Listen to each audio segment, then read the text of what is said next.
take out of the pockets of disabled and vulnerable people in Scotland, many of whom voted for Labour almost a year ago? Thank you, Mr. Speaker. One thing I can tell the Scottish people, Mr. Speaker, and indeed the House, is that it's this Labour government that's given the largest real terms increase in spending to the Scottish government since devolution began. Billions and billions of pounds of extra money going to the SNP in Holyrood in Scotland. On devolved matters, it's for the SNP to be accountable for the delivery of public services to people in Scotland, where they're failing on everything from the NHS to welfare and the economy. Lloyd Hassan. Thank you, Mr. Speaker. In the recent spending review, the Chancellor outlined plans for a multi-million-pound investment for essential building works at Budmouth Academy in Weymouth. We really welcome this new investment in our town for local schools, which will enable Budmouth to finally upgrade their school buildings. Looking ahead, will the Chancellor work with me to speedily deliver this new investment and ensure that Budmouth Academy gets the richly deserved upgrade as soon as possible? I can't see it being relevant to the question, unfortunately. Bobby Dean. Question number 2, please. Minister. Mr. Speaker, HMRC uses a range of data sources to monitor the wealthy population. International exchanges of information, including Common Reporting Standard and Foreign Account Tax Compliance Act data, offer opportunities to develop deeper insight into the international financial affairs of some of the UK's wealthiest taxpayers. Thank you, Mr. Speaker. The Minister will be no doubt aware of lots of reports of a so-called exodus of millionaires. These reports often quote high-profile individuals and city spokespeople, but there's rarely hard numbers behind these reports. And so I wanted to ask the Treasury whether they could verify Tax Justice Now's research that says that just 0.3% of millionaires have exited the UK, and that's remained low and stable over the last decade, and if they'll publish their own figures too. I thank the honourable gentleman for his question, and of course when considering fiscal measures or financial changes, the figures that matter are those provided by the Office of Budget Responsibility, and the Office of Budget Responsibility has certified that the non-dom reforms the government have implemented will raise £33.8 billion in total revenue, and that figure accounts for some non-doms who are ineligible for the new regime choosing to leave the UK. Mr. Speaker, look, public investment makes us all more prosperous, but clearly that public investment needs to be paid for. Investment in our roads, in our rail, indeed our energy infrastructure as well. Could the Minister set out how we are funding that public investment by taxing the very richest people in this country? Well, Mr. Speaker, my honourable friend is absolutely correct that the changes we've made to the non-dom reform regime are essential to raise billions of pounds to support the public finances and get our public services back on their feet. And I contrast it, Mr. Speaker, with some of the proposals put out by parties opposite. Indeed, Reform UK's plans are a tax cut for foreign billionaires. Mark Garnier, Shadow Minister. Thank you very much indeed, Mr. Speaker. So in a budget last year, as we've been talking about, the Chancellor tucked away around £10 billion over the next couple of years from reforms to the non-dom tax regime. The OBR, I think it's important to remember, said in its fiscal outlook that this figure was highly uncertain. And a high-level survey by Oxford Economics found that fully two-thirds of non-doms are considering leaving the country in the next couple of years as a direct result of these policies. That implies not an increase of £10 billion, but a decrease of £8 billion. The Chancellor has created a fiscal black hole of £18 billion with just one policy alone. So, Mr. Speaker, in this week of heroic U-turns from the front bench opposite, can the Chancellor of the Exchequer confirm if she will be axing this tax and when she'll finally condemn it to the history books?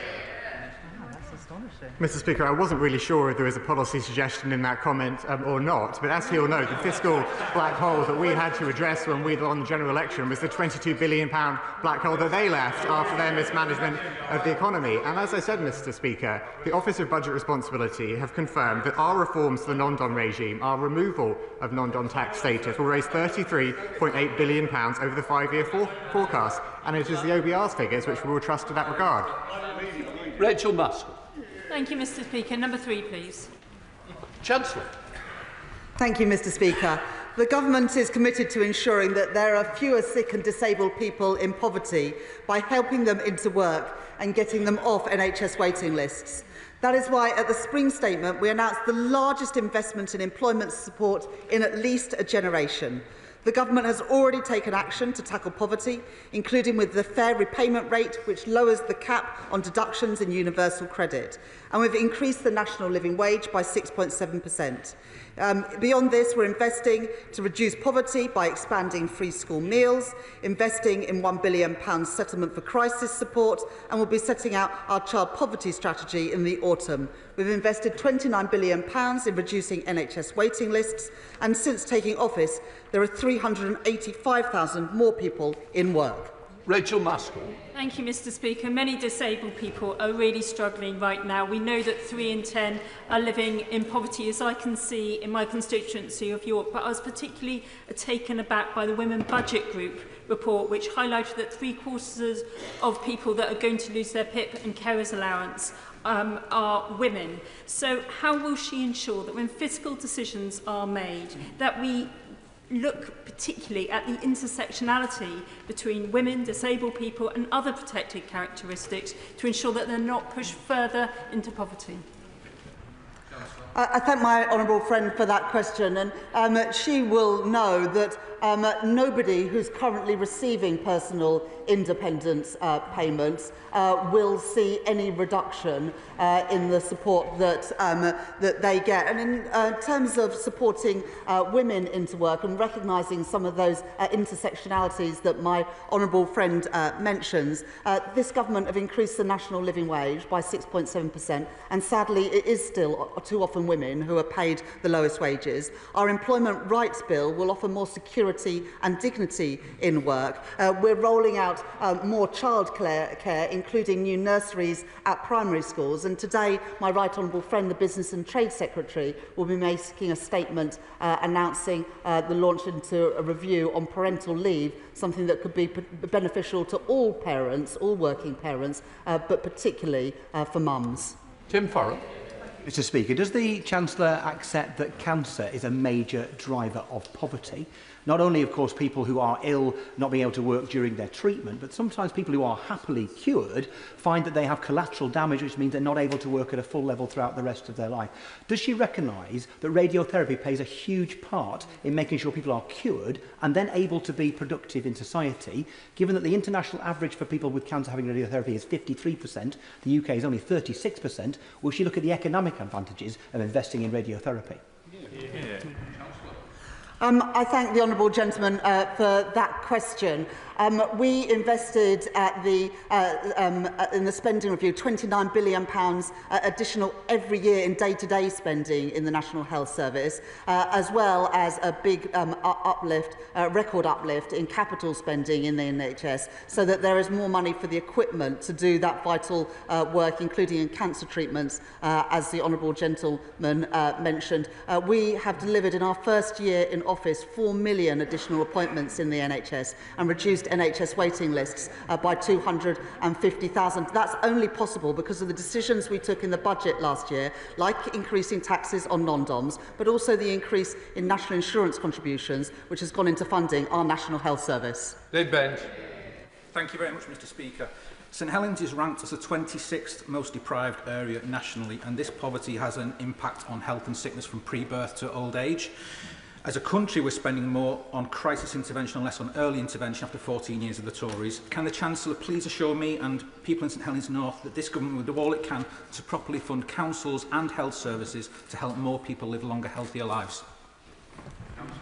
I thank my honourable friend for that question. It's a really important point and something that our Prime Minister is absolutely committed to, early intervention, to stop the costs of crisis emerging later on. And later this week, my right honourable friend, the Health Secretary, will be publishing on the anniversary of the Labour creation of the Health Service, the 10-year health plan, which will focus on things to ensure that young people particularly those in poverty and some of the most deprived communities in our country are not let down and have a healthy start in life, and that's something that across the whole of government we're determined to achieve. Peter Shaw. Today's disastrous welfare debacle is all down to her and her obsessive pursuit to stick to these grotesque Tory fiscal rules. But 150,000 people could still be saved from poverty if all the Scottish Labour MPs joined those prepared to vote down this particular bill. Does she agree with me that if Scottish Labour MPs go through this lobby to support this bill, they'd be as well not bothering standing again? This government changed the fiscal rules at the budget last year.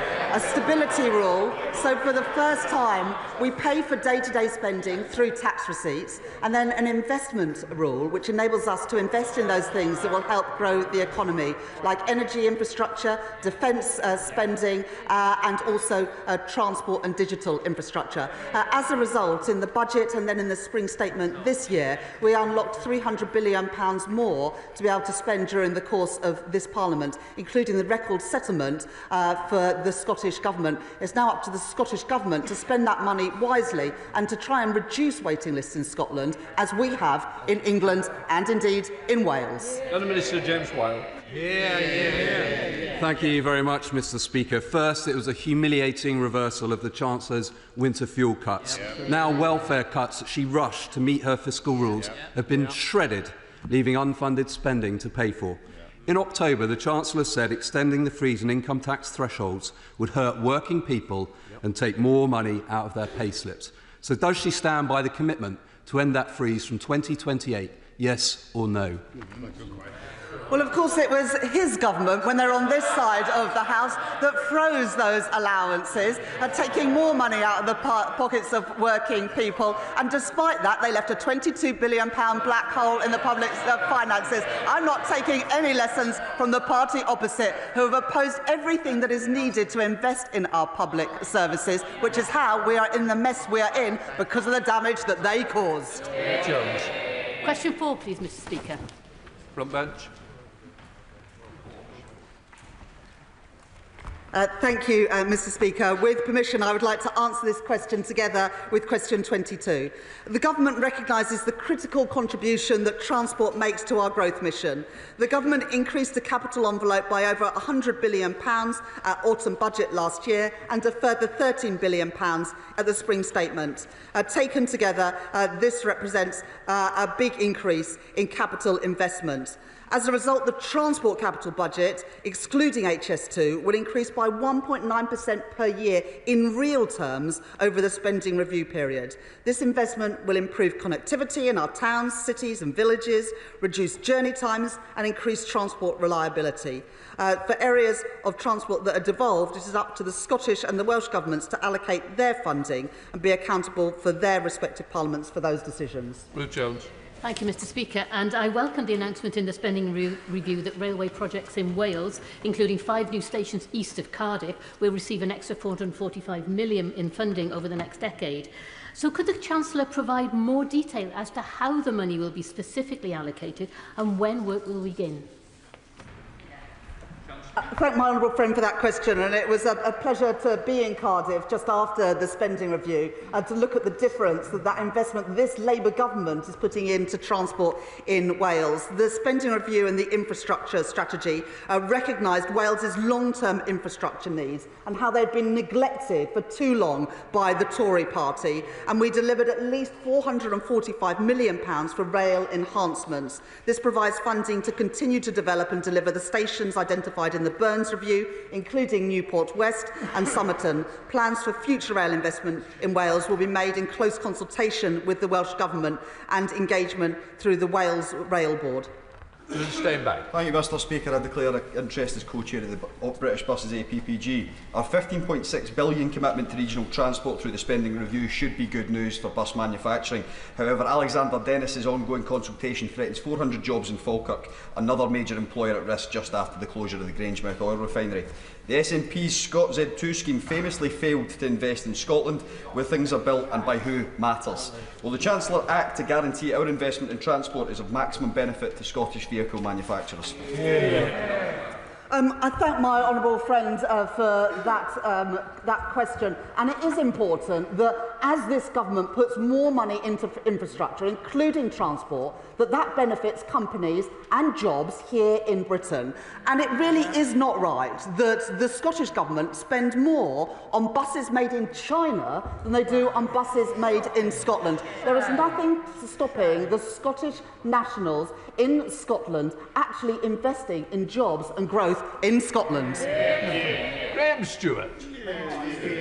MPs and councils of all parties across East and North Yorkshire are united in wanting to enhance connectivity in the area, have greener options and optimise the economic output of the area. So will the Chancellor work with us on a cross-party basis to look at the reopening of a direct rail line from Hull to York, so those two great university cities are united by effective transport infrastructure once again?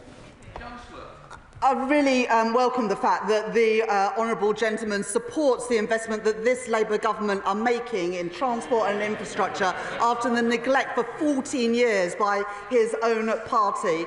We have increased transport spending by 1.9% a year in real terms in every year of this spending review period, benefiting all parts of the country, including Yorkshire, where both he and I have the honour and privilege of being members of Parliament. Dr. Luca.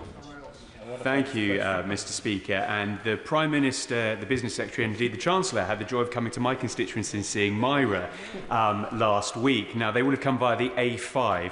The last Prime Minister, in his speech, talked about the funding they'd submit for the A5. However, in the spending review, that seems to have dropped. Will she commit to the same funding that we had from the last government to the A5? Because it's really important for my area.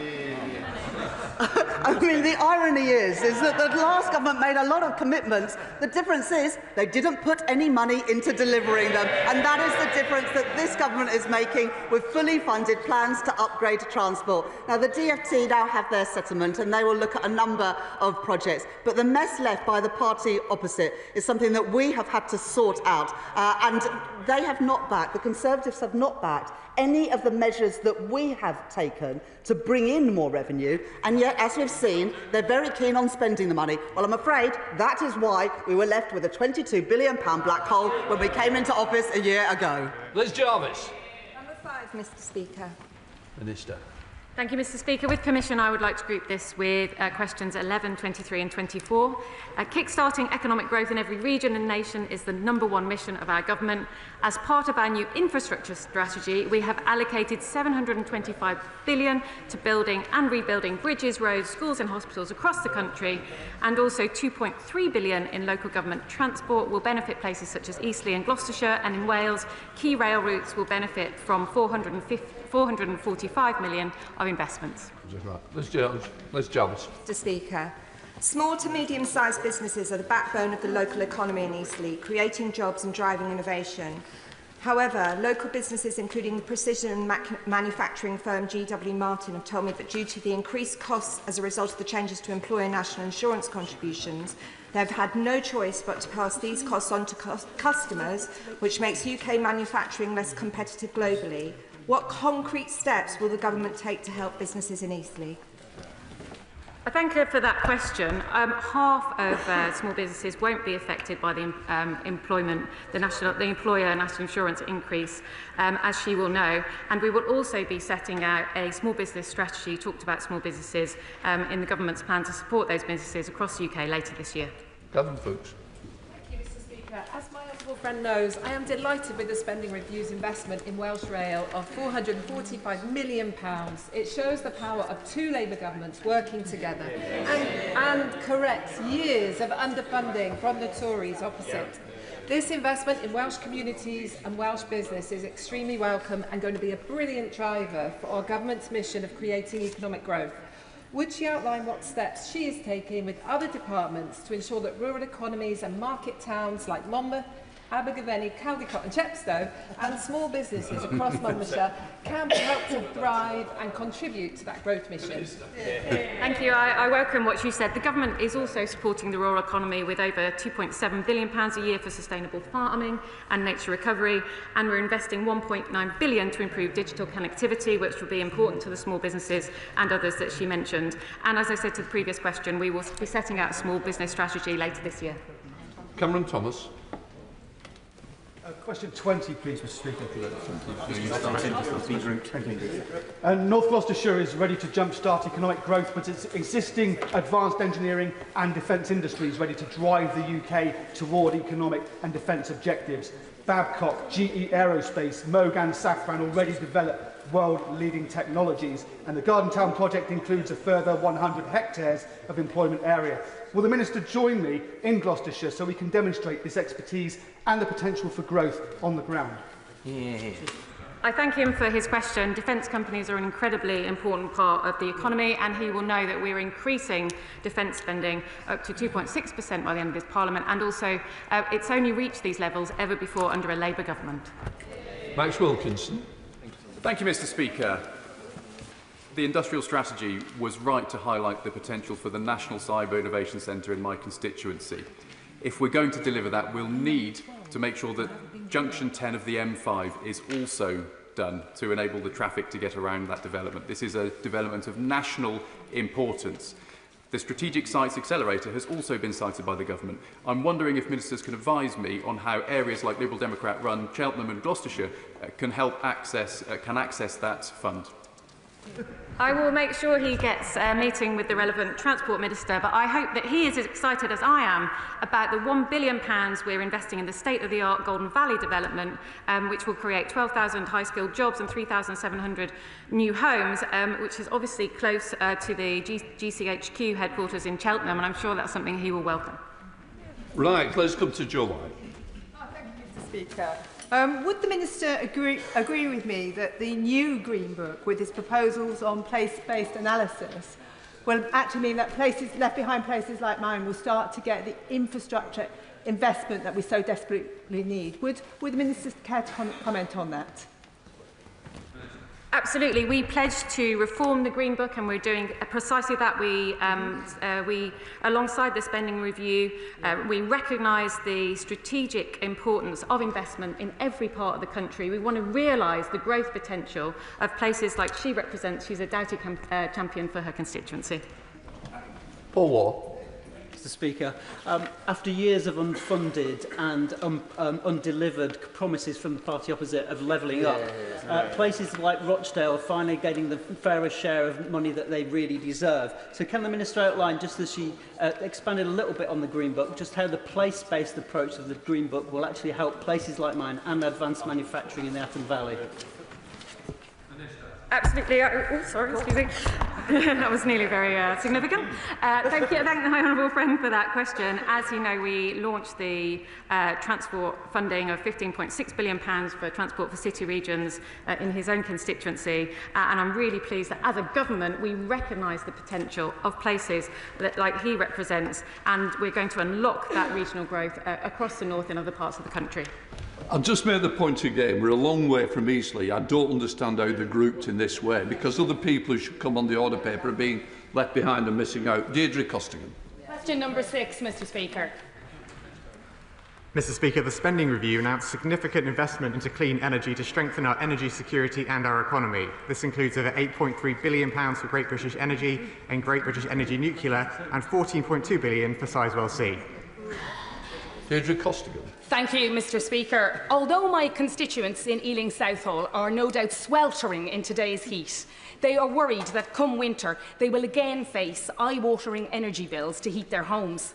The previous government left us with the leakiest homes in Europe, slashing grants for loft and cavity insulation. So can the Minister set out the work this Labour government is doing, not just to support the clean energy sector, but to upgrade my constituents' homes to take that clean, cheap energy and to bring down bills in Ealing Southall?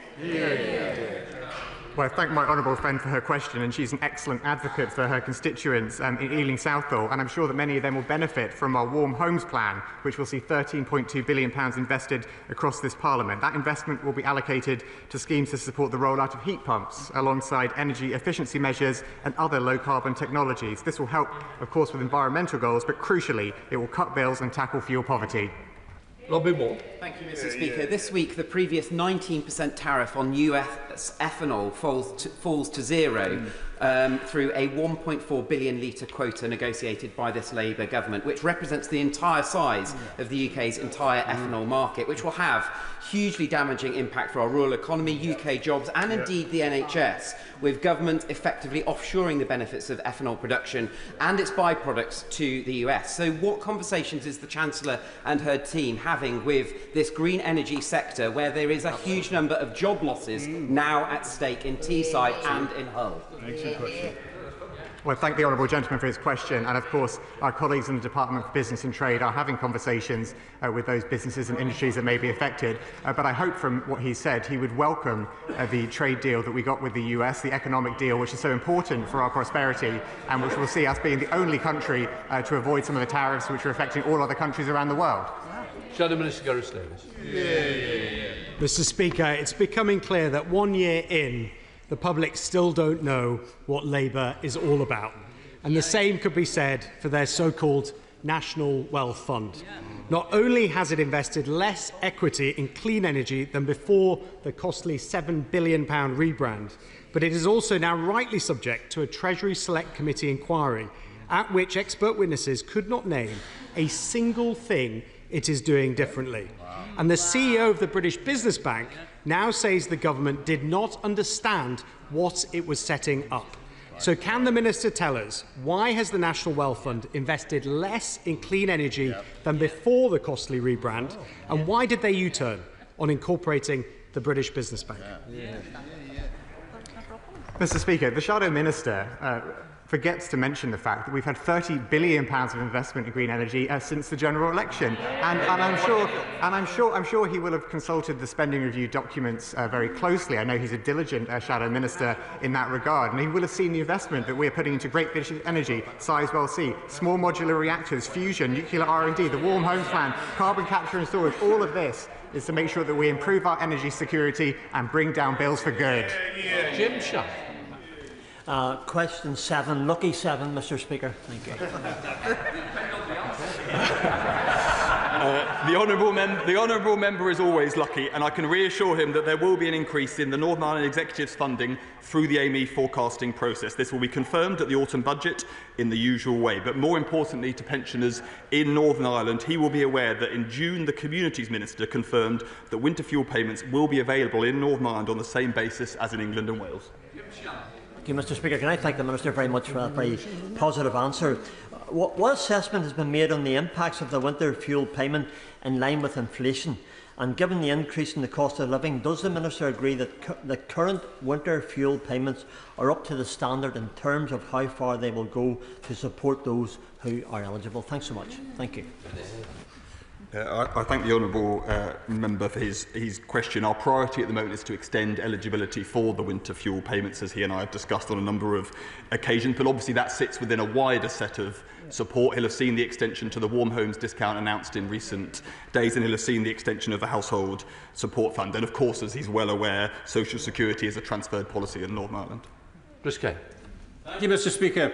Does the Minister agree that it's only because of the Barnett formula and a Labour government that Scotland, including communities in Stirling and Strathallan, now has record funding of £50 billion this year, and that it is deeply concerning that the SNP government in Scotland have no clear plan to invest this funding property in Scotland's NHS, Scotland's schools and Scotland's local services? Well, as so often, my honourable friend said it all, because we have seen record investment in the Scottish Government's budget, but what we also see is waiting lists that are not falling in Scotland, just as they are in England and in Wales. So, James. Question number 8, Mr. Speaker. Mr. Speaker, we very much recognise the social and cultural value of horse racing, which is why on-course betting is exempt from duty and horse racing is the only sport to receive a government-mandated levy. We are consulting on measures to simplify gambling duty and improve compliance. No decision will be made on rates before the budget, and we are working with the horse racing sector to identify unintended consequences and mitigations. Charlotte James. Thank you, Mr. Speaker, and I refer members to my register of interest.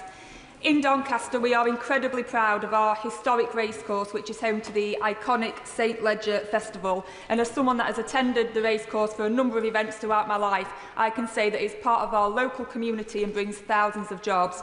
So can the Minister confirm that he will continue dialogue with the horse racing industry, noting that it brings 85,000 jobs to the country nationally and is the second largest spectator sport in the country, identifying that actually this is very, very different from online casinos and games of chance?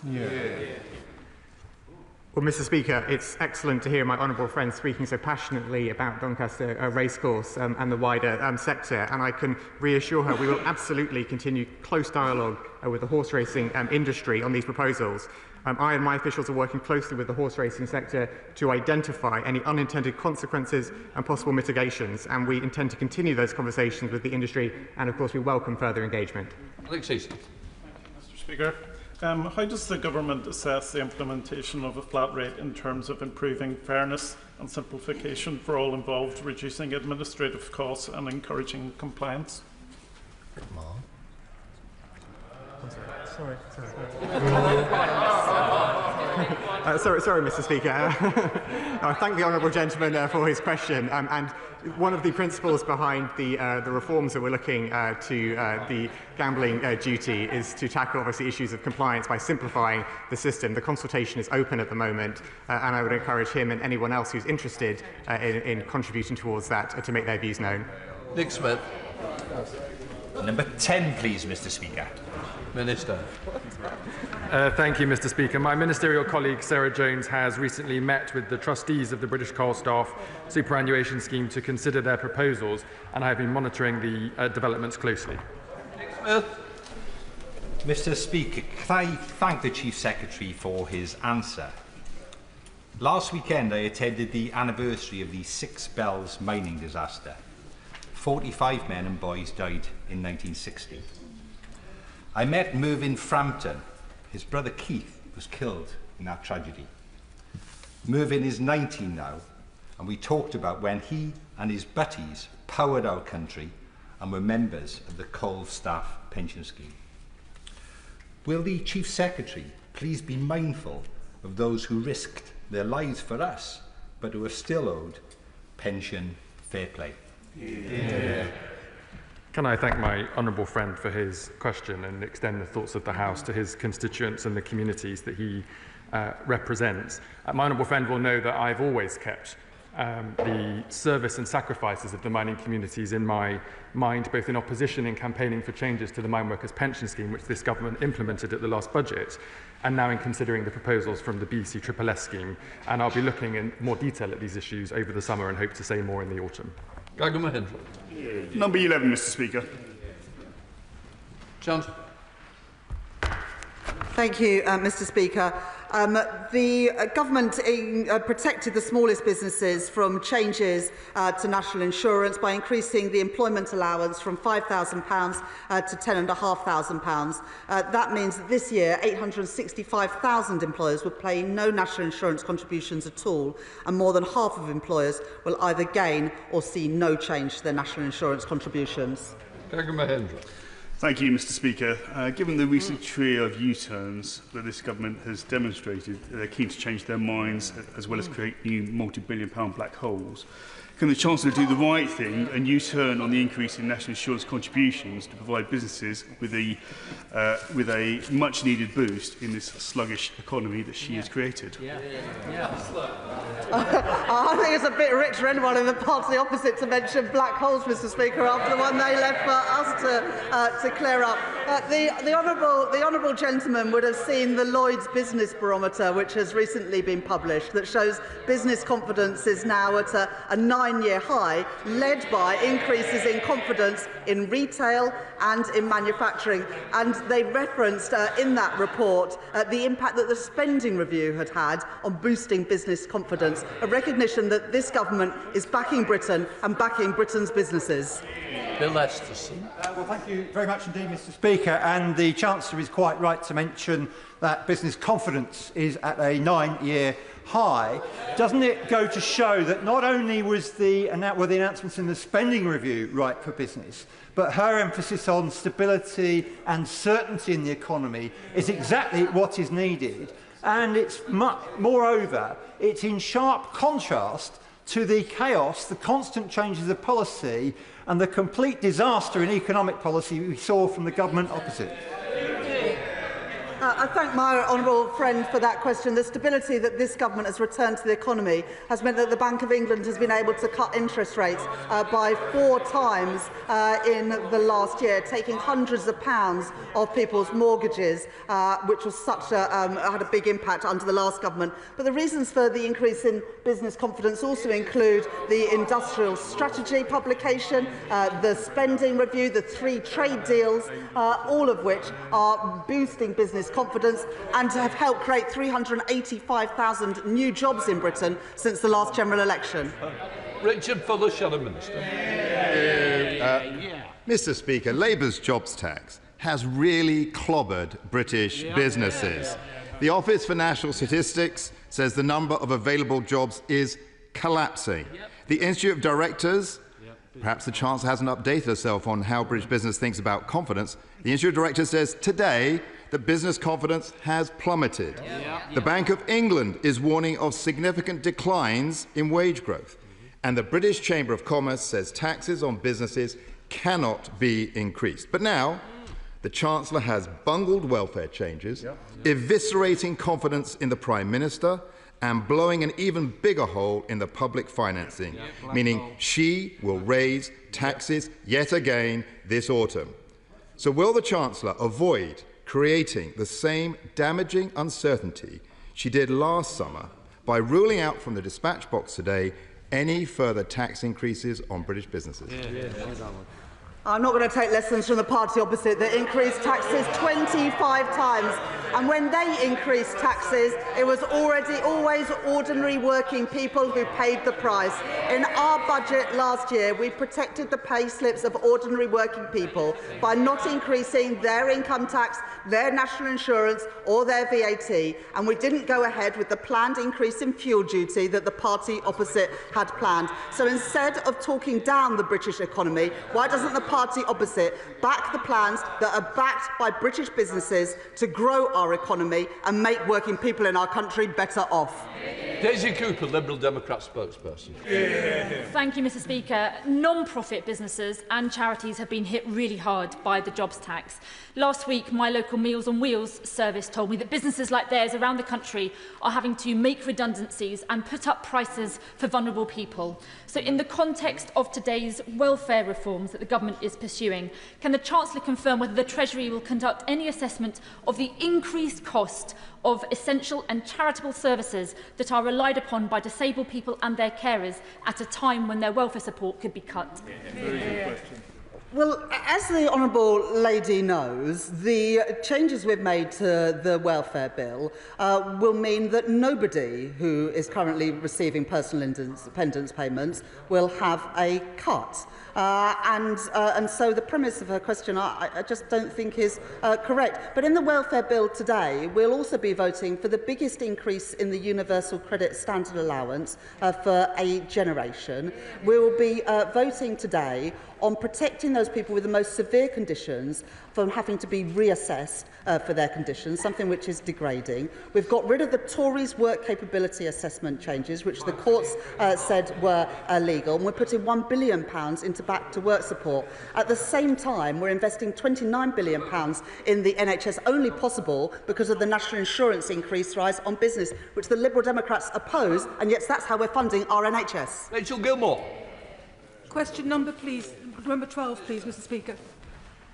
Thank you, Mr. Speaker. The Government has committed £2.7 billion per year to support sustainable farming and nature recovery, supporting the rural economy, and we've also confirmed investment of £1.9 billion over 4 years into digital connectivity, as well as the £2.3 billion of local government transport funding for smaller cities, towns and rural areas.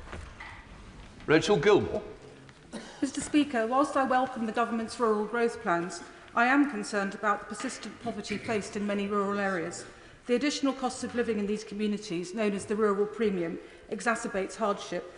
What specific steps will the Chancellor take to support those in or near poverty in rural areas? And will the Treasury commit to revising the indices of multiple deprivation to more accurately reflect deprivation in rural and coastal communities, such as West Somerset and Mid Devon?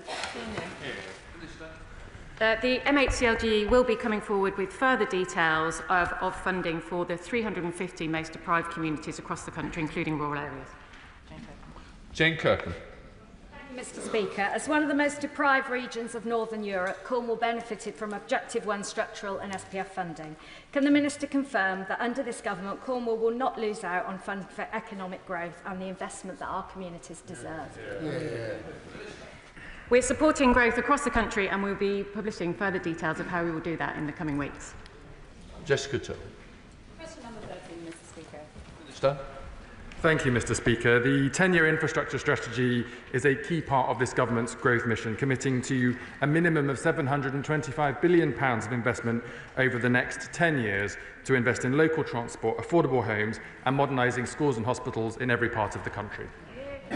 Thank you, Mr. Speaker. I was pleased to see that the creative and digital industries, the financial services and clean energy were all included as priority sectors in the government's industrial strategy. These have huge potential in my Bournemouth West constituency. I want to focus on the latter and ask the Minister, as a fellow South West MP, what assessment he's made of the Dorset Clean Energy Supercluster on growth, jobs and in bringing people's bills down, not just in Bournemouth West but across the region. And I thank my honourable friend for championing the Dorset Clean Energy Supercluster opportunity, which I know was announced by her council at UK Reef only recently. Offshore wind, hydrogen, nuclear and carbon capture and storage are frontier technologies and industries at the heart of our clean energy sector plan and will create opportunities in every part of the country, including in the South West. Mr. Speaker, the infrastructure plan reiterated the government's support for a third runway at Heathrow, a project that the Chancellor has repeatedly stated will be privately funded. However, given the vast amount of rail and road infrastructure that will be needed to support a bigger Heathrow, as well as the huge risk a private company would undertake that they would want underwritten by government, could the Chief Secretary outline to the House how much taxpayer cash has been earmarked as needing to enable a bigger Heathrow?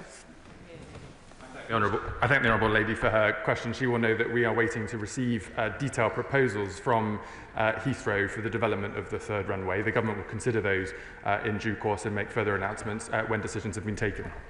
Joe Powell. 14, please, Mr. Speaker. Minister. With permission, Mr. Speaker, I would like to answer this question with question 16.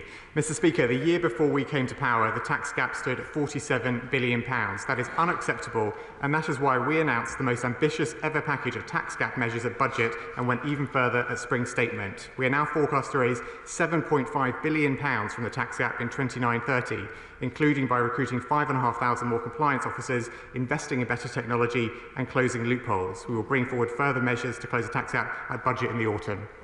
Joe Powell. Thank you, Mr. Speaker. As the Minister is no doubt aware, an increasingly common issue on our high streets is phoenixing, where a shop unit continues to trade while cycling through multiple limited companies every few months, none of which pay corporation tax, VAT or business rates. So can the Minister encourage HMRC officials to walk along Whitehall, just a few hundred metres from this chamber, and take a look at whether the series of Harry Potter themed gift shops across London, accused by London Centric of doing exactly that, are playing by the rules and ensure that tax enforcement supports legitimate small businesses on our high street? Well, Mr. Speaker, my honourable friend is a powerful campaigner and an advocate for tackling those who do not play by the rules. And whilst I'm unable to comment on individual taxpayer affairs because of my position, I very much recognise the issue that he refers to. We're determined to tackle this problem. And, Mr. Speaker, HMRC is working cross-government on enforcement action, including working with Companies House and the Insolvency Service to tackle phoenicism.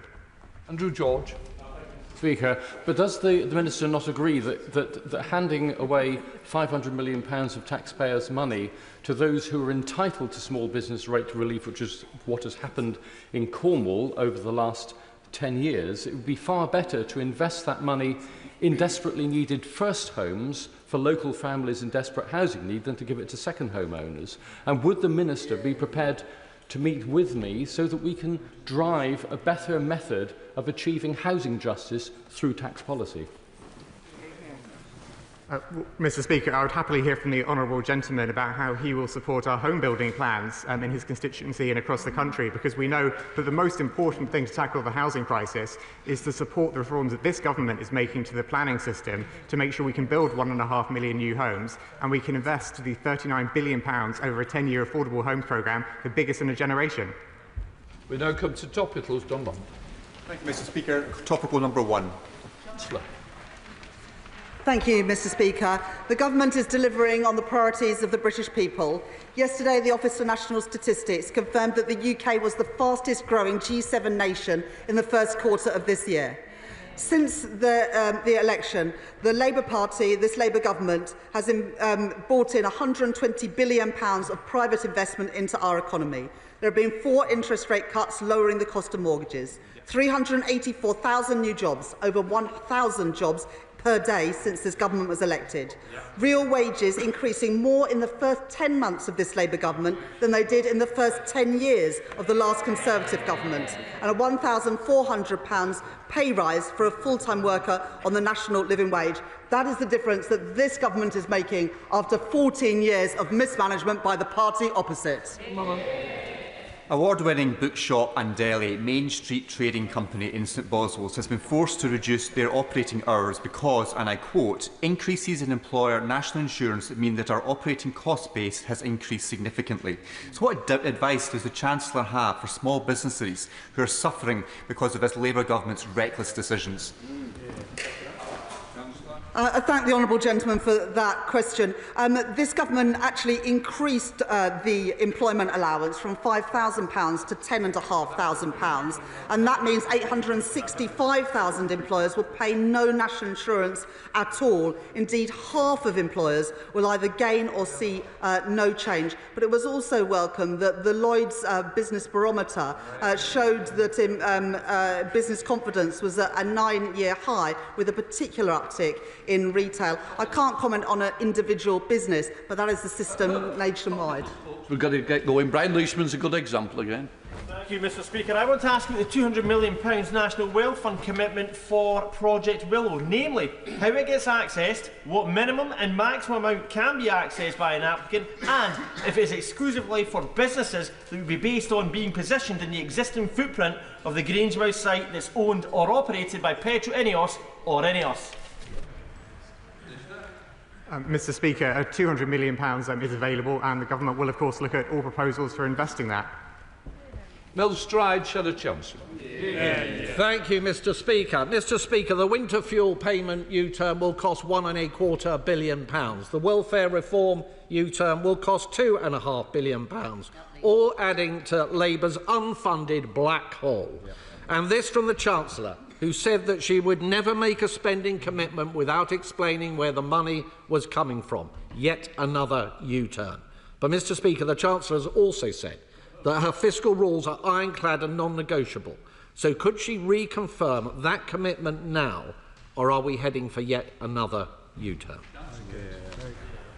Well, it would be a bit more, take it a bit more seriously if the party opposite weren't actually voting against the welfare reforms this evening, and if they hadn't committed to fully reverse the winter fuel changes, which is going to cost a further £400 million that they can't explain. Now, look, I am always grateful to the right honourable gentleman for his questions, because he always offers a useful lesson in what not to do.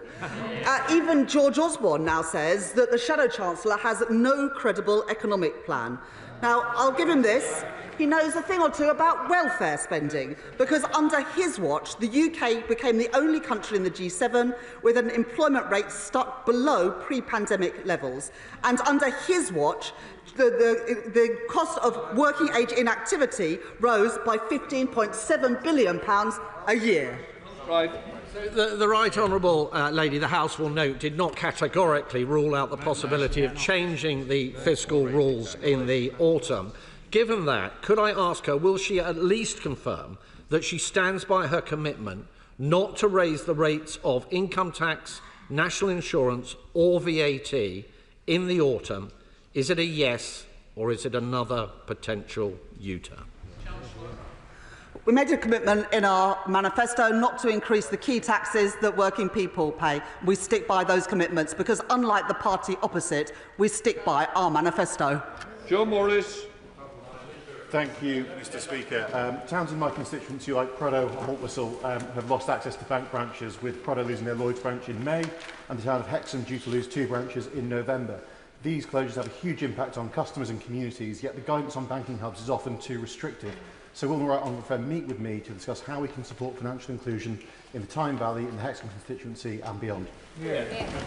We understand the importance of in-person banking in his constituency and elsewhere, which is why we secured the commitment of the industry to roll out 350 banking hubs across the UK. I'm always happy to meet with my honourable friend, and I just wanted to note that I'm also leading a financial inclusion strategy, which we will be publishing later this year, which has an emphasis on access to banking.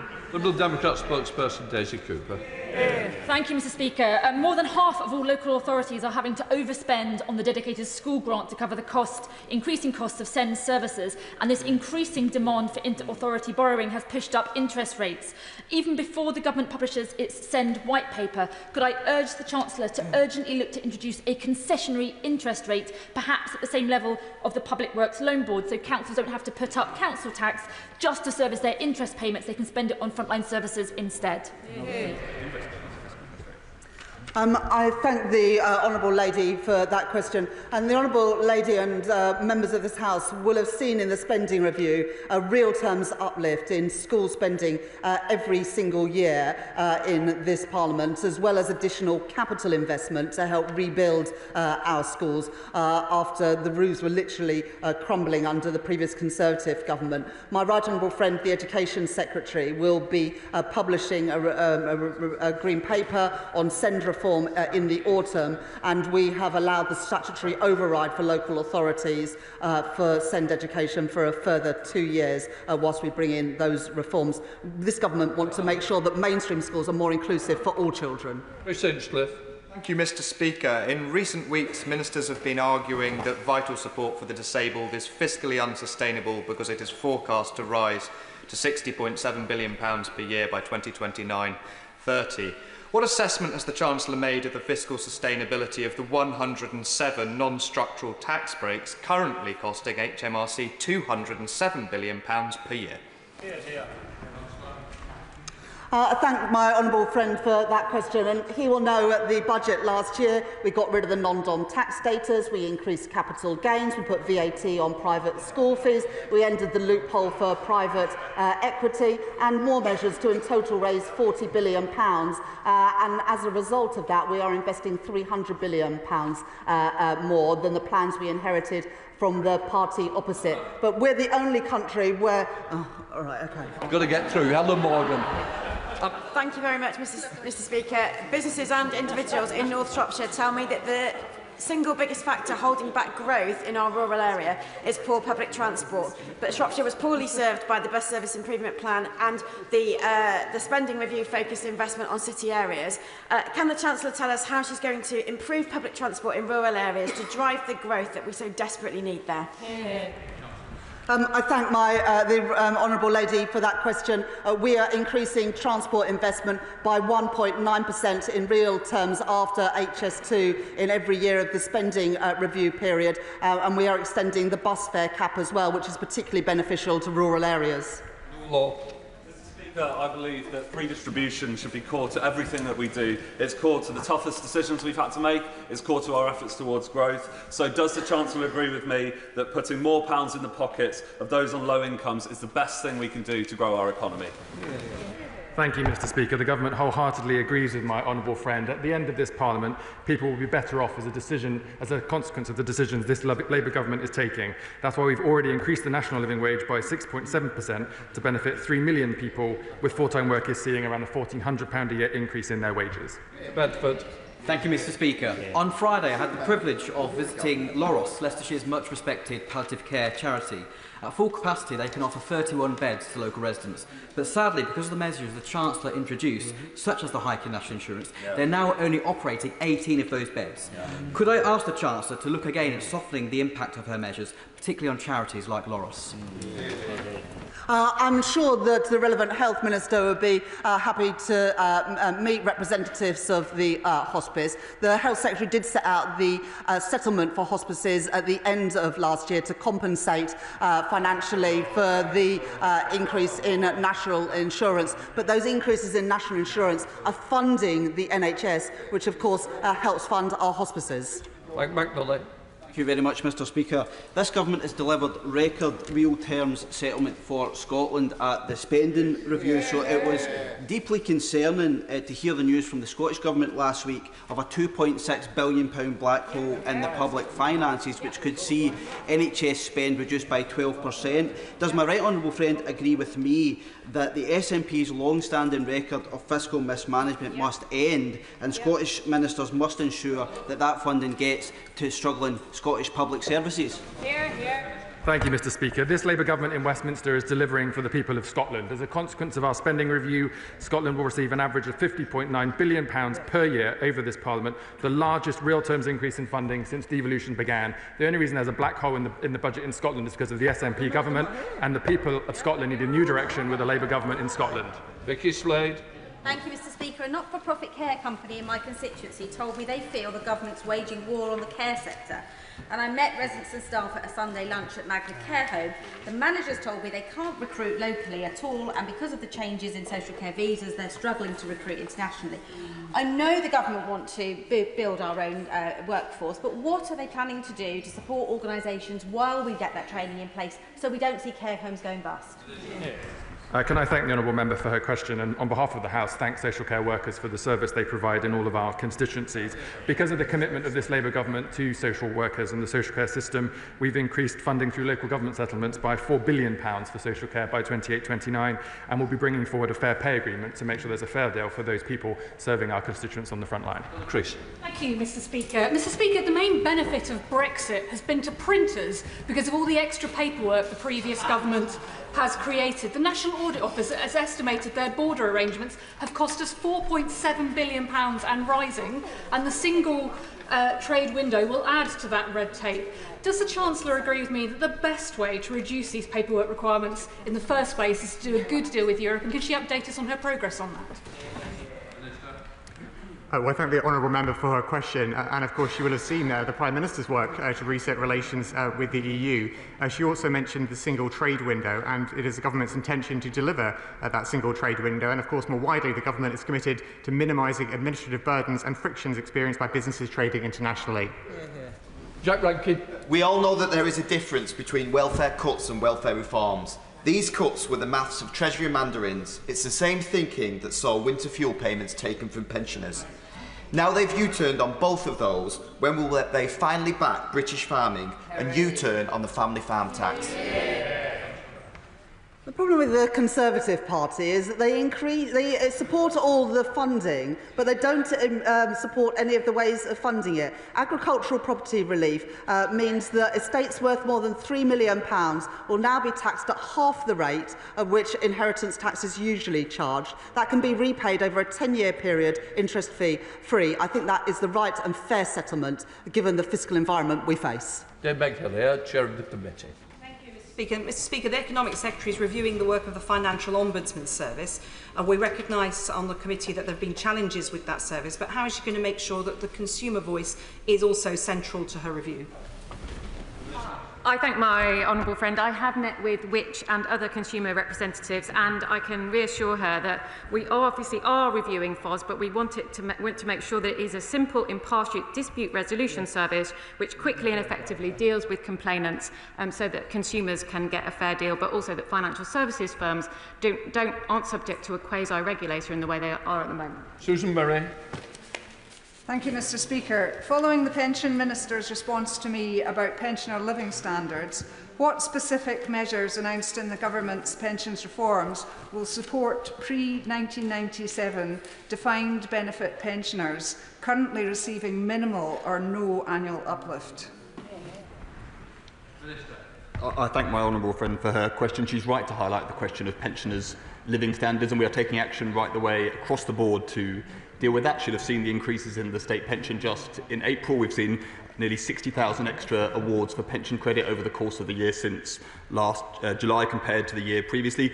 Directly on the question of pre-1997 indexation she raises, this was discussed with the Work and Pension Select Committee recently, and we've set out our response to that committee's report. Catherine Atkinson. Thank you, Mr Speaker. Speaker. Backing Rolls-Royce, a brilliant Derby business, to deliver small modular reactors with £2.5 billion of investment shows what Labour's new industrial strategy is about.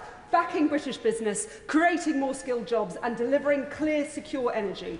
Does the Chancellor agree that after years of chaos with the party opposite, Britain is unashamedly open for business? I thank my honourable friend for that question, and we're proud as a government to back Rolls-Royce and to have them as our preferred provider for the small modular reactor programme, resulting in lower bills and more good jobs, particularly in Derbyshire. Blake Stevenson. Mr. Speaker, from responses to my written parliamentary questions, we know that the median earner can expect to pay £273 more in tax this year under Labour. When the Chancellor sat on this side of the House, she described freezing tax thresholds as picking the pockets of working people. Does the Chancellor accept that she's the one picking the pockets of working people now? Well, in the budget last year, we increased taxes by £40 billion, but without affecting the pay packets of ordinary working people. We didn't increase their national insurance, their income tax or their VAT, and we didn't go ahead with the wrong-headed increase in fuel duty that was put in by the party opposite. We are protecting working people, and the party opposite picked their pockets time and time again. Thank you, Mr. Speaker. Ports are engines for economic growth in sectors like energy and critical minerals. Falmouth Port, in my neighbouring constituency and surrounded by massive tin and lithium deposits, has ambitious plans to play its part. In line with our manifesto commitment of £1.5 billion Ports Fund, can the Chancellor outline what mechanisms the National Wealth Fund and GB Energy can deploy to invest in ports?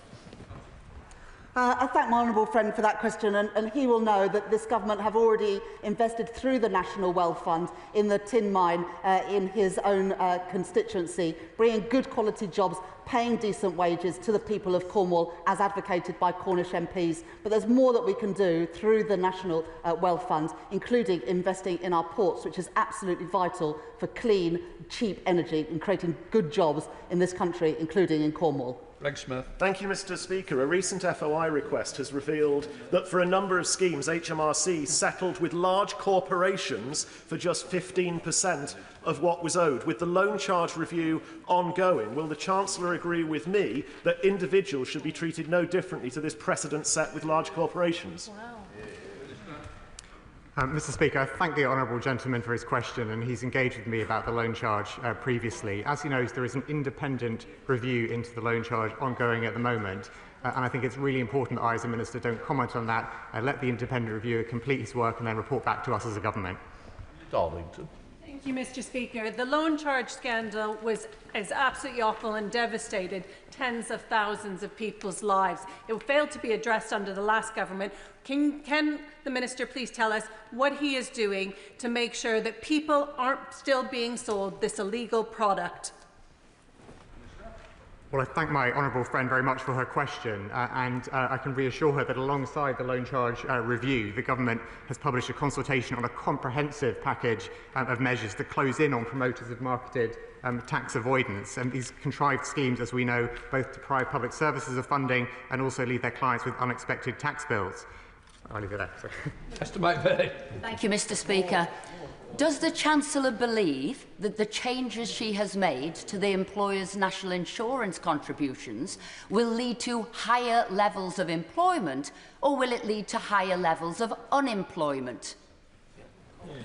Well, let's look at the record so far. There are 385,000 more jobs in the UK economy today than there were when Labour came to office a year ago. That's more than 1,000 jobs a day. So businesses are voting with their feet, taking on more workers because of the policies by this Labour government compared to the Tory policies which took our economy down.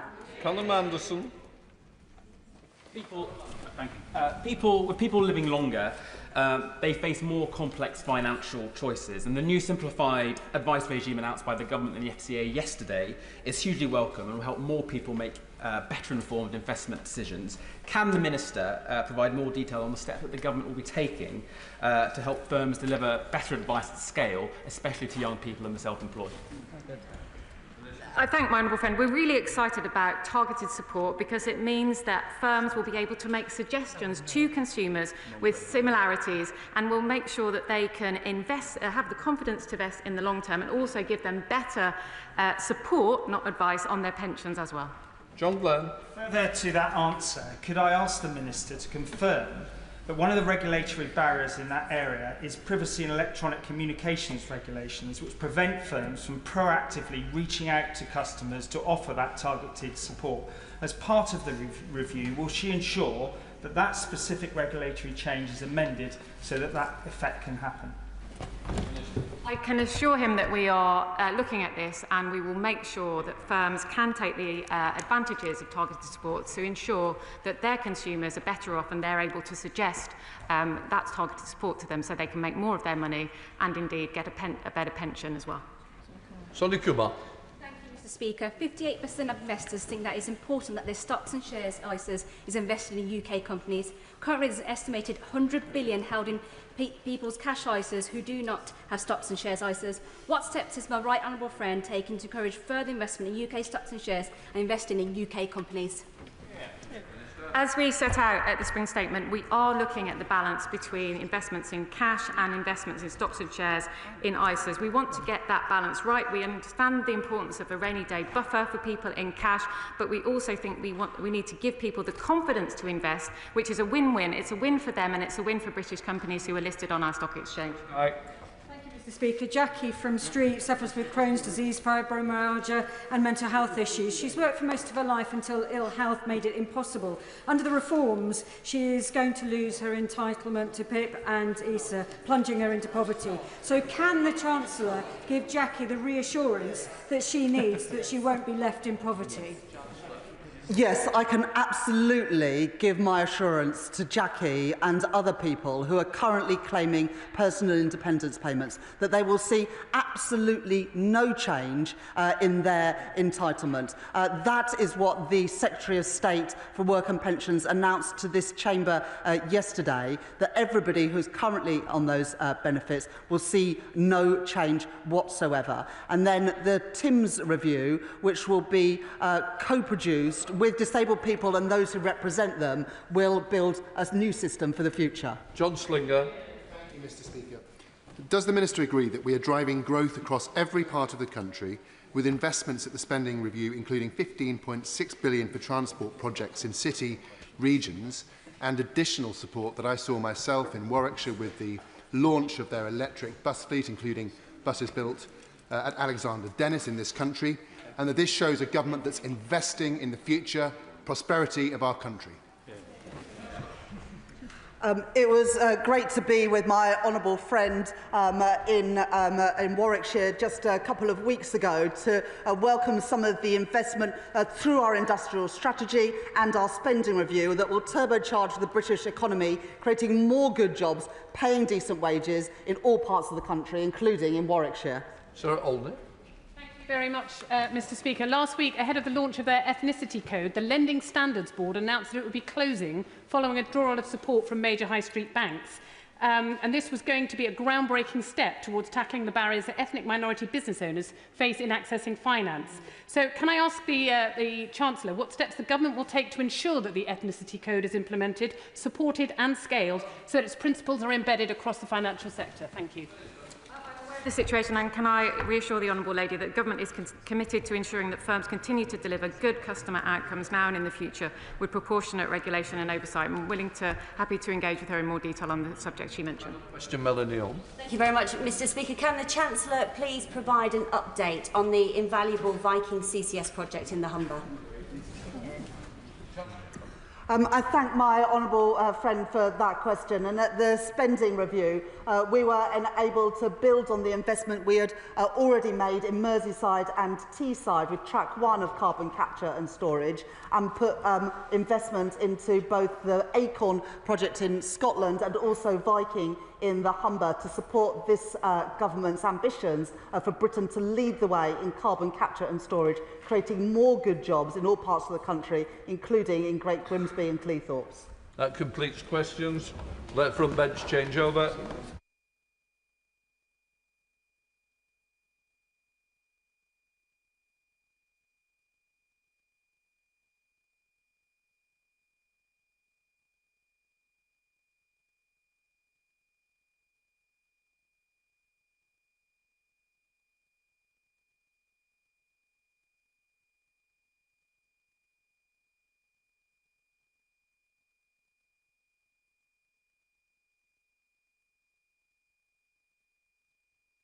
We now come to statements. Minister, Justin Matters.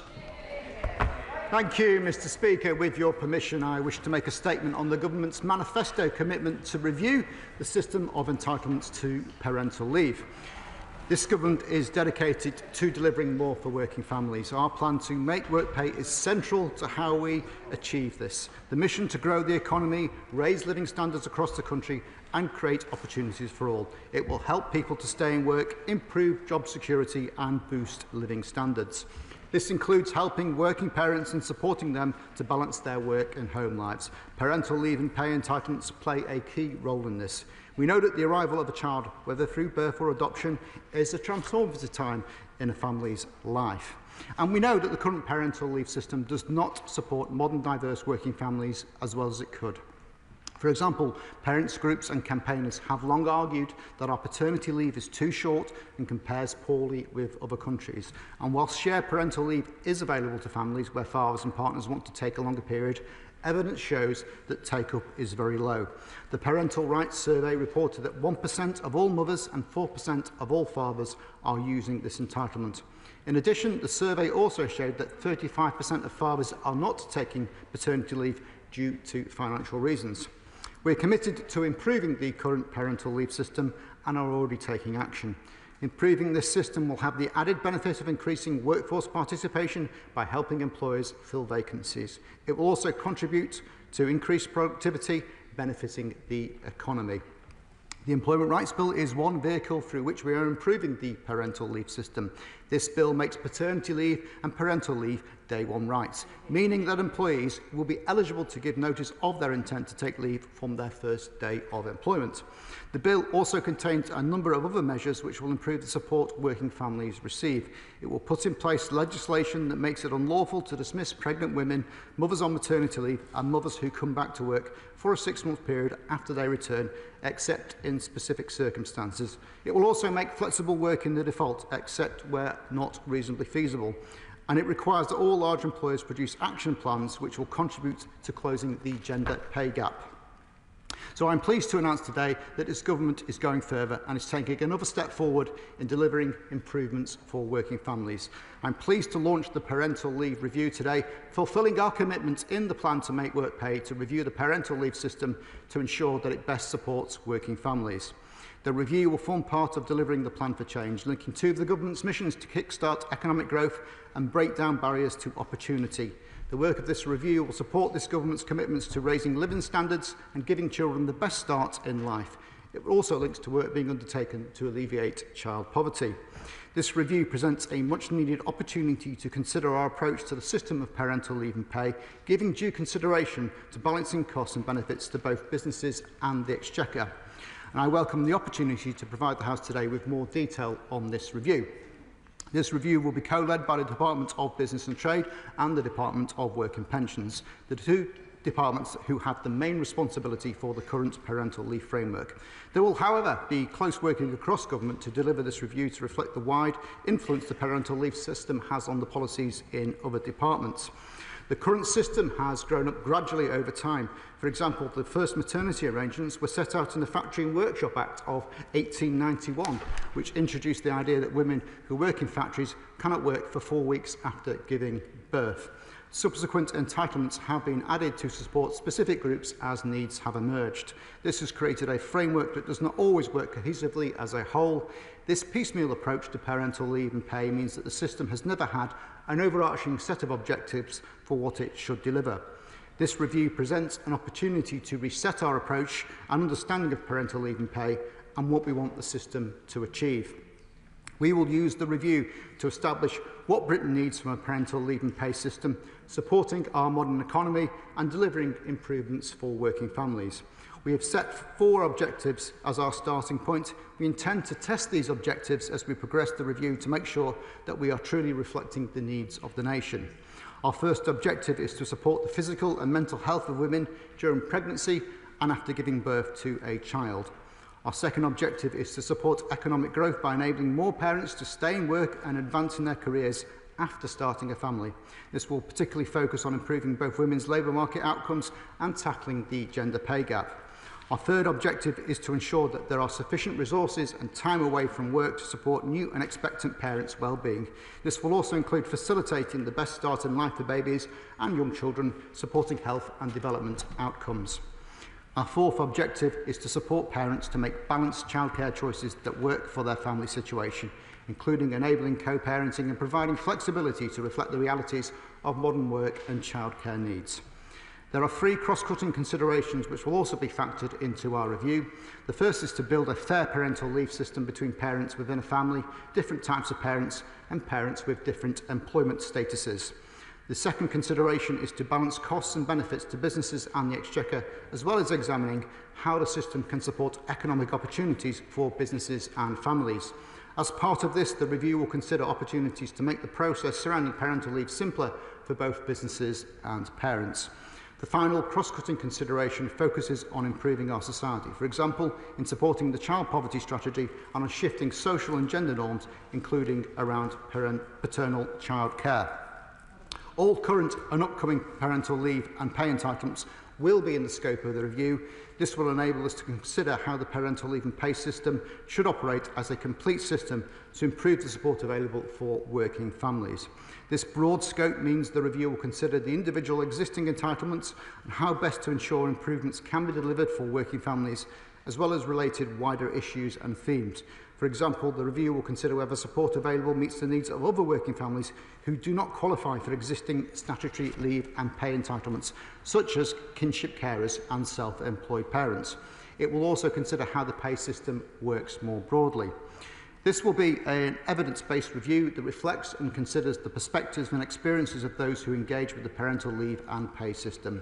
We welcome views from and intend to engage constructively with a wide range of external stakeholders, both from groups representing parents and families, including trade unions, and with employers or employers' representatives.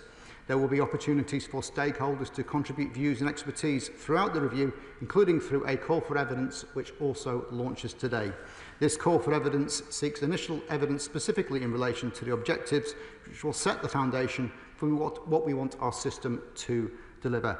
This review launches today, Mr. Speaker. We expect it to run for a period of 18 months. The Government will conclude the review with a set of findings and a roadmap, including next steps for any potential reforms forward to implementation. This is an important step forward to ensure that our workplaces are fit for the 21st century, and I commend this statement to the House. Second Minister Greg Smith. Thank you, Mr. Speaker, and I thank the Minister for advance sight of his statement. From personal experience as a father of three, I understand the importance of fathers being able to spend time at home with their newborns and supporting mothers in those early days.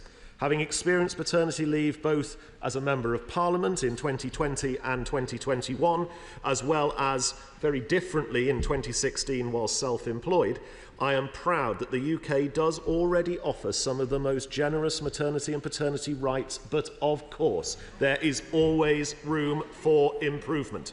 Indeed, Conservatives introduced shared parental leave, allowing new parents to spend precious time caring for their newborns.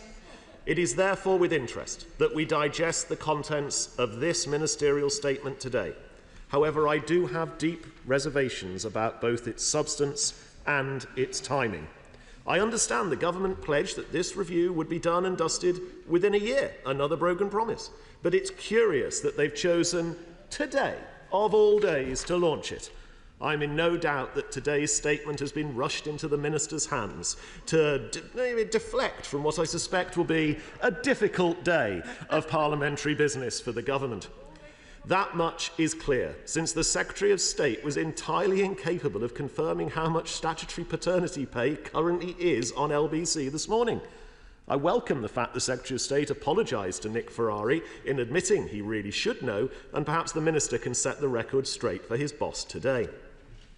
Mr. Speaker, I would like to take this opportunity to make it crystal clear that Conservatives are not opposed to increased parental leave, so long as it is proportionate, affordable, and does not increase unemployment. But therein lies the problem, because this government has left themselves no breathing room. Their political choices have imposed the most significant headwinds on business in a generation. Those choices have driven unemployment up by 173,000 since July last year. Businesses across the land are now contending with taxes on jobs that Labour promised would never come. And now they are staring down the barrel of 300 pages of closely typed union-led red tape in the unemployment bill, which will upset a carefully balanced and fair relationship between employees and employers that has spanned decades. Even Tony Blair and Gordon Brown refused to open that box. No real business supports that bill. The 5 biggest business groups have warned against it. It will make hiring tougher and force employers to take fewer risks on new starters, disproportionately pushing young mothers out of the workforce. Flexible working will be almost entirely eviscerated from Britain's job market. The reasonable measures which employers and employees have benefited from for years that allow businesses to take a chance on new hires. We already know business across the UK have had no choice but to cut jobs, reduce hours, or put hiring on pause because of the Chancellor's toxic treatment towards enterprise. So if it's helpful, I can spell it out for the benefit of the government front bench. It really is quite straightforward. It is not possible to benefit from employment rights if people don't have a job in the first place.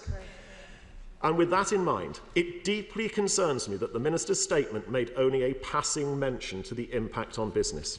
This comes as no surprise, since not one person around the Cabinet table has any real business experience. The government have admitted that this review, which they said would be squared away by now, will take 18 months. Over the next 18 months, we will watch the ravaging impacts of Labour's anti-business policies transform from a drip to a deluge. The jobs tax, business rates relief cut, investment and capital forced overseas, the Employment Rights Bill, the family business death tax, unemployment will continue to rise, businesses will close, and any chance of growth will be sapped from our economy. So it's all well and good that the Minister announces this review in the House today. But, Mr. Speaker, let us be in no doubt. When it concludes in a year and a half's time, Britain's economy will have been stripped of all signs of life because of the choices Labour have made. Minister. Well, I take that the Shadow Minister is not in support of the review. Can I just correct him on a few points? Of course, it's not coincidence that this is being announced today, because it was a clear manifesto pledge that we would launch the review within 1 year of taking office. And of course, this week we do celebrate that astounding election victory. It is £187.18 for statutory paternity pay. We know from representations that we've had already that many do not think that is a right level. He mentioned how Tony Blair and Gordon Brown refused to open this box, but of course it was actually under their government that we got a right to statutory paternity pay and a number of other family-friendly rights, which of course the Shadow Minister has taken advantage of. And I think we know where the Conservative Party stand on these issues when their leader says maternity pay has gone too far. I don't quite know what she meant by that, but I think it means that they would be rolling back some of the well-earned gains in terms of family-friendly policies.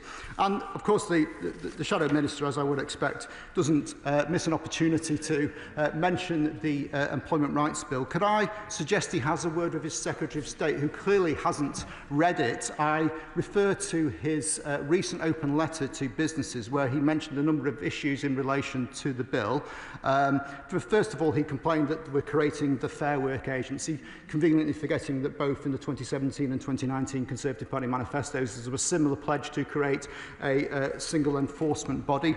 He refers to an introductory measure on electronic industrial action balloting, which of course Conservatives will be big fans of electronic voting given the number of leadership elections they have taken part in recent years. The Shadow Minister needs to inform his Shadow Secretary of State that that isn't in the bill. So I don't know where he thinks that has come from. We are going to introduce electronic balloting, but it isn't something that's in the Employment Rights Bill because we already have existing powers to implement that. And he also mentioned the Shadow Secretary of State, most curiously in this letter, that there was going to be in the bill a trade union right to roam. Now, I don't know whether he was searching for a new mobile phone contract at the time, but no such right exists. And of course, the Shadow Minister talks about the effect on employment. He needs to keep up to date with the latest Lloyds Business Barometer, which says that business confidence is now at a 9-year high, and that 60% of firms expect higher staffing levels in the next year. That is a sign, Mr. Speaker, of this government getting things done. Chair of the Women Equalities Committee, Sarah Owens. Mr. Speaker, before I start, I want to say that it's great to see so many and almost every single party represented here but one. The 4 empty chairs in front of us for the Reform MPs, they like to bang on about family values, but when it comes to actually standing up for dads, standing up for parents, they're nowhere to be seen. I'd like to thank the Minister, my honourable friend, for acting on the importance of shared parental leave. And on paternity leave, as someone who had a C-section, I was so grateful to my husband's employers for granting more than 2 weeks leave because, as everyone knows, if you have a C-section, you're not supposed to lift up a kettle for even 6 weeks. It's impossible. However, we also know that not everybody is that fortunate. This is especially true for self-employed people. The Women and Equalities Committee took evidence on parental leave and heard that nearly a third of self-employed dads and other parents didn't take a single day's leave following the birth of their child. So how will this review ensure that self-employed parents' needs will be taken into account? Minister. I thank the Chair of the Select Committee for her contribution. She's raised a very important point, and we are studying committee's recent reports on this issue with interest. It is important that we look at how all those in the different forms of employment are able to take advantage of parental leave in one form or another, because it is really important, as my honourable friend mentioned, not just for the physical assistance in the particular circumstances she mentioned, but actually for bonding with the child, that the parents should be there in those early weeks if they can be at all, and that is something that the review will definitely be considering. Liberal Democrat spokesperson Sarah Olby. Thank you very much, Mr. Speaker, and can I thank the Minister for the advance sight of the statement. The Liberal Democrats welcome the government's commitment to the much-needed review on parental leave. Every child deserves the best possible start in life and the opportunity to flourish no matter their background or personal circumstances. Too often, parents struggle on inadequate parental pay and without good enough access to shared leave. Childcare costs are eye-watering, and the balance between family life and work has only become harder and harder to strike. The Liberal Democrats have been calling for an overhaul of the parental leave system to give parents a genuine choice over how they manage their responsibilities in the first months of their child's life. And if I could just gently correct the Shadow Minister, the Liberal Democrats were proud to introduce shared parental leave in government. However, years later, millions of parents are still being denied the choice to spend more time at home, with around a quarter of fathers ineligible for paternity pay. So as we welcome this review into parental leave, I urge the government to look more broadly into the prevalent inequality in caring responsibilities. And I ask, what steps are they taking to support the millions of family carers who are looking after disabled or elderly relatives who have no paid leave at all? Will they commit to a similar review into provision for unpaid carers and to make carers' leave paid? And I ask the Minister if they will commit to reviewing the needs of carers and those of the families who have taken on kinship caring responsibilities. I welcome that commitment in his statement today, but can I ask about the government's plans to introduce statutory kinship care leave? So we're calling on the government to use this review to finally deliver meaningful reforms that address the long-standing concerns of carers and their loved ones, as well as making the changes to the circumstances of working families that can make parenting a joy rather than a burden, and end the dilemma of having to choose between work and family. Thank you, Mr. Speaker. Minister.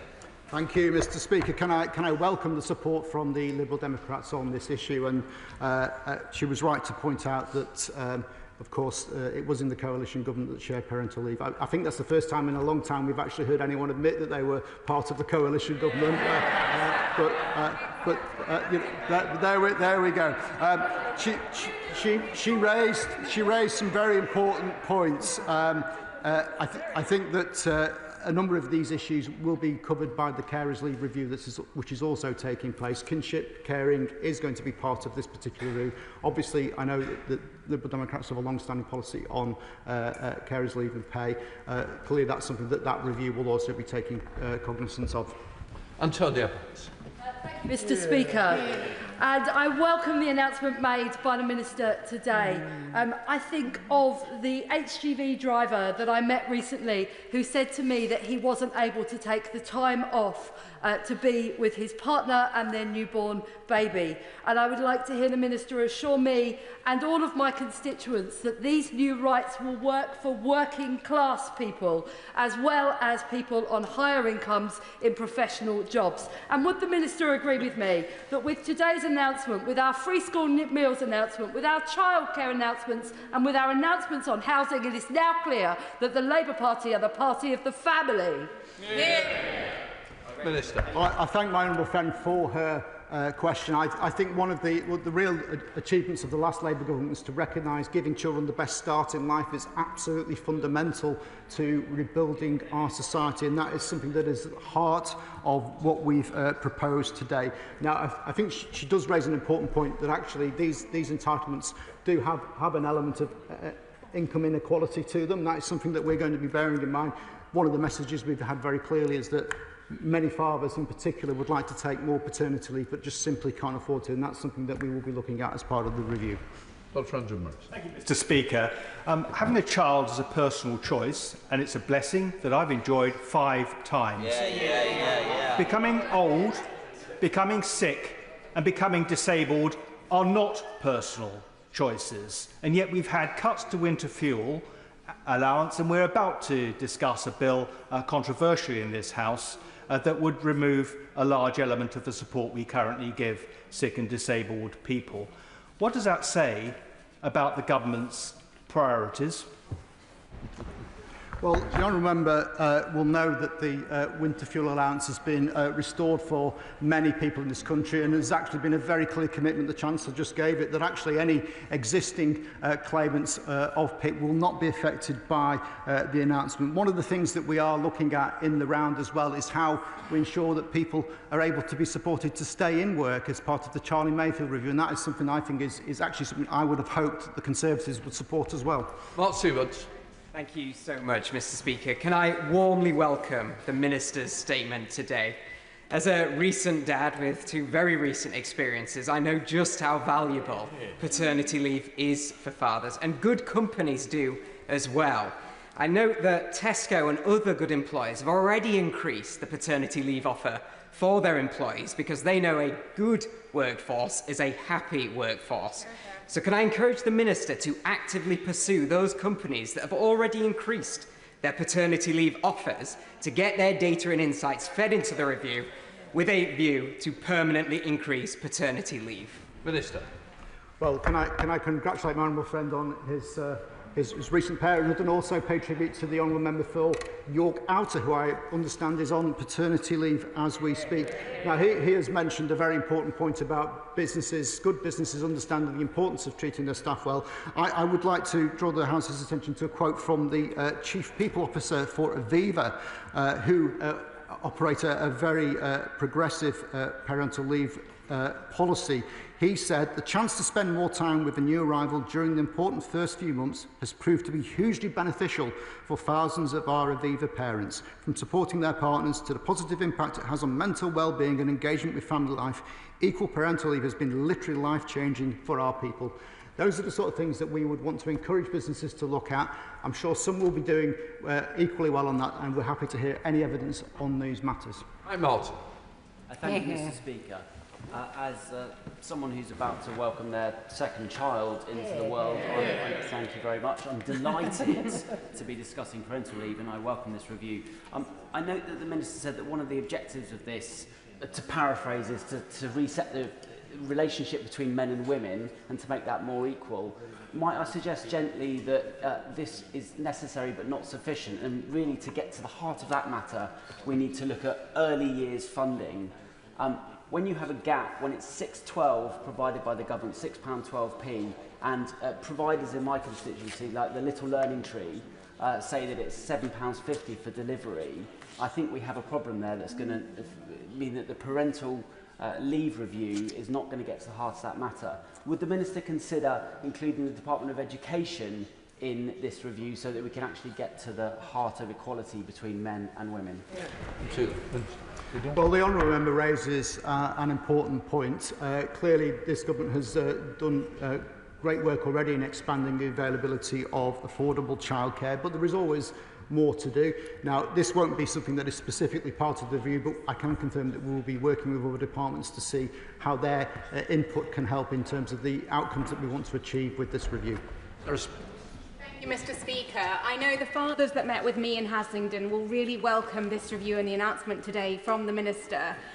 But in the conversations I've had, I've been really struck by the challenges specifically for some of our public sector workers. Teachers being almost forced back, a week, maybe if they've been able to take that after a holiday period, and police officers as well, particularly challenged around not being able to access parental leave and paternity rights. So will the Minister reassure me that this will be absolutely squarely within the terms of the review, and he'll be looking to make progress on these important issues? Minister. Well, I think my honourable friend raises some concerning issues, possibly about the culture at some of these employees who don't see the value of parental and paternity leave. Look, I think we all know that recruitment and retention in teaching is a particular issue. Actually, particularly, there aren't enough male teachers as well. That's a challenge, and maybe one of the things that's behind that is part of that cultural shift that we need to see. So I'm sure that those comments can be fed in. Thank you, sir. My constituent, Christina Harris, very sadly lost her job when she had to take time off to care for her very seriously ill daughter, Sky, who I'm pleased to report is now in remission. Christina started a parliamentary petition calling for employers to hold open the jobs of parents who, through no fault of their own, have to take time off to care for a very seriously ill child, a bit like maternity leave in principle. She achieved a debate in Westminster Hall in February, which the Minister replied to, and then very kindly he met with her some weeks later, and if I may say so, dealt with her incredibly empathetically and listened very carefully to what she said. I was there.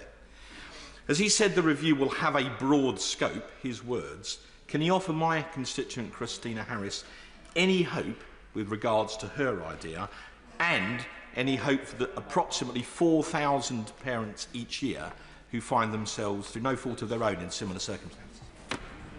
Well, I thank the honourable member for his question, and it was indeed a pleasure to meet Christina, his constituent. She raised a very important issue, which we know is not isolated.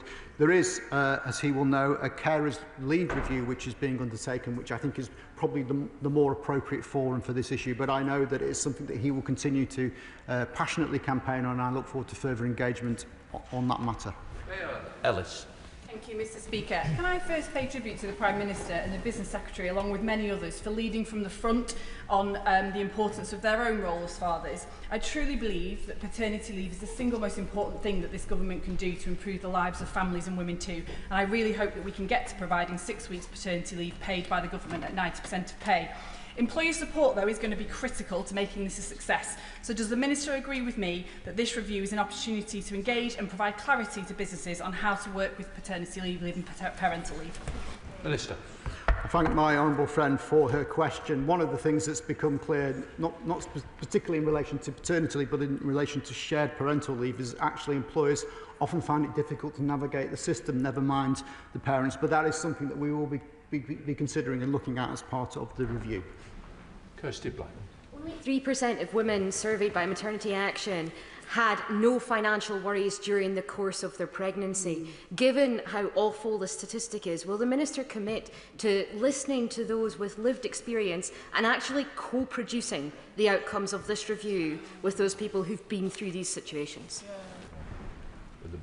Well, the honourable member makes a very important point. We, of course, will be taking representations from all interested parties. There is a call for evidence which is now live, will be up for a period of 8 weeks, and we'd encourage any bodies who have got important things to say to feed that in as part of the process. Thank you, Mr. Speaker. Alongside this government's actions on increasing the provision of affordable, available and accessible childcare, I strongly welcome this review as a real step forward. Does the Minister agree with me that for many, the complexities of the system we've got form a real barrier to accessing it, and for low-paid workers in particular, the provision of unpaid leave just makes it simply unaffordable? And will he commit that this review will have at its heart true accessibility of the system so that people can take proper advantage of it and benefit along with their children? Minister. I thank my honourable friend for his question. As a recently new father himself, he will know the system itself. And one of the things that we do here, and as he's rightly referred to, is the complexity of the system and actually the lack of availability and opportunity for those particularly in low-paid occupations, as well as those who are not directly employed. These are all things, Mr Speaker, that we will be considering as part of the review. Lisa Scott. Thank you very much, Mr Speaker. It is, of course, to be welcomed that the Government is having a look at how best to support all families of all shapes and sizes in the early weeks and months of a child's life. And I know the Minister knows that there is currently a gap for those who are self-employed looking to grow their family through adoption, because we have corresponded on the matter. I listened very carefully to the Minister's comments, and he talked about adoption, he talked about self-employment, but I wonder if he could give constituents like Kirsty from Marple the reassurance that she is looking for, that there will be an explicit stream of this work looking at self-employed adopters who currently don't get any financial support from the Government. Minister. I thank the honourable member for her question. She has, as she's referred to, raised this before, and I think it's a very, very important point. Having had some involvement in the adoption system myself recently, I do understand that it doesn't really fit in terms of the current rights system. So it is important that we look at that in the round. And of course, as I've already mentioned, Mr Speaker, those who are currently excluded from the system altogether because they are self-employed or in some other working relationship which doesn't fit within the current statutory parameters will also be considered. Thank you, Mr Speaker. May I very much welcome this review. I think most people who are in this room, with some exceptions, recognise that supporting families and supporting children is in our national interest. And I'm very pleased to hear the Government recognise and commit that parental leave, particularly for dads, is just not enough right now.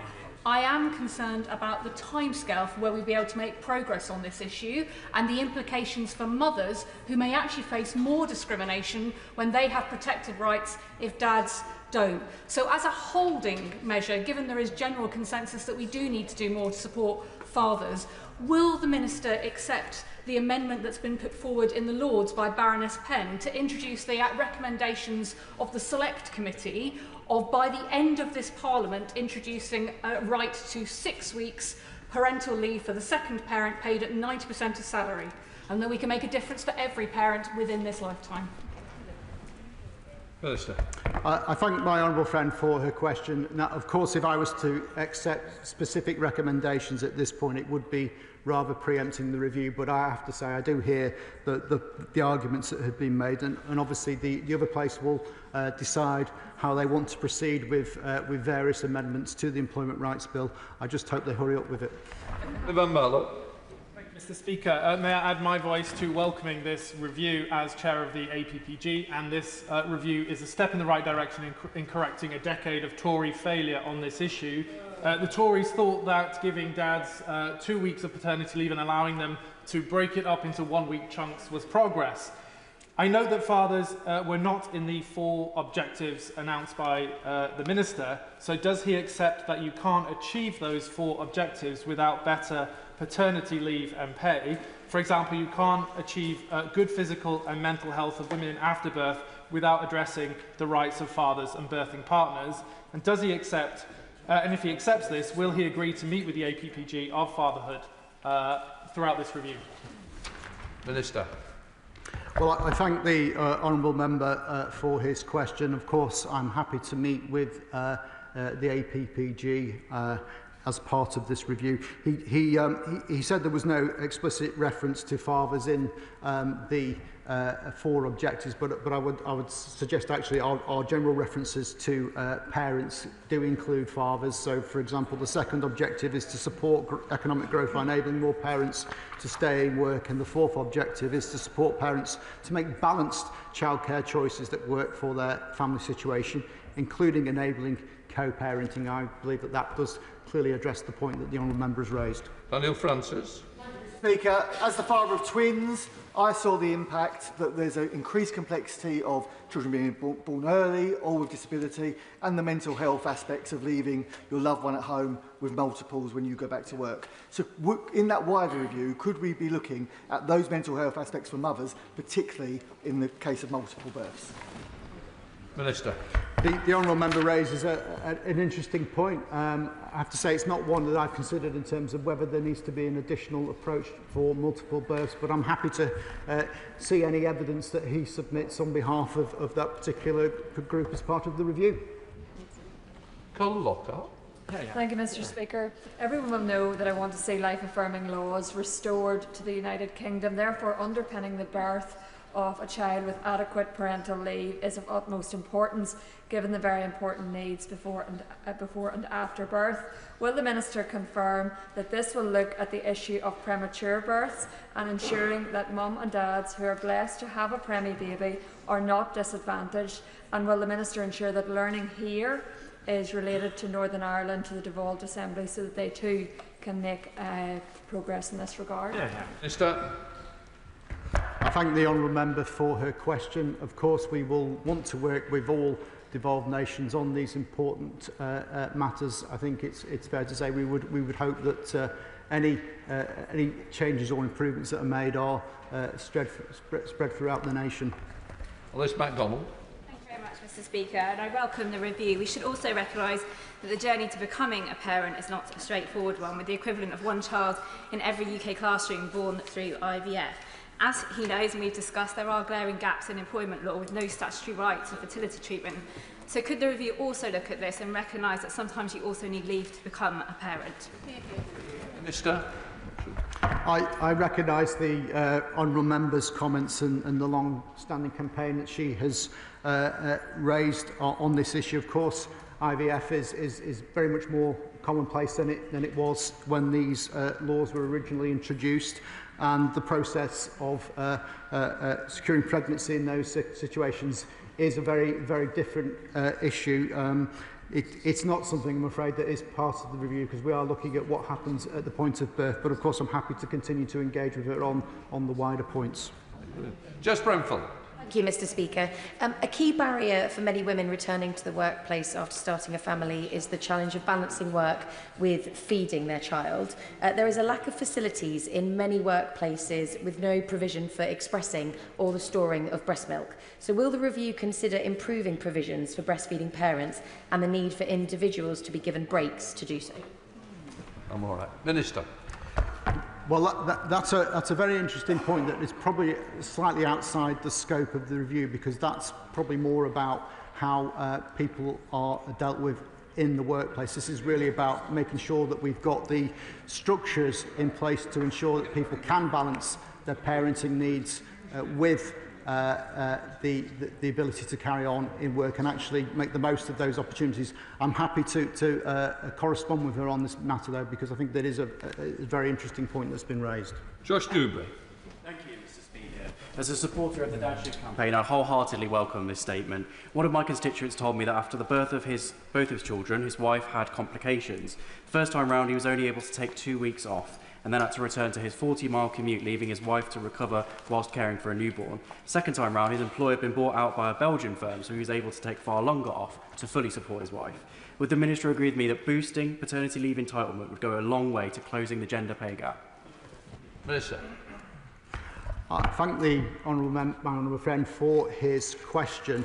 I've met with the Dad Shift myself. I've held an event in my constituency, and they do put forward a very articulate case as to why paternity leave is falling down. I reflect on my own experiences some time ago. I think my first child was born before paternity leave was introduced. Yes, I am not old. And my second was after paternity leave had been enabled in law. And the experiences were like chalk and cheese. And I think it does speak to the importance of enabling fathers to have some of that time off at those early, crucial weeks. Madeira Wilson.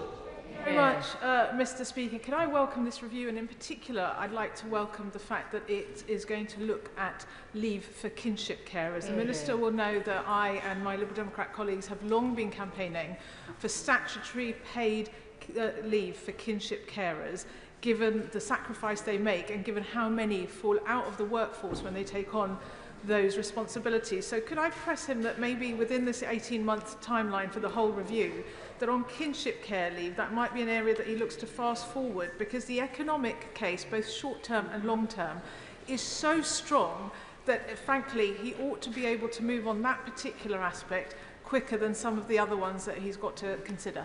Yeah. Well, can I just say, Mr. Speaker, I recognise the consistent campaigning on this particular issue, and I pay tribute to the work that kinship carers have done to take on those responsibilities, and I think there is a very articulate case made about the contribution that they make to society as a whole. I don't think it would be appropriate for us to short-circuit the review to deal with particular groups. I think we do need to look at the system as a whole. That is one of the deficiencies in the current system, that it has been built up over many years in a very piecemeal way, and it doesn't have the holistic approach that we are now seeking to introduce. Deirdre Custin. Thank you, Mr. Speaker. It's 55 years, over half a century, since the Equal Pay Act, yet women are still paid less than men. And the quote I read about 20 years ago in a newspaper article, which said childcare was catastrophic for women's careers, still could be quoted today. But the employment rights bill that this government has brought forward is ensuring businesses don't just publish their gender pay gap, they will now have to do something about it with mandatory action plans. So could the Minister tell us how today's parental leave review will help further reduce the gender pay gap and finally deliver equality for working women?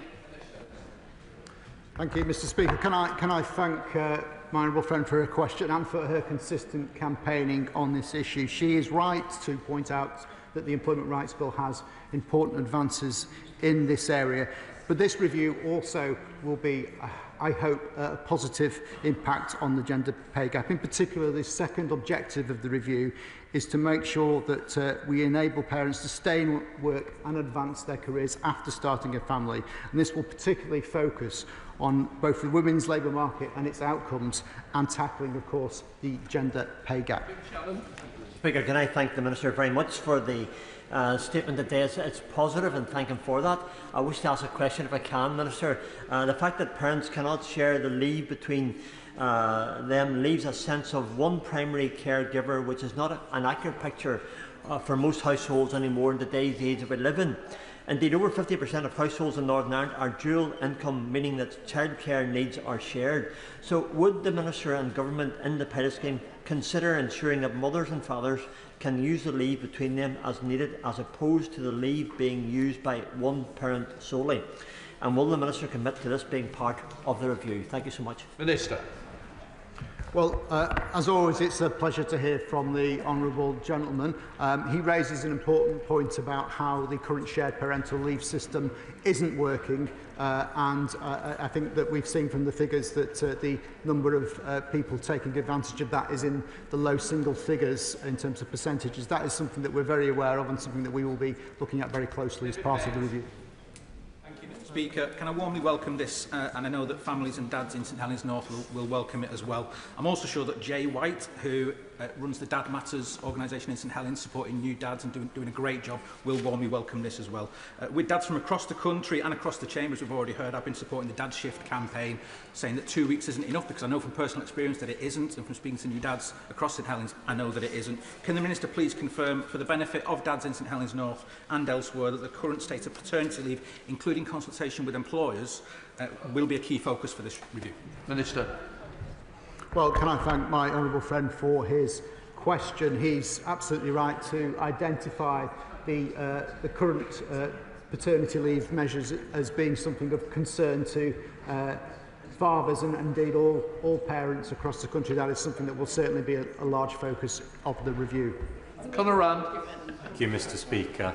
And does the Minister agree with me that as well as being good for parents and good for children, ensuring that dads are able to spend an appropriate amount of time off with their newborn children would be good for our economy, good for productivity and good for businesses too? Minister.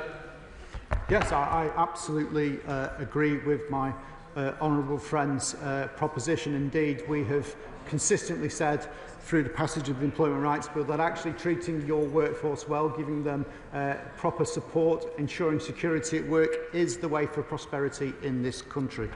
Mr. Strapper. Thank you, Mr. Speaker. Having raised with the Minister the need to do more on paternity and kinship leave in particular, I very much welcome today's statement and the upcoming landmark review. I recently had the pleasure of hosting a number of parents at the Victoria Pub in Hitchin to talk about the challenges caused by the current paternity leave framework. It was particularly heartbreaking to hear one man's story, an expectant father, of the impact it was already starting to have on him. Ahead of his birth, his wife-to-be was a high-risk case, and so he was already having to take significant leave in advance of the birth that he was worried would then deprive his ability to be there in those crucial days after the birth with the family, with his child, with that new mum who desperately would need that support. That cannot be right. So could I invite the Minister to come to Hitchin perpetually over pint to speak to local parents about the impact this review could have for cases like this? Minister. Well, I thank my honourable friend for his question. He certainly knows how to get me to attend the constituency with the offer of a pint. I will certainly look forward to taking him up on that. And he's raised an important point about medical issues. Obviously, there's been some changes recently in terms of neonatal leave and care, which is, I think, a huge step forward. But in terms of pre-delivery issues, that again is something that I think we ought to discuss further. So I look forward to having that pint and conversation. Chris MacDonald. Thank you, Mr. Speaker. In his statement, the Minister mentioned the very low level of take-up of shared parental leave. Would he agree with me that's partly due to the gap in pay between men and women, and that if we can normalise paternity leave in our society, then we'll help to make sure that both mums and dads have equal pay? I thank my honourable friend for his question. I think that is an important point. That is something that I expect we will be examining as part of the call for evidence. I referred to the work that Aviva have done in this area. They clearly have seen a culture shift in their organisation where actually it is completely normal and acceptable. Indeed, it's encouraged for both parents to take their share of leave. That's something I think we can all take lessons from. Joanna Baxter. Thank you, Mr. Speaker. I welcome today's long overdue review of parental leave. The UK currently has amongst the lowest paternity leave in Europe, and that's not just a statistic, it's a real-life struggle for families up and down this country. Can my honourable friend assure me that the review will not only just look at the amount of leave, but the amount of salary that's provided during it to protect those on the lowest wages in our country, and how he's going to go about ensuring the voice of fathers and campaigning groups like the Dad Shift and trade unions are heard in the review? Minister. Well, my honourable friend raises an important point about the financial implications of this measure. Of course, we will engage with all relevant organisations. The cost is important. We have to, of course, balance the objectives we're trying to achieve here with the cost to the Exchequer and to businesses, but that is what the review will be considering in some detail. Sean Davis. Well, may I welcome the statement and the launch of the review itself. I recently held a Dad's Drop-In event supported by Dad Shift, and there I heard from dads about examples of excellent employers doing the right thing, but also frustrations amongst self-employed and those who run SMEs about how complex and confusing the system can be.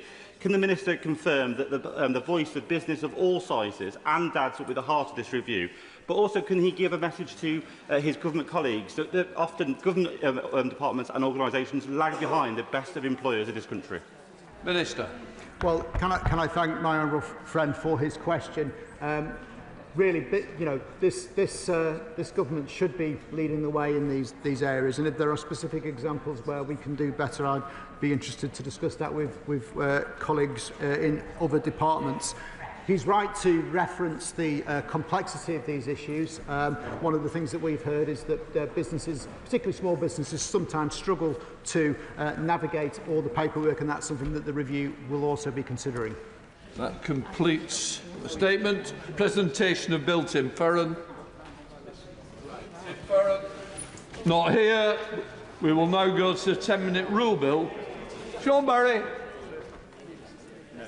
Mr Speaker, I beg to move that leave be given to bring in a bill to establish the right to breathe clean air, to require the Secretary of State to achieve and maintain clean air in England, to make provision about environmental targets and minimum standards in relation to clean air, to make provision about the powers, duties and functions of public bodies in England in relation to air pollution, to give the Office for Environmental Protection additional powers and duties related to clean air, to require the Secretary of State to comply with the United Nations Convention on Long-Range Transboundary Air Pollution, to require the Secretary of State and public authorities to apply specified environmental principles in carrying out their duties under this Act, and for connected purposes. Mr Speaker, I am very grateful for the chance to present the Clean Air Human Rights Bill alongside cross-party colleagues. This bill is about the right to breathe clean air, the right to grow up and grow old without stunted lungs, without preventable diseases like asthma, and without disabling and potentially lethal harm being done to our lungs, hearts and brains by preventable air pollution. We call this bill Ella's Law because it is also about a little girl, a 9-year-old who made history and whose memory powers this campaign for environmental, social and indeed racial justice. I am very grateful to the many honourable and right honourable members who are here today to hear her story. Ella's mother, Rosamond Adukisi-Deborah CBE, is also here in the gallery with Ella's sister and brother, Sophia and Robert. And I know that the whole family have many good friends in this house. Ella Roberta Adukisi-Deborah had nearly 30 emergency hospital admissions between her first diagnosis of asthma at the age of 6 and her tragic death aged just 9 years on the 15th of February 2013. Throughout her illness, there had been no mention of air pollution being a possible factor in her condition. And on Ella's original death certificate, it simply said she died of acute respiratory failure. Her mother, Rosamond, did not know why her lively, sporty and talented daughter had become so ill after being such a healthy child. But years after Ella died, Rosamond began to ask questions and push for answers. The family lived close to the heaving South Circular Road in London, one of the busiest main roads in Europe. And with the help of medical and scientific experts like Professor Stephen Holgate, Rosamond began to realise there could be a link between the high air pollution where they lived and the course of Ella's illness. Together they began to ask, was air pollution responsible for Ella developing asthma in the first place? And were high pollution days responsible for triggering the repeated attacks that eventually took her life? Taking new knowledge and evidence, working with legal professionals like Jocelyn Coburn, a long road began to a new inquest and a landmark new death certificate that for the first time in the world cited air pollution. In December 2020, Deputy Coroner Philip Barlow ruled for this change and said that excessive levels of air pollution had made a material contribution to Ella's death. And in his report to prevent future deaths, he recommended that the government should take note that there is no safe level for particulate matter and that World Health Organization guidelines should be seen as minimum requirements. He also said that legally binding targets based on them would reduce the number of deaths from air pollution in the UK, and he highlighted the lack of public awareness and information about daily pollution levels. And that is what this bill would do, set targets in law based on the very latest World Health Organization guidelines and provide a pathway to comply. Ella's illness began in 2010, and it spanned a period where the area around her home experienced some of the highest levels of air pollution, consistent breaches of legal limits, and terrible injustices. In 2010, it should not have had anything like these levels of air pollution. That's because, following intensive work from campaigner and friend of Ella's Law, Simon Burkitt, the founder of Clean Air in London, alongside environmental campaigners in Europe, in June 2008, Directive 2008-50-EC from the European Commission had entered into force. This set limit values for annual average nitrogen dioxide concentrations in the air people breathe of 40 micrograms per metre cubed. And those limits should have been met by the 1st of January 2010. It also set the first limit values for small particulates, something that is even more deadly at the smallest particle sizes and much lower concentrations. In the UK, we did not achieve these limits before 2010, when Ella's illness began, or even soon after. Instead, this period was one of delay to clean air zones, deception by diesel car manufacturers, and even a mayor putting glue on the roads next to the air quality monitoring stations on days when legal particulate limits might be breached. This was all a true scandal and a tragedy. I hope the government is very aware that the 2010 limits are still far from being fully reached today in parts of England, and its own projections say that parts of the country will not become compliant until 2029, 2032 or even 2045.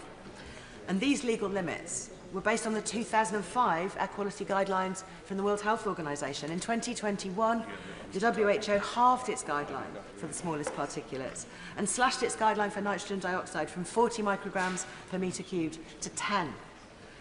And a new EU directive entered into force for our neighbours in 2024 in December. Here it is clear we need something new as well. And success is clearly possible. There has been much better action in recent years in some areas, notably in London itself. And a good proportion of this has been due to the influence on the Mayor of London of Rosamond, as well as determined campaigning by groups like Mums for Lungs, the Healthy Air Coalition, Asthma and Lung UK, Clean Air in London, Friends of the Earth, Client Earth, and many others. We are making some progress, but to respect the right to breathe clean air, we must move faster and wider in the transition to clean heating, cleaner transport, and cuts in pollution from aviation, farming, and industry as well. The second best time to do the right thing is always now. On Clean Air Day 2025 last month, with other MPs, I was so pleased to meet doctors and campaigners, including Rosamond, on their walk and wheel to Parliament from Great Ormond Street Hospital. They brought us the very important, very latest medical evidence from the Royal College of Physicians. Its new report to MPs highlights and summarises evidence gained over the last decade, showing that there are now links between air pollution and almost every organ in the body and the diseases that affect them. And it estimates that during 2025, 500 premature deaths per week will be attributable to air pollution, and calculates an economic burden of £27 billion in 2019 due to healthcare costs, productivity losses and reduced quality of life. The report above all highlights how air pollution is a preventable public health threat, and we will have the tools to prevent it in this bill, which brings the nearly 70-year-old Clean Air Act up to date, in line with the excellent blueprint published today by the Healthy Air Coalition. Mr. Speaker, introducing this bill again during this parliamentary term is important. The cross-party proposers want to extend and build upon the efforts of Baroness Jones of Moulscombe and others who helped steer a similar bill through the other place in 2022. And my honourable predecessor in Brighton Pavilion, Caroline Lucas, promoted the same bill in this House after that, right up to the end of the previous Parliament.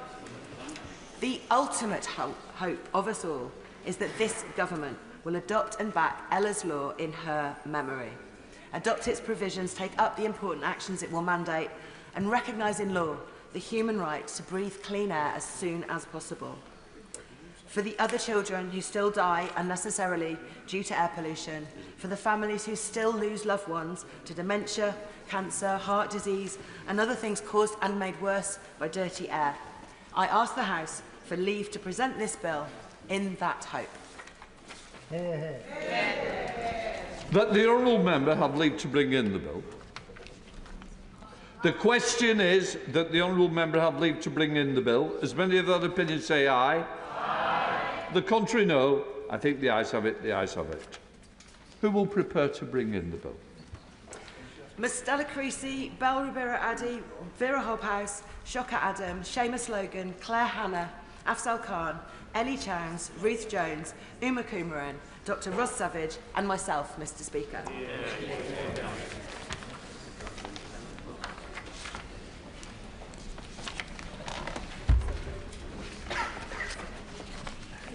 Sean Barry.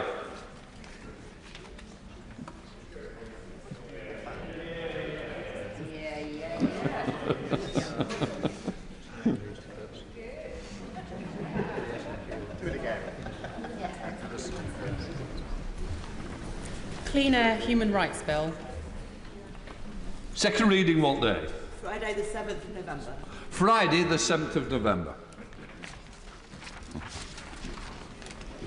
The clerk will now proceed to read the orders of the day. Universal Credit and Personal Independence Payment Bill, second reading. Wait. No. No. The reason amendment in the name of Rachel Maskell has been selected. I now call the Minister, Secretary of State, to move the second reading. Liz Kendall. Thank you, Mr Speaker, and I beg to move that this bill be read for a second time. This bill and our wider welfare reforms seek to fix the broken benefit system that we inherited from the party opposite and to deliver a better life for millions of people across our country. Our plans are rooted in principles and values I know many in this House share. Compassion for those who need our help most, a belief in equality and social justice, that everyone should have the chance to fulfil their potential no matter where they're born or what their parents did, and responsibility for our constituents and our country as a whole, so we ensure the welfare state is sustainable and lasts for generations to come. But the system we inherited is failing on all these counts.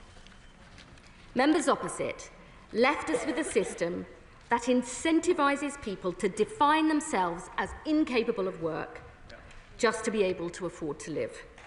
They then wrote people off without any help or support and then blamed them to grab a cheap headline. The result is 2.8 million people out of work due to long-term sickness. And 1 in 8 of all our young people not in education, employment or training, with all the terrible long-term consequences this brings for their future job prospects, earnings and health. And the number of people on disability benefits set to more than double this decade, with awards for personal independence payments increasing at twice the rate of increases in the prevalence of disabled people in our society, adding 1,000 new PIP awards a day. That's the equivalent of adding a city the size of Leicester every single year. And I do not believe, let me make some progress, I do not believe that this is sustainable if we want a welfare state that protects people who most need our help for generations to come. Mr Speaker, there is nothing compassionate about leaving millions of people who could work without the help they need to build a better life. There's no route to equality or social justice when 9 million of our fellow citizens are out of work and not looking at work for work, and when our country has one of the widest disability employment gaps in Europe. And there is no responsibility in leaving our system of social security to continue as it is and risk support for it becoming so frayed that it is no longer there to provide a safety net for those who can never work and who most need our help and support. So this bill, alongside our wider reforms, will help people who can work to do so, protect those who cannot, and begin to get the benefits bill on a more sustainable footing.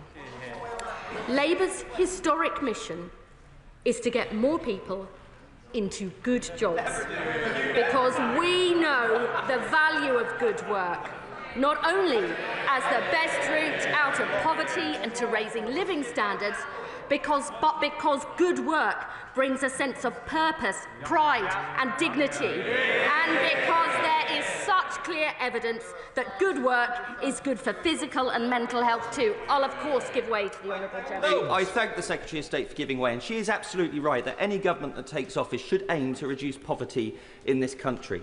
Why then do her own government's figures show that the actions that she is taking this afternoon will put an extra 150,000 people into poverty? And does she really think that is what her backbenchers expected when they were elected to government last year? I think that's what they call chutzpah, Mr. Speaker, seeing as members opposite put an extra 900,000 children into poverty. And this government is determined to tackle it. This government will take 100,000 children out of poverty by our plans to extend free school meals to every household on universal credit, a down payment on our child poverty strategy in the autumn. Mr. Speaker, I am very proud that at the spending review, alongside billions of extra investment to create good jobs in every part of the country, to invest in the transport infrastructure and skills so people can get those jobs, and to drive down NHS waiting lists so people can get back to health and back to work, my right honourable friend, the Chancellor, delivered the biggest ever investment in employment support for sick and disabled people, quadrupling what we inherited from the party opposite to £1 billion a year. And as I set out, I will give way to my honourable friend. I thank my right honourable friend for giving way, and I thank the Secretary of State for the improvements that she has made to this bill, which are extremely reassuring for my constituents, 9,000 which are on personal independence payments and are now reassured. There are some, however, that are concerned about the impact assessment published yesterday about the number of adults who could be put into poverty. I do recognise that these figures do not take into consideration the impact of the planned record investment in employment support. Will she publish further assessments which provide a more accurate view? I would thank my honourable friend for her question. She's absolutely right that those figures do not take into any account the employment impact from the investment we are putting in. We have actually produced extremely clear evidence that good employment support works, including Work Choice, a Labour programme ended by the Tories, which meant 40% more disabled people were in work 8 years later. And we will indeed publish further updated impact assessments before committee stage, spelling this out in more detail. I will, of course, give way to the honourable. Okay. Mr. Speaker, thank you. I've been asked by Parkinson's and MS, and I asked this question specifically of the Minister. Hope she give me the answer. They're talking about a fluctuating condition will be locked out of qualifying for the high rate of the UC health element. The functional limitation must constantly apply for a claimant to meet the severe conditions criteria. So can I ask the Secretary of State, please, will she commit on the floor of this House to add explicit reference to the bill to ensure that fluctuating conditions like Parkinson's, like MS, are not locked out of the higher rate? It's really important for those people, if you don't mind. Thanks so much. The honourable gentleman raises a very important point, and I would say to him that our honourable members have asked about the issue of whether people with fluctuating conditions meet the severe conditions criteria, which is for those with lifelong conditions that will never improve and means they can never work. It is absolutely the case that as someone's condition progresses, if they actually change and meet those severe conditions criteria, they will be protected. And one of the reasons for the TIMS review that I'll come on to later is precisely so we make sure this vital benefit does recognise the impact of fluctuating conditions on people's life. That's absolutely crucial to make sure this benefit is fit for the future. Now, as I set out to the House, I'll make a tiny bit of progress and then I will respond. As I set out to the House yesterday, we have listened carefully to concerns that there wouldn't be enough employment support in place quickly enough by the time the benefit changes come in. So we are bringing forward an additional new £300 million of employment support for sick and disabled people, delivering a total of £600 million next year £800 million the year after, and £1 billion in 2028-29, increasing our total spending on employment support for sick and disabled people to £3.8 billion over this Parliament, so we ensure that anyone who is affected by this bill will be offered personalised work, health and skills support, including access to a specially trained advisor by the time the legislation comes in. I will give way to the honourable gentleman. The Secretary of State giving way. Under the last government, we brought forward the Work Well pilot, which looked at 15 different areas for 59,000 people to provide a package, a multidisciplinary team package to get them back into work. Am I correct in thinking that the £300 million she's investing is built off the back of that pilot? Are they planning to continue it and continue to grow it? Because the results seem to show that it had a very strong preference of getting people back into work while supporting their health. That's what this House wants to do. Does she agree with me that that's the case, and is that the funding? Joining up work and health support is absolutely essential, and I've personally been to visit some of the projects in place, and they're making a really big difference. We are building on that with additional extra investment, in quadrupling what we inherited from the party opposite. But joining up work and health support is very, very important, because I think good health and good work are two sides of the same coin, but this needs to be available widely and across the country. Turning now to the specific measures in this bill. Clauses 1 to 4 begin to tackle the perverse incentives left by the party opposite, which encourage people to define themselves as incapable of work by rebalancing the universal credit standard allowance and health top-up. I am very proud that we are delivering the first ever sustained above-inflation rise to the universal credit standard allowance. The largest permanent real terms increase in the headline rate of out-of-work benefits since the 1970s. 6.7 million households, the lowest income households, will benefit from the increase in the universal credit standard allowance and deliver a £725 a year increase in cash terms by 29/30 for a single person aged 25 and over.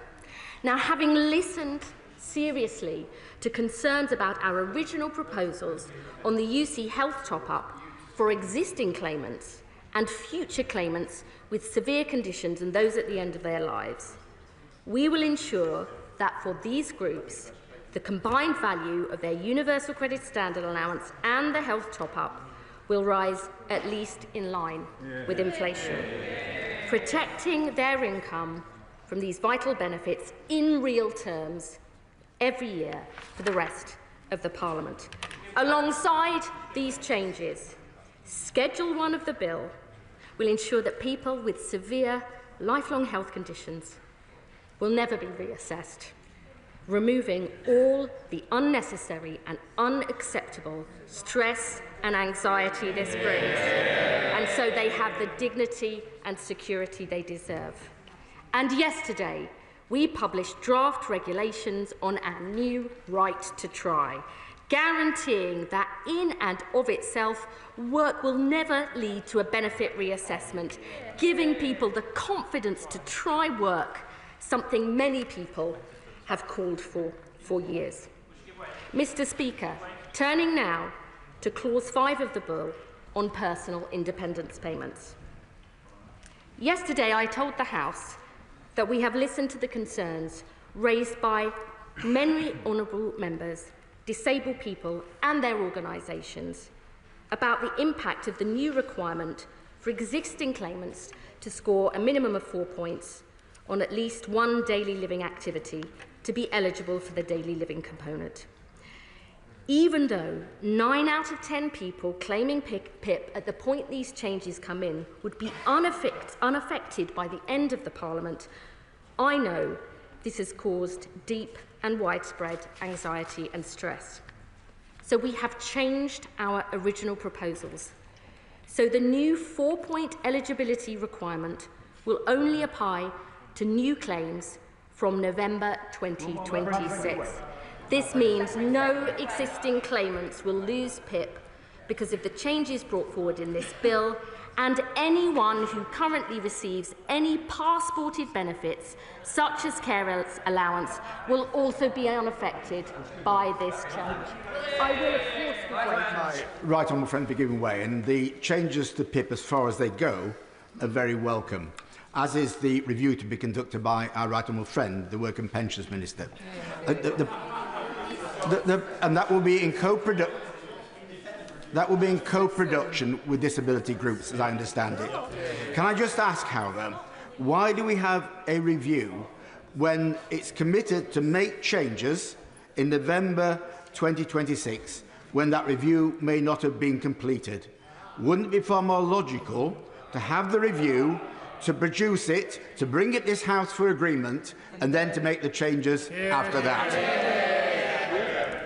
I will come on to this point in a moment, but the purpose of the PIP review is to have a wider look at the assessment. It hasn't been looked at for over a decade since it came in. I understand the sequencing points, but I'll come on to that in a moment. What I think is extremely important is to have the very clear message that existing claimants, PIP claimants, will now be unaffected by the changes in this bill, and I give way to my honourable friend.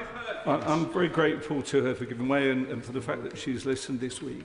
But she will know there are many disabled people watching our proceedings today who remain very worried. She's absolutely right about the fact that the existing system isn't working. So can she say more about the review that our honourable friend from East Ham is going to do, and how we can rebuild the confidence of the disabled groups and those people who are worried, because every welfare reform seems to have been bad for them, about the fact we can have a system that actually assesses who really needs it?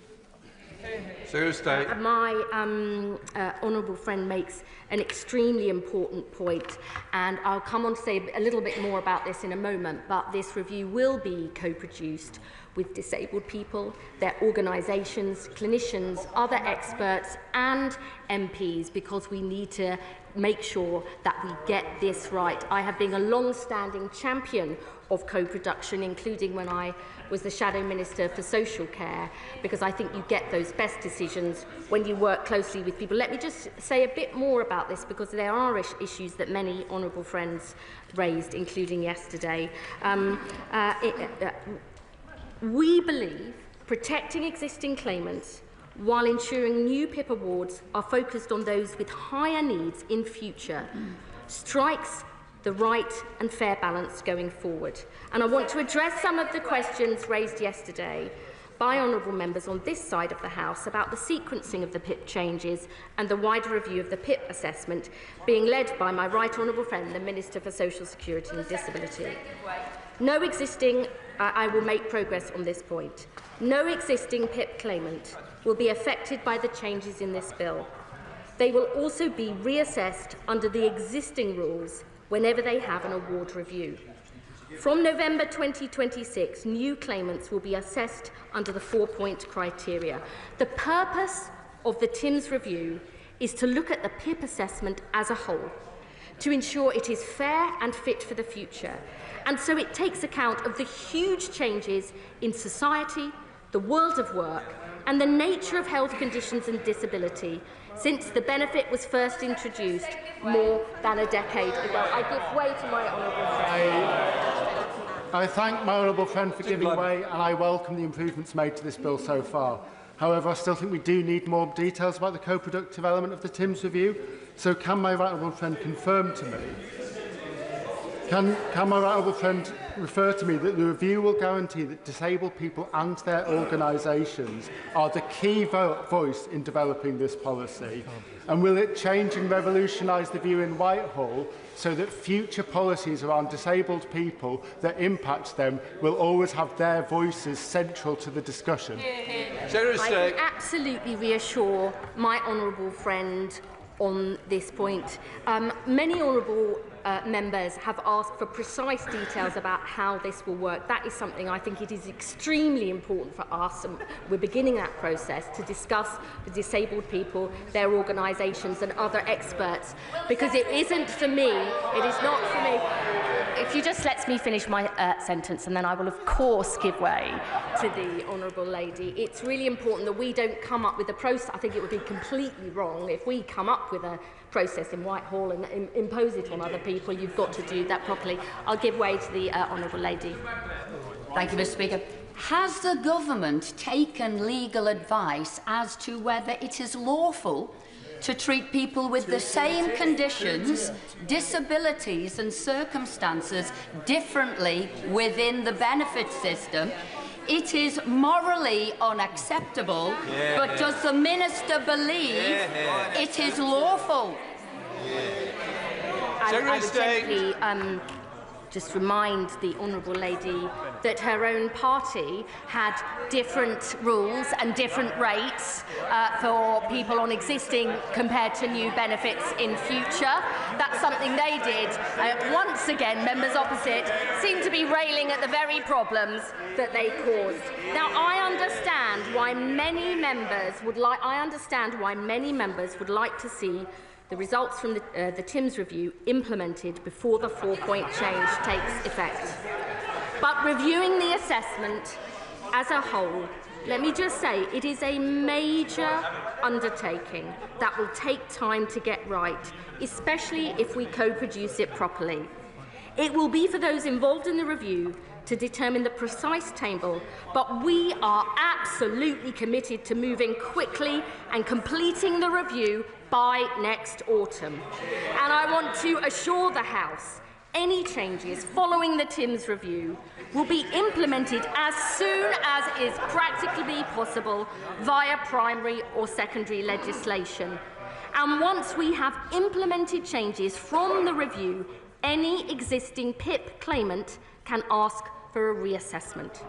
Mr. Speaker, welfare reform, let's be honest, is never easy, perhaps especially for Labour governments. Our social security system directly touches the lives of millions of people, and it is something we all care deeply about.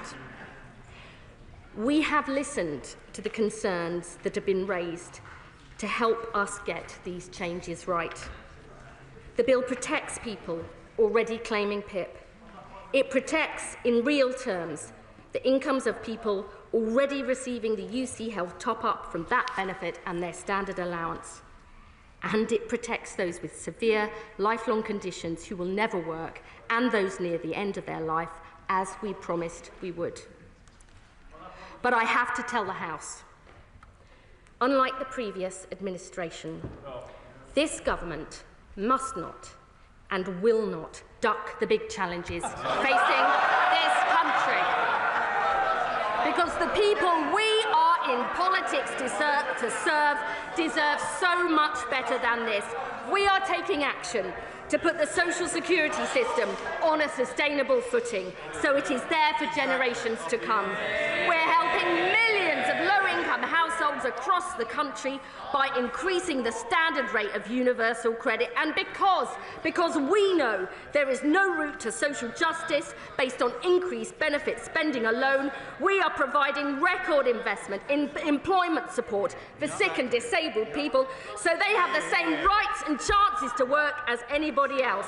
Our plans will create a fairer society, one where people who can work get the help they need, where we protect those who cannot. A society where the welfare safety net actually survives and is always there for those who need it. Above all, this government is determined to give people hope that tomorrow will be better than today, with real opportunities for everyone to fulfil their potential and build a better life. And I commend this legislation to the House. The question is that the bill now be read a second time. Leader of the Opposition, Kemi Bernal. Mr. Speaker, we are staring down the barrel of a crisis that no serious government can ignore. The welfare system no longer works as it should. what was once a safety net has become a trap. A system designed to protect the most vulnerable is now encouraging dependency and dragging this country into deeper debt. Mr. Speaker, the welfare system is a crucial safety net for the poorest and the most vulnerable in our society. So I was quite surprised, Mr. Speaker, at the tone that the Secretary of State decided to take today. She thinks that she can stand there and get away with the fiction that all of this was caused by the last government. So let me refresh their memories, especially for those who were not here at the time. In 2010, we inherited 8% unemployment, and we brought it right down. The last Conservative government reformed welfare to introduce universal credit, and our reforms helped ensure that employment more than halved and was at a near record low. What have we seen since they came in? Unemployment has risen every single month that Labour came into office. Mr. Speaker, during our time, indeed 800 jobs were created for every day that we were in office. And at the same time, until the COVID pandemic, we kept spending under control, cutting the deficit every year. But COVID changed everything. It did. Now we face a new... Mr. Speaker, it is delightful to hear them laughing. I remember us sitting on that side of the House, and they were demanding that we spend more and more and more money. Thank God it was Conservatives who were there under COVID. Labour would have bankrupted the country. We face, Mr. Speaker, we face a new reality. Under this government, every single working day, 3,000 people move on to incapacity benefits. 3,000 every single day. That is a 50% increase from when we left office. A 50% increase. They have only been in power 1 year, Mr. Speaker. Imagine what it's going to be like after the next 4 years. A 50% increase, 3,000 people onto incapacity benefits every day. That is not normal, it is not sustainable, and it is not acceptable. Spending is spiralling under Labour, Mr. Speaker. Will my right honourable friend give way? Yes, I will. Edward Lee. My right honourable friend quite rightly mentions COVID, and I'm sure there's one thing that we can agree on. Unfortunately, before COVID, people were assessed much more often in person. And during COVID, that was stopped, understandably. And we have to get these in-person assessments going, and we have to get them going quickly. Sure, that's something we can all agree on. The Father of the House is absolutely right. This is something that we should all be able to agree on. But they're too busy trying to shift the blame instead of solving the problem. Let's talk about solving the problem, Mr. Speaker. We have 28 million working people propping up 28 million people not working. The rider is getting heavier than the horse. Health and disability benefits were £40 billion before COVID. By 2030, I'll give way in a moment, by 2030, on this government spending plans, they will hit £100 billion. I give way to the Right Honourable Lady. I thank the Right Honourable Lady. I wonder if she could help the House. When was it, during the 14 years when the Conservatives were in power, was the time when the benefit system worked well? Mr. Speaker, I will remind her of our inheritance. We took difficult... I will. In 2010, I said it before, I'll say it again, 8% unemployment down to 4%. Every single time Labour leaves office, they leave more people unemployed. The welfare system needs continual reform. We took difficult decisions and got universal credit through with so much opposition from them. We improved the system. That doesn't mean it can't be further improved, and we've offered to help. They don't want any help. They just want to make things worse. Mr. Speaker, by 2030, on this government spending plans, we will hit £100 billion on health and disability benefits alone. That is more than what we spend on defence. And this should make everyone in this House stop and think, because this bill does nothing to fix that problem, and that is why we cannot support it. The Conservative Party are the only party in this House urging restraint. And unless this House acts, they will bankrupt our children. They will bury the next generation under a mountain of borrowing and debt, and they will do it not because we had no choice, but because they lacked the courage to choose. A fundamental and serious programme to reform our welfare system is required, and this bill is not it. This bill is a fudge. And I feel sorry for the Right Honourable Lady. She looks as if she's being tortured. This is a rushed attempt to plug. We all know why this is happening. We all know why this is happening. I'll give way in a moment. We all know why this is happening. This is a rushed attempt to plug the Chancellor's fiscal hole. It is driven not by principle, but by panic. The changes were forced through not because they get more people into work, but because someone in 11 Downing Street made a mistake. It is clear that these changes were not designed to introduce fundamental reforms. How did we get here? Last year, at the Chancellor's first budget, she left herself no headroom. That same budget killed growth, meaning that unemployment has increased every month since Labour took office. This is a good time for me to remind the House again that every time Labour leave office, they do so with unemployment higher than when they came in. And they are doing it again. They are doing it again. I'll give way to the Right Honourable Gentleman first. I'm very grateful for her giving way. I'm sure that she would not want an inaccurate statement to stand on the record. Unemployment fell under just two 20th century governments, the first Labour government and the 1970 government of Ted Heath. Now, I know that she's repeating a standard Conservative Party message, but it is a really cynical and silly misuse of statistics. The the honourable gentleman is simply wrong. He needs to get an education and look at the facts. I give way to my right honourable friend. Does my right honourable friend agree with me that the chief architect of the fiasco which people with disabilities are facing today, and which every member of the Labour Party opposite is facing today, the chief architect is the Chancellor of the Exchequer, and the fact that she is not here to face up and take responsibility is all we need to know about her and those on the front bench opposite. My right honourable friend is quite right. This is a fiasco, and it is the Chancellor's fault. She marches them up and down the hill all the time. They're the ones who have to face their constituents. We are trying to help get a welfare system under control and get people into work. Yes. And my right honourable friend, he is right to raise the Chancellor. He's right to raise the Chancellor because when that economic outlook worsened this spring, she chose to force through these changes to welfare, designed not to reform, not to improve the system, but to address a hole in her numbers. These changes were rushed for Rachel, as we say, Mr. Speaker. And I watched when she made that budget.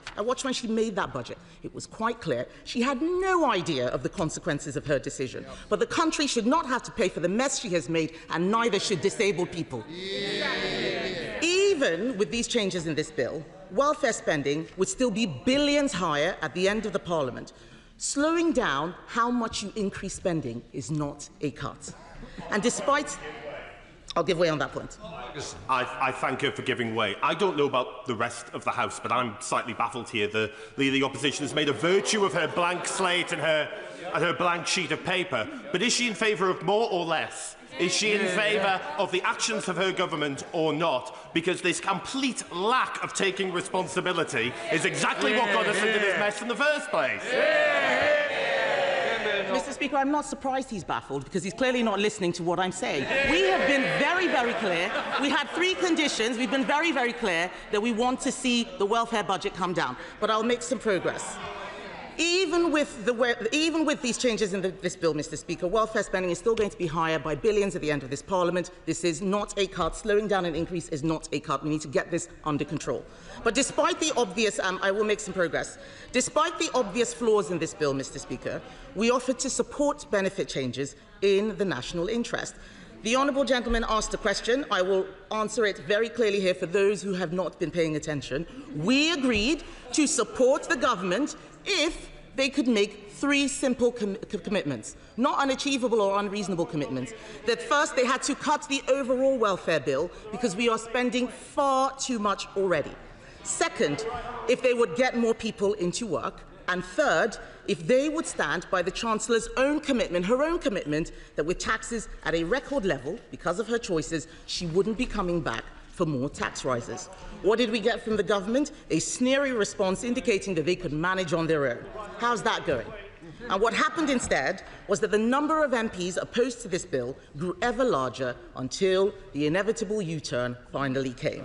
Announced by press release dispatched after midnight, a panic letter setting out that the reforms had been gutted, and now the bill is more incoherent than it was at the beginning. I give way.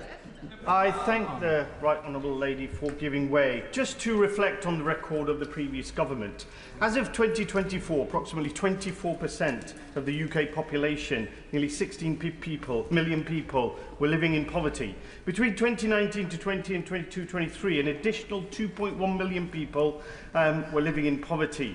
And in the year until April 2024, before the Labour government came into power, 4.45 million, or 31% of children in the UK, were living in relative poverty. Will the Right Honourable Lady agree with me that the previous Tory government failed the majority of the population, including disabled people and children? No, I definitely will not agree with him. He's talking about relative poverty figures, and the fact is the best way to get people out of poverty is into work, something we did again and again and again. Mr. Speaker, the bill is more incoherent now than it was right at the beginning. It doesn't do the job at all. Reforms, which were not enough in the first place, will only now cut £2 billion from a ballooning budget instead of £5 billion. And they will create a new welfare trap and a two-tier welfare system. Right up until the last moment, the government kept pushing and pushing, ruling out changes, sending their poor, weary ministers and ambitious backbench bootlickers out onto the airwaves. And then, as we have seen before, Mr. Speaker, at the last moment, I say to them, they abandon you. They abandon you after all of that. They have been hung out to dry, Mr. Speaker. The government does not care how it has made their backbenchers look. And it's not the first time. Week after week, the Right Honourable Lady was sent here to say with a straight face that she was right to cut the winter fuel payments, that there would be no turning back, that the country's finances would simply collapse if she didn't take pensioners' fuel money and give it to the trade unions. And her backbenchers sucked that one up. They muttered and they grumbled, but each of them went back and told their constituents that the winter fuel payments were being confiscated to fix the foundations. And only once pensioners had sat in the cold all winter and the Chancellor had tanked the economy and up and down the country Labour MPs had the door slammed in their face did they finally accept that it was a mistake. This time, when asked to line up behind a bill that cuts money from older disabled people with physical disabilities, a bill that, according to their own modelling, gets no one into work, funnily enough, lots of them didn't fancy another go. Perhaps they will think twice next time the Chancellor comes to them with a bad idea. Yes, I will give it. I thank the Leader of the Opposition for giving way. The Prime Minister's inability to control his backbenchers has meant that the Chancellor now has to find an extra £2.5 billion to fill the savings that she's claiming she's got. Can the Leader of the Opposition guess how she might raise that money? The fact, I thank my honourable friend for that question, the fact that they have refused not to commit to tax rises means that it's probably inevitable. But it is quite clear that Labour MPs will surely feel emboldened to push for more unaffordable changes to our welfare system, including to the two-child benefit cap. So let's be clear. Part of the reason these plans have been so rushed and badly thought through is because of the mess the Chancellor has made. This is an attempt to find the quickest and crudest savings possible, to plug the hole she has created in the public finances, but the Chancellor is not the only one to blame. It beggars belief that the Labour Party came into office after 14 years in opposition with absolutely no serious plan for reforming welfare. What were they doing all that time? What were they doing? The welfare bill is already totally unsustainable, and it is only getting worse, Mr. Speaker. It is only getting worse. As I said, health and... I'll give way to the Honourable... And as one of the Labour backbenchers who will be supporting the government, can I just point out there's not that many backbenchers behind her, and they get fewer every week. But perhaps, given what she's just said, she could tell us. She says she wants to cut further from the budget of the DWP. Where? What would she cut? What exactly would she do? We've cut unemployment. Yes, Mr. Speaker, As I was saying, Mr. Speaker, health and disability benefits are forecast to rise to £100 billion. That will mean £1 in every £4 raised in income tax will be paying for these benefits. This is not sustainable. Until the pandemic, we on this side of the House had spent years bringing down the benefits bill and getting people back into work, including millions of disabled people. Talent, energy, ingenuity, these are not confined to those in perfect health. If we want to afford public services, improve people's lives and compete globally, we cannot consign so many people to a life out of work. We've got to get them into work. So I do believe that the whole House agrees the system needs change. I think we may disagree on what exactly that change looks like, but what we have in front of us today is just a big mess. I give way to my right honourable friend. The Secretary of State was right. Welfare reform is tough, and governments tend to duck the issue, with notable exceptions like my friend for Shringford and Woodford. But if you are going to change welfare radically, you surely review the options and then decide which ones to take. By contrast, this government's decided on its option and is then going to review to think what it might have done. Surely that's not the right way to run welfare or any part of government. Spot on, John. My right honourable friend makes an excellent point. I have nothing further to add. He said it just as well as it possibly could have been said. So, Mr. Speaker, the whole House agreed that the system needs to change one way or another, but what we have in front of us today is a big mess. It's neither fish nor fowl. And because of their hasty concessions, we now have a two-tier benefit system, under which people already on benefits will be incentivised to keep them.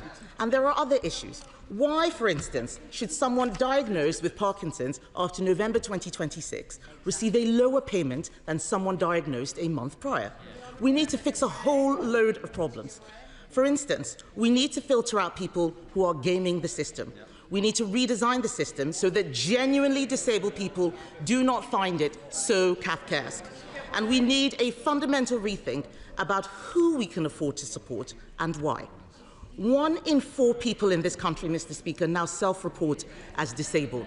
This is an extraordinary state of affairs. We clearly cannot afford to support all of them. We should focus that support on those with the greatest need. Many people with disabilities live full and independent lives, contributing to society. Research published by the Centre for Social Justice last week shows that you could save up to £9 billion by restricting benefits for lower-level mental health challenges such as anxiety. So members opposite ask what we would change. That's one of the things we would change. And findings published by the Taxpayers Alliance today shows that people with conditions that include acne and food intolerance are getting benefits and getting entitlements like Motability.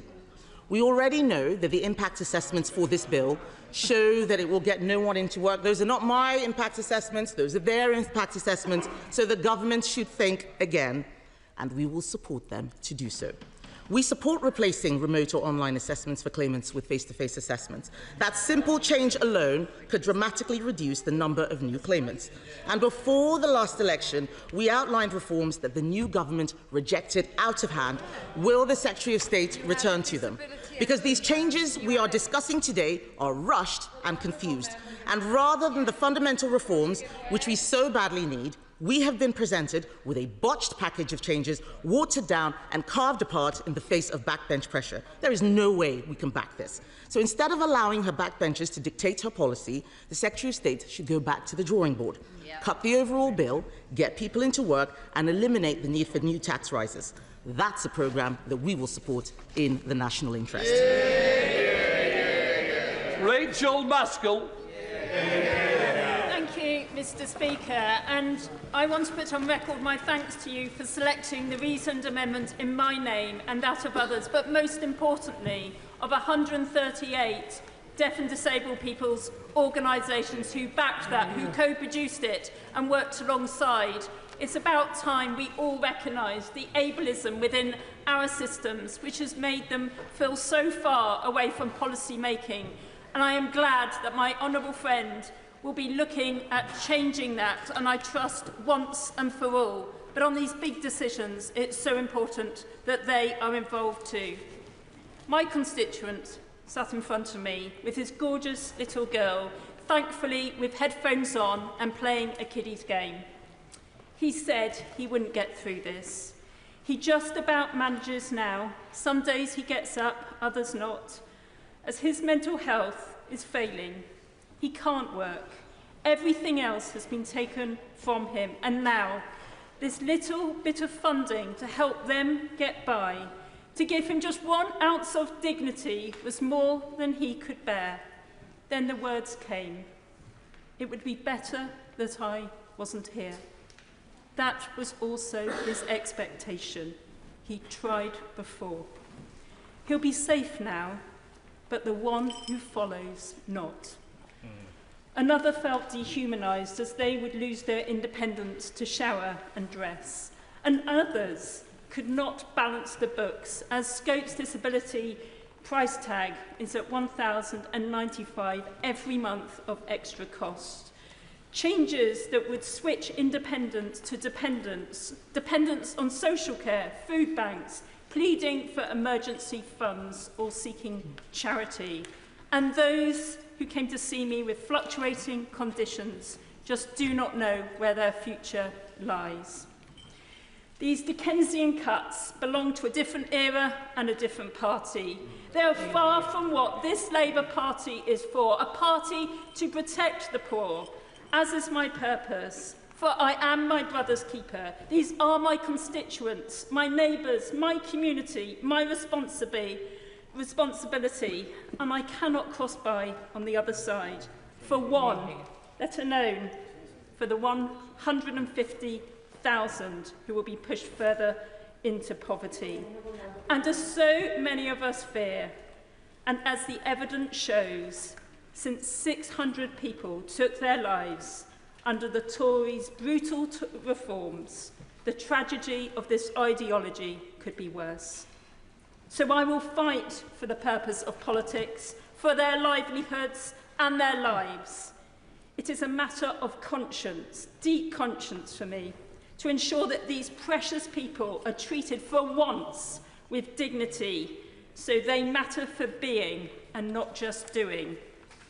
16 million, they beg, in the chaos and confusion, where the sequence of consultations makes no sense to them or no sense to me, and I think, if we're honest, no sense to any of us in this bill, to just stop and start again with listening to their voices. So at this 11th hour, I plead withdraw. We will be met with relief and praise. Let's consult, co-produce, incorporate the Mayfield Review findings and accommodate those of the Timms Review first. Let the voices of older women whose physical health is declining as they work into later life come to the fore, or disabled victims of domestic violence. As Refuge says, the charity will not be able to leave to find their place of safety without PIP be heard. The olive branch of grace to current claimants gives no mercy to those to come. Disabled people have fought all their lives not to pull up the ladder behind them. We are talking about 430 people on PIP, losing 4,500.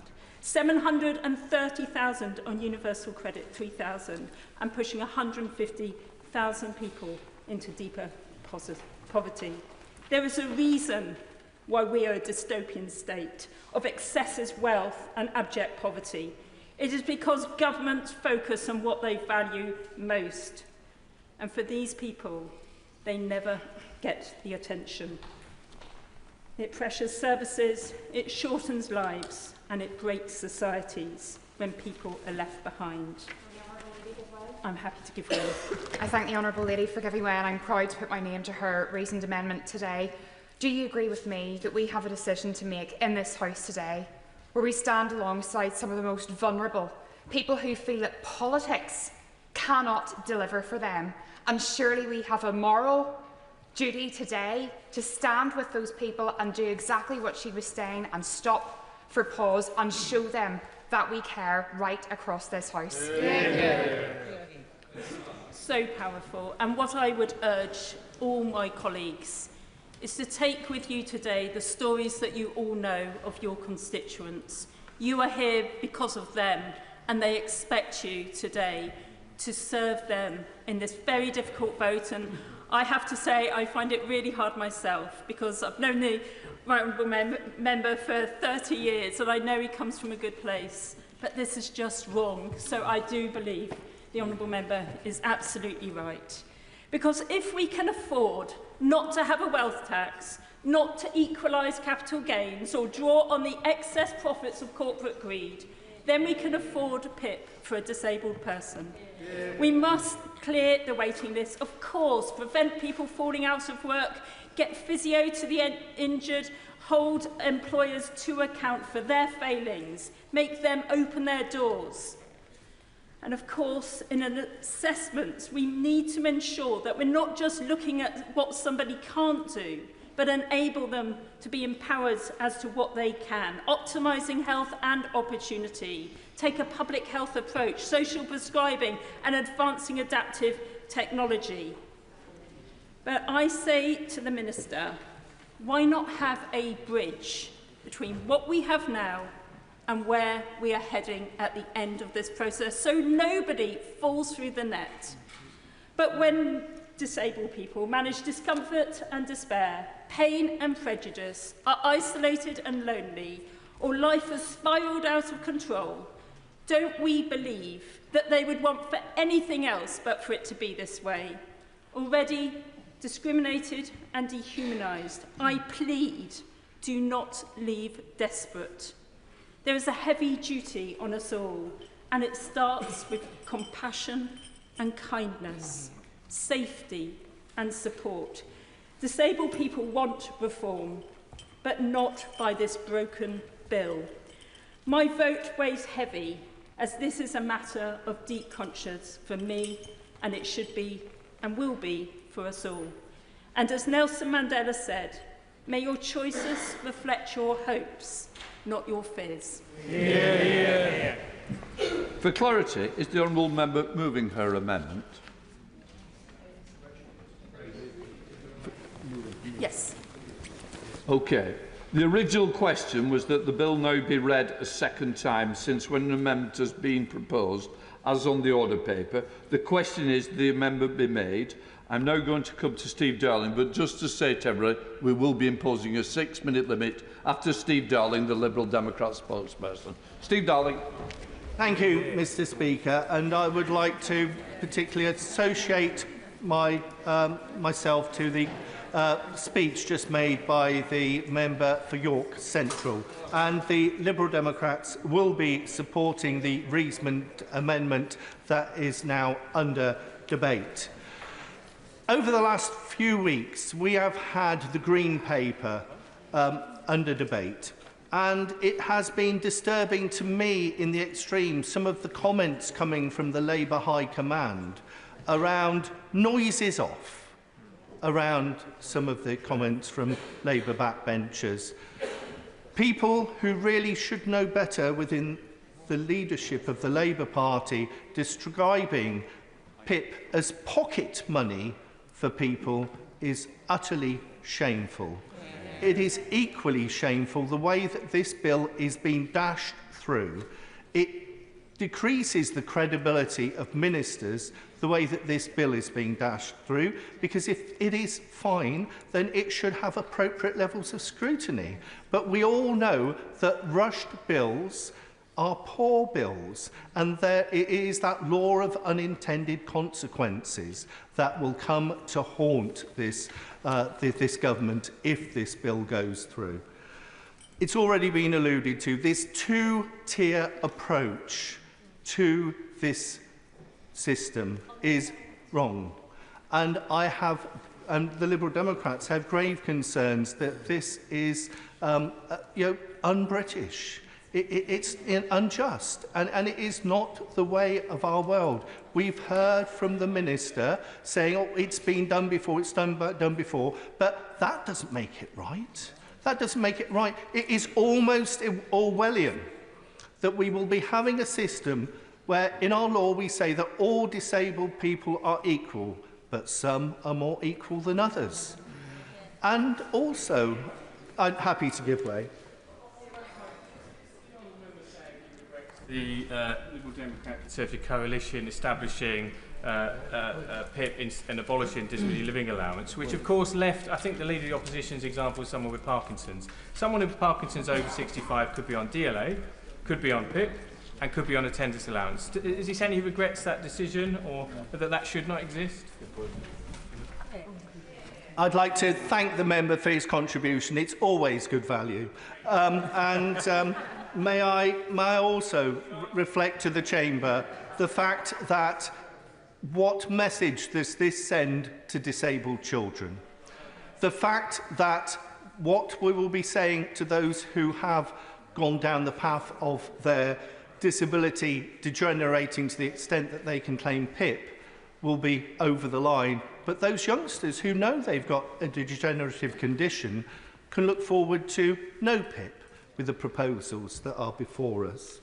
Also, I would reflect to the Chamber that PIP is often a passport to other levels of support, whether that is blue badges or whether it is rail cards, which gives people the opportunity of getting out and living their best lives. But perhaps the most important passport benefit that you get from this is carers allowance.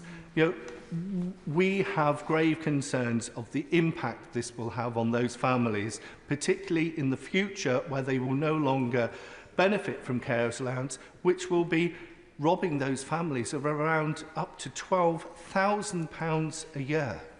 Don't get me wrong, we as Liberal Democrats recognise that the benefit system is broken and does need resolving, but it needs that, as we had in our manifesto, co-design with disabled groups and carers groups to make sure that we get it right for our people. I'm happy to give way to the the honourable member for giving way. The Secretary of State today has made the claim that she is listening. Would the honourable member agree with me that she's certainly not listening to many of her backbenchers, but also to the 86 disability charities who have said this will harm disabled people? We all know that reform is needed, but today when we talk about reform, there's absolutely no mention of the fraud that goes on within the system that's costing billions to our country. So surely we should start with that and not impact and affect the most vulnerable in our society, and therefore we will be voting against this bill today for that reason. Thank you. And I concur most with what the member was stating there. But I'd go back to the root causes of some of the challenges of why some people aren't in work, and it goes back to my surgery in Torbay, where people have come along and said, I've got this long-term illness, but I can't be fixed by the NHS that it's been broken. And until we've sorted our National Health Service and the social care system out, people will be trapped with long-term ill health. So that needs resolving as a matter of urgency. I'd also highlight, and I've banged on about this, and whilst we acknowledge PIP is not there for, it isn't an out-of-work benefit, it helps people live what many of us would take for granted as their lives, but the reality is the Access to Work scheme is broken massively, and that needs resolving. And whilst there are warm words, happy to give way.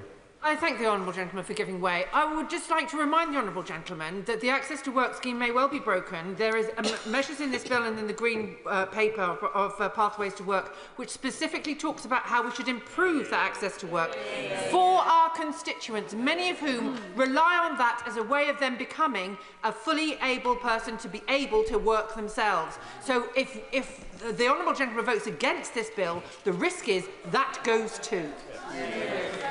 Thank you, and I would thank my honourable colleague for their comment, but I would say the Access to Work system has been here for years and it continues to be broken. It could be easily fixed by the government, but they're choosing not to roll their sleeves up and actually engage with sorting it now, because I've had constituents contact me who've almost lost their jobs because of what is going on here and now. So also we need to see the carers allowance review coming to answer. So there are lots of the jigsaw that needs to be in place before we push forward with these proposals. In conclusion, Mr. Speaker, I would highlight that it is a broken system. We shouldn't be pushing forward with these proposals until we've heard from that Tim's review. We should not be abandoning some of the most vulnerable in our society. Liberal Democrats will be voting with the reasoned amendment. If that is lost, we will vote against the second amendment. But you do not help those who are already broken by breaking a system. Thank you, Mr. Speaker. Chair of the Select Committee, Debbie Abrahams. Thank you so much, Madam Deputy Speaker, and it's a pleasure to follow the gentleman from the member for Totnes and my fellow Select Committee. Torbay, I do apologise, Torbay, and my fellow Select Committee member as well. I absolutely agree with my right honourable friend, the Work and Pension Secretary, about the need and the general recognition, I think, is across this House of the need to reform the social security system. For me, the social security system, like our NHS, should be there for any one of us in our time of need, whether that's as a result of being in low-paid work or not in work at all, protecting us from poverty and destitution, which unfortunately it didn't do in the past under the past government. And similarly, if we become sick or disabled or can no longer work, it should be there for us. I believe that the vast majority of people of working age want to work and do the right thing by their families. And as the Work and Pensions Select Committee heard, there's no evidence to suggest otherwise. We have just completed our Pathways to Work inquiry. The Leader of the Opposition, who I think was the Minister for Equalities under the last government, didn't mention, for example, the Equality and Human Rights Commission inquiry, which was then increased to an investigation for their potential discrimination of disabled people. And that was specifically the Department for Work and Pensions, and that is still outstanding. She didn't mention the United Nations Committee for the Rights of Disabled People investigating the previous government for breaches in the UN CRPD, not once, twice. So it is a little bit rich hearing what the Leader of the Opposition said. For the last 15 years, we have seen a punitive, even a dehumanising social security system where not being able to work has been viewed with suspicion or worse. And that's had devastating consequences. As my friend, the member for York Inner, has mentioned. Central, thank you. Too many people relying on social security support to survive have died through suicide, starvation, and other circumstances exacerbated by their poverty. We know that there have been 10 Prevention of Future Deaths reports since 2010 under the previous administration issued by coroners because of direct causal responsibility of the DWP. We don't even know the full extent of these claimants' deaths or even the harms, but my committee published our Safeguarding Vulnerable Claimants report in May, which defined recommendations to prevent these harms to claimants, and this has been at the forefront of my mind when considering the bill. Here, I want to start by acknowledging some of the real positive measures in the Pathways to Work Green Paper and the Get Britain Working White Paper, which I believe will have a significant and positive impact on people's lives, helping them to get into work. The reform of job centres and the merger with the National Career Service, the right to try and the new regulations just announced, the Trailblazer programme, which will increase the opportunity for people to get closer to the labour market by working with community groups, the voluntary sector, and our health bodies as well. Connect to Work, providing employment support. And very essentially, Keep Britain Working, the independent review that Charlie Mayfield is undertaking and how that will reduce the appalling disability employment gap. Again, not improved on by the government, by the opposition. Still remaining at 28, 29% or thereabouts for the 15 years that they were in power. And the commitment, and this is really important, the commitment to safeguarding, which is one of the key measures within the Green Paper. And of course, there's the other work that the government is undertaking in other departments, increasing NHS capacity to ensure that, for example, the hip or knee replacements or mental health support is available in weeks, as it was when I was an NHS chair under the former Labour government as well. In weeks we were dealing with these things, not the years that people are having to wait now. The Employment's Right Bill, the industrial strategy, and I could go on. However, the bill, as it is currently planned, risks undermining some of these excellent initiatives. I will, thank you. Lady giving way, and I know she's always fair-minded in this chamber and outside. She'll recognise that 2.5, possibly as many as 3 million additional disabled people entered the workforce under the last Conservative government. Does she share my concerns that the bill today could actually undermine the ability of people with disabilities to enter the labour market? I think that's what we've got to make sure doesn't happen. Okay, and there are risks, and I'm being very honest about that. As the evidence that my committee has received as part of our Pathways to Work inquiry, we are an ageing society with worse health than other advanced economies as a result of the austerity policies of the previous government, including the cuts in support to working age people. There's a really good report, 28 reports, so pre-pandemic.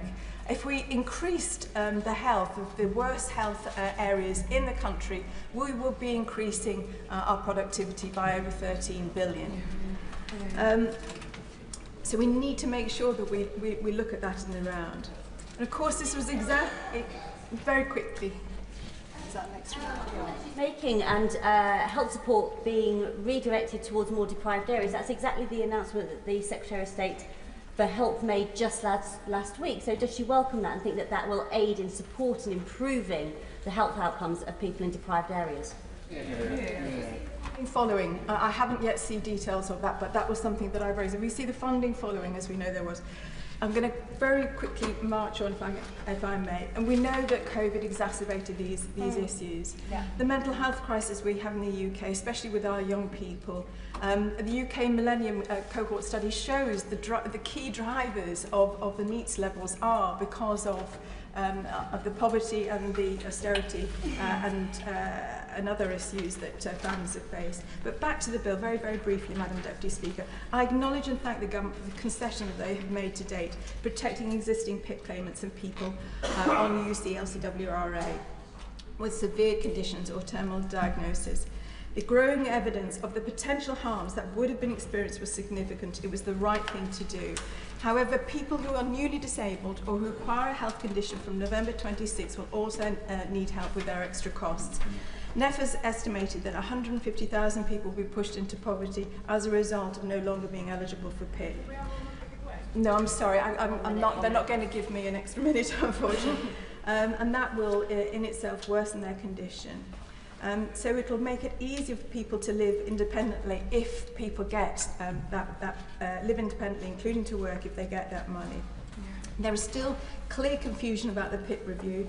Will it be co-produced with disabled people in our organisations? If so, why are we saying that the outcome of that review and the new PIP assessment is predetermined at 4 points? And therein lies the problem. Most of us are aware that the dog's breakfast of this bill is being driven by the need to get 4 points to the OBR to enable it to be scored for the budget. The Bank of England Governor has said we have to stop over-interpreting the OBR's forecast, which, as we know, are fallible. I'm going to march on to the right thing. I urge the government to remove the reference to 4 points in clause 4. There are amendments I think we can do, but the commitment to the co-production, the new PIP assessment on the face of the bill, including the new, and to delay the implementation of the freezing of UC LCWRA. Thank you so much. Stuart Anderson. Thank you, Madam Deputy Speaker. It's a delight to speak in this debate, and I want to speak in this debate from a lived experience. So I just want to put on record that at one stage after I was shot in the military, when I left, I was received a war pension, and after having some of my foot amputated this year, I'm undergoing reassessment for that process.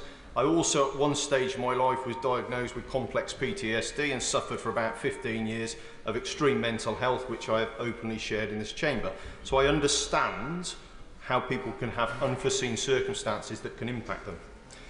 I saw this early from a young age, growing up when my dad died and left my mum and me and my two brothers on our own with literally nothing. We had a roof over our head, and I watched my mum go without food to put food on our table. And I spoke to my mum at the weekend, and the support and the welfare support she had at that time was a lifeline. She couldn't possibly see a way through it if we hadn't have had it. I grew up on free school meals, understanding that the system supported us and allowed us to get through what was a very challenging childhood, but I was brought up in a loving environment. So I've also seen later in life, I lost a business and found that there was a situation where I couldn't put food on my children's table, and had support through what was a challenging time, and did everything I could to work my way out of that and get back on my own 2 feet. But I firmly believe as a Conservative that there should be support for people when they need it, because you never know what you're going to face. And the support should be there at the time when they do require it. What I do believe that welfare is not an option for people to take where they don't want to work. And I've seen it many times of multi-generational unemployment where families create benefits. It's a career. They grow up having seen many years of people in welfare, and they do everything they can to stay. I've seen it on my surgeries where they come and say, I can normally cheat the system, but I'm struggling here. I've had people openly admit that. That isn't everybody. As I said, the system needs to be there for people that do need it. But at the moment, there is a lot of people that don't need it, in my firm view. It should always provide an incentive for people to return to work where it is possible. I understand there will be some people that will never be able to be in a situation of work, and we should support them there. And the government figures this year in April stated that 46.5 billion in 2019-2020 was the total cost of health-related benefits, which has risen to 75 billion in this year just gone, and is expected to rise to 97.7 billion by 29-30. On this trajectory, that will have doubled in almost a decade. And the OBR predicts that the government's welfare reforms will still increase costs by 5.3%, while we've got a 1.6% GDP expected growth. So I know the Secretary of State agrees that welfare needs reforming, because on the 19th of July she sent a Dear Colleague letter explaining a system that they believe was right. We then received one on the 26th of June saying the system's different and the system's changed. In the space of a week, if the Secretary of State has had to change her mind to her approach, how can we believe that that system and the one putting forward now is right? I don't believe that. And it's not a serious attempt at reforming welfare. And I'll back that comment up. So we've talked about the social security system. So the government forecast this current year, 25 to 26, of social security system cost is £316 billion. Today we are discussing something that doesn't do 1%, or it's about 1% reform to that cost. That is not reform. That is tinkering around the edges, and I know we'll hear many different on the debate today. Yes, I will. Very grateful, my friend, for giving way. Would you agree with me that given the rather botched nature which the government have dealt with this, and the U-turn which is proving to be unsatisfactory, given the scale of the changes which need to be made, the government will just move away from any meaningful reform, deeming it to be too difficult or too hot to handle? That does no service to those who are in receipt of benefits, and certainly no benefit to taxpayers. I think the honourable gentleman is right in that. The government have a huge majority, and they have a chance to reform welfare. And if they don't take it at this moment, it will not get reformed. And I believe pausing this would probably get support of many people across the House, going back, looking at an assessment process that can actually look at who requires it and who doesn't, plan that system out before then looking at implementing this, to do a multi-staged approach. And I do respect the Minister and looking forward to the Timms review, but we might as well make you the chair of the Select Committee as well. It's like marking your own homework on this. And we need to have a fair approach to take that forward, and this system isn't the one that's doing it. And I believe in welfare, and I'm proud that we have welfare and have been the receipt of good welfare system, that we have welfare to support the people that need it. It must be affordable, it must be sustainable, and where possible should put people back into work. And I don't believe any of these changes are going to do that, and I believe, hand on heart, if every member looks at this, a 1% change to the whole of the welfare system, or the whole of the social security system, is not reform, and nobody can ever say it is. It's tinkering around the edges and a missed opportunity. Thank you. Emma Lewell. Thank you very much, Madam Deputy Speaker. And I'd like to start by thanking my honourable friend from York Central for her diligent and careful work over recent months. I am sad that we've ended up here, because no matter what, regardless of concessions, a vote for this bill today is a vote to plunge 150,000 people into poverty and to tighten eligibility criteria for those who need support the most. Some of us have been here before. In 2015, when the Tories pushed through their welfare and work reform bill, I, along with other colleagues, was persuaded to vote for it on the promise we could change it in committee. It didn't change, and although we voted it down at third reading, the damage was done. Because outside of this place, the nuances of stages of a bill are completely lost. The result was that the savings predicted never materialised. Employment levels did not increase. Instead, there was an increase in poverty, an increase in suicides, a strain on the NHS and other public services, and in the long run, higher welfare spending and reduced growth. Of course I'll give way. For giving way. She's making an incredibly powerful case, and one of the reasons why none of us should take any lectures from the benches opposite, because she and I were here when the bedroom tax was introduced. We can have many moral arguments about welfare reform, but if you look at the bedroom tax and how little it actually saved in the end, it shows you that actually this way forward isn't the way that we help people into work and ultimately cut our welfare bill. Thank my honourable friend for that intervention. I remember well the UN rapporteur who said that the benches opposite were engaged in cruelty towards people in this country who needed help the most. But what I cannot fathom today is that a Labour government is not putting in support first and letting that support embed. This is what will reduce the welfare bill and increase employment levels. The impact of any cuts would then not be as drastic. The starting point should never be cuts before proper support. The review being led by my right honourable friend, the Minister for Disabilities, who I have a lot of respect for, is starting to look a little bit predetermined as the change in criteria happens at the same time as the review concludes. It remains unclear how existing claimants with fluctuating conditions are going to be assessed and the impact that these changes will have on carers' allowances. But what we do know is that DLA claimants and those on other legacy benefits will be assessed under the new criteria, putting almost 800,000 disabled children at risk of losing support. The North East region has the highest number of disabled people in England, and the number of people searching for work outpaces the number of available jobs. How on earth will cutting the universal credit health element incentivise those people to go out and find a job that doesn't even exist? And since PIP is an in-work benefit, restricting the very support that can keep people in work will only help to increase unemployment levels.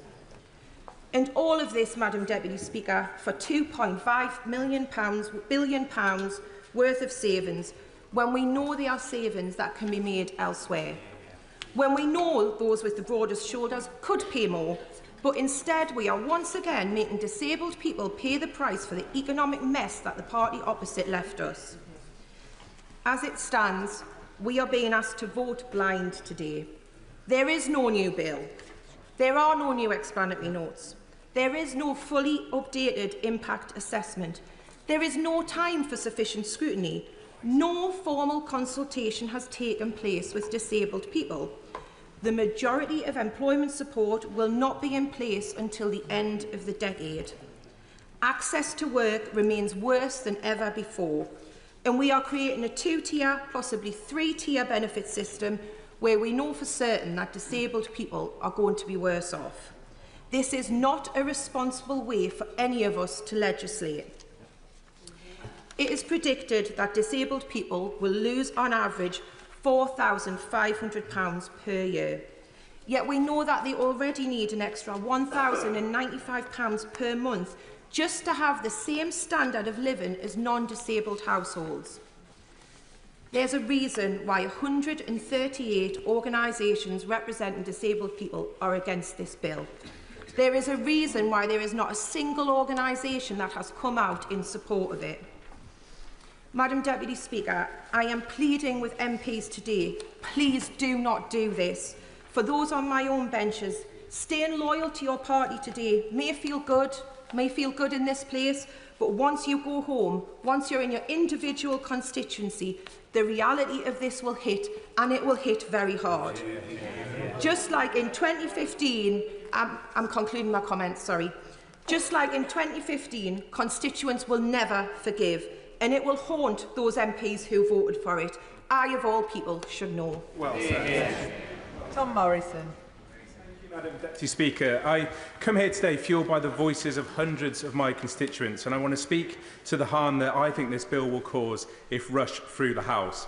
How a society treats its most vulnerable members is a real reflection of its progression and intent. And despite recent U-turns and last-minute changes, people, including children, will be pushed into poverty because of this bill. Will the honourable member give way? Please. Thank you. Does the honourable member agree with me that changing life-critical benefits in a rush, gambling with people's futures without evidence, and only listening when your backbenchers rebel is simply not how governments govern at their best?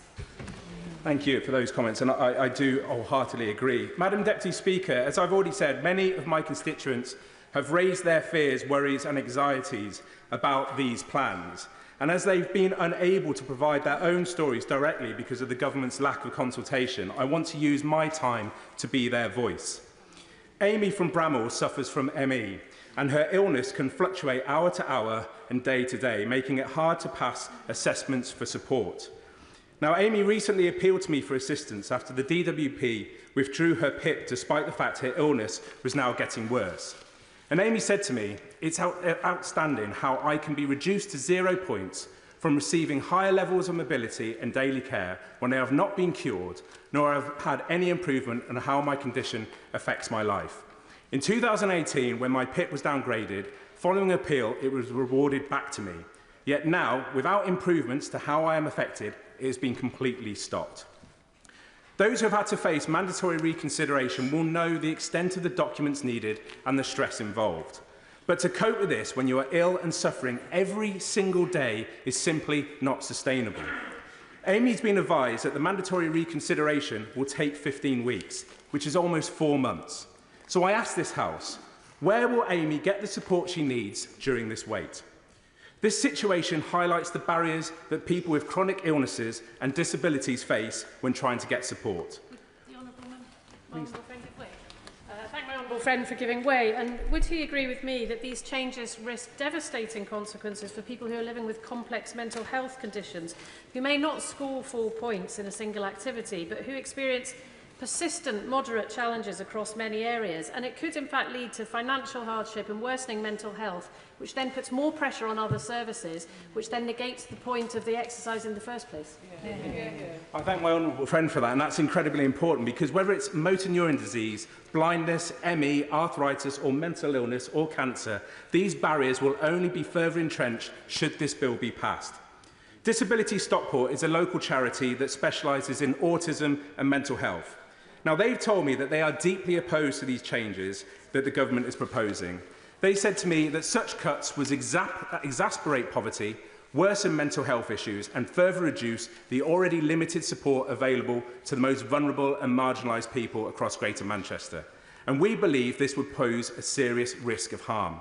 And whilst Disability Stockport welcome the government's investment into employment support, they are clear that much more is needed because of people like Joan. Now, Joan lives in Cheadle-Hulme and worked in financial services before falling very ill. She explained to me that the persistent and defeating barriers that disabled and ill people face when trying to secure employment. She faces 6-month waiting lists for an assessment to access to work. How can this government expect more disabled people to work if they have to wait 6 months just for an assessment? Joan told me that it's a degrading process when you are having to work without adjustments. She has to push herself through pain and fatigue because during her probationary period, she does not receive sick leave. So if Joan moves jobs, she would have to start over again, despite there being a registered record of her needs adjustments. And this is just one example of the lack of full and effective investment into supporting disabled people and chronically ill people into work. The Greater Manchester Coalition of Disabled People told me they are concerned for those using PIP to pay rent and bills. The Coalition also expressed that this rushed legislation doesn't truly apply more pressure or give more support to employers to make accommodations for disabled people. Instead, the bill will protect the status quo and that the onus to get support will be on the individual and not the employer. They asked what will happen to the 16 to 22-year-olds who no longer get disability living allowance and don't qualify for PIP. These young people will fall through the cracks and be pushed into poverty. Madam Deputy Speaker, by bringing forward this bill, which could amount to the biggest cut to sickness and disability benefits in a generation, it's clear there is no sense to the real-life impact it is having on hundreds of people in my constituency and the hundreds of thousands of people across constituency represented by people in this House. I thank the Honourable Gentleman for giving way. Can he confirm to what extent he thinks the cut is? Because my understanding is spending is still going to increase. And can he confirm if the cut, as he sees it, is even bigger than the cut that his party forced on the poorest in this country when in coalition? Thank you. I thank for the comments, and these are the voices of my constituents which I am put here to represent. And we can talk about the coalition all you want. We could talk about the coalition all they want. But what we're doing is talking about the here and now. And what we will be judged, this House, members of this House will be judged on what lobby they vote through later today. Because it's ironic that the government introduced a child poverty task force, and yet through this bill is actively undermining the work towards alleviating child poverty. Child Poverty Action estimates that because of this bill, the following so-called mitigations from the government, 54,000 children will be forced into poverty. This is the equivalent of 1,800 full classrooms. Madam Deputy Speaker, disabled people and all benefit claimants should be thoroughly consulted before legislation is rushed through. And if the government will not listen to the voices of my constituents and the constituents of other members in this House, then maybe they will listen to the voices of respected charities like Child Poverty Action Group, Citizens Advice, the Trussell Trust, Mind. They are all urging the government to change course. This bill will likely reduce support millions of disabled people, pushing at least 150,000 people into poverty. Food bank use will undoubtedly soar. Worklessness will grow, and the government will ironically be adding even more to the unemployment figures it's so desperate to keep down. The charities rightly warn that even despite the last-minute changes the government has hurriedly to introduce, the impact on adult social care services, NHS services, housing and homeless support, the justice system and advice services will be catastrophically stretched, and with many organisations facing breaking point. Madam Deputy Speaker, this government knows there are multiple ways to ease the country's finances, but it's making a very deliberate choice to penalise a group of people who have neither the strength nor time to fight it. It is absolutely shameful. Unless the government scraps the two-child limit and benefit cap, child poverty will be higher at the end of this Parliament than at the start. Is that really the legacy that this Labour government wants to leave? And finally, Mr. Speaker, I urge this government, I'm coming to my marks, I urge this government to think of the stories of Amy and Joan and reflect on the very real and personal impact that these changes will have on them and millions that share their story. The government must change course without delay. I am sure I speak for many in this chamber when I say that we came into politics to fight for the most marginalised and vulnerable in our communities. And if this bill passes, we will have all let them down. Dan Carden. Thank you, Madam Deputy Speaker. I am grateful to have just a couple of minutes to give my comments today. I have been frustrated that ministers have continued to say that this bill is rooted in fairness. Its origins came about, as far as my recollection goes, as a £5 billion cut from Treasury, and I think that has marred the whole situation moving forward. And the political mess that it has unleashed, I think, is the result of a lack of a clear purpose. I'm incredibly proud of the work I've done and the campaigns I've been part of with disabled charities, and I'm just sorry that they feel excluded from the process up until this point. But I am glad that the Secretary of State has made commitments to work with those charities going forwards. We say we want to win the support of working class communities, and yet the people I represent in the most deprived communities in our country don't yet think our government is on their side. They felt the winter fuel cut was an attack on them, and they think taking money off physically disabled people who can't wash themselves is plainly wrong. I want welfare reform. I want the dignity and pride of work for as many of my constituents as possible.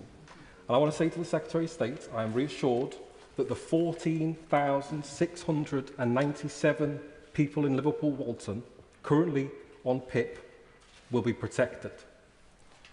That the government will scrap reassessments for those with the most severe conditions, and that it has committed to spending £1 billion a year on health skills and work support.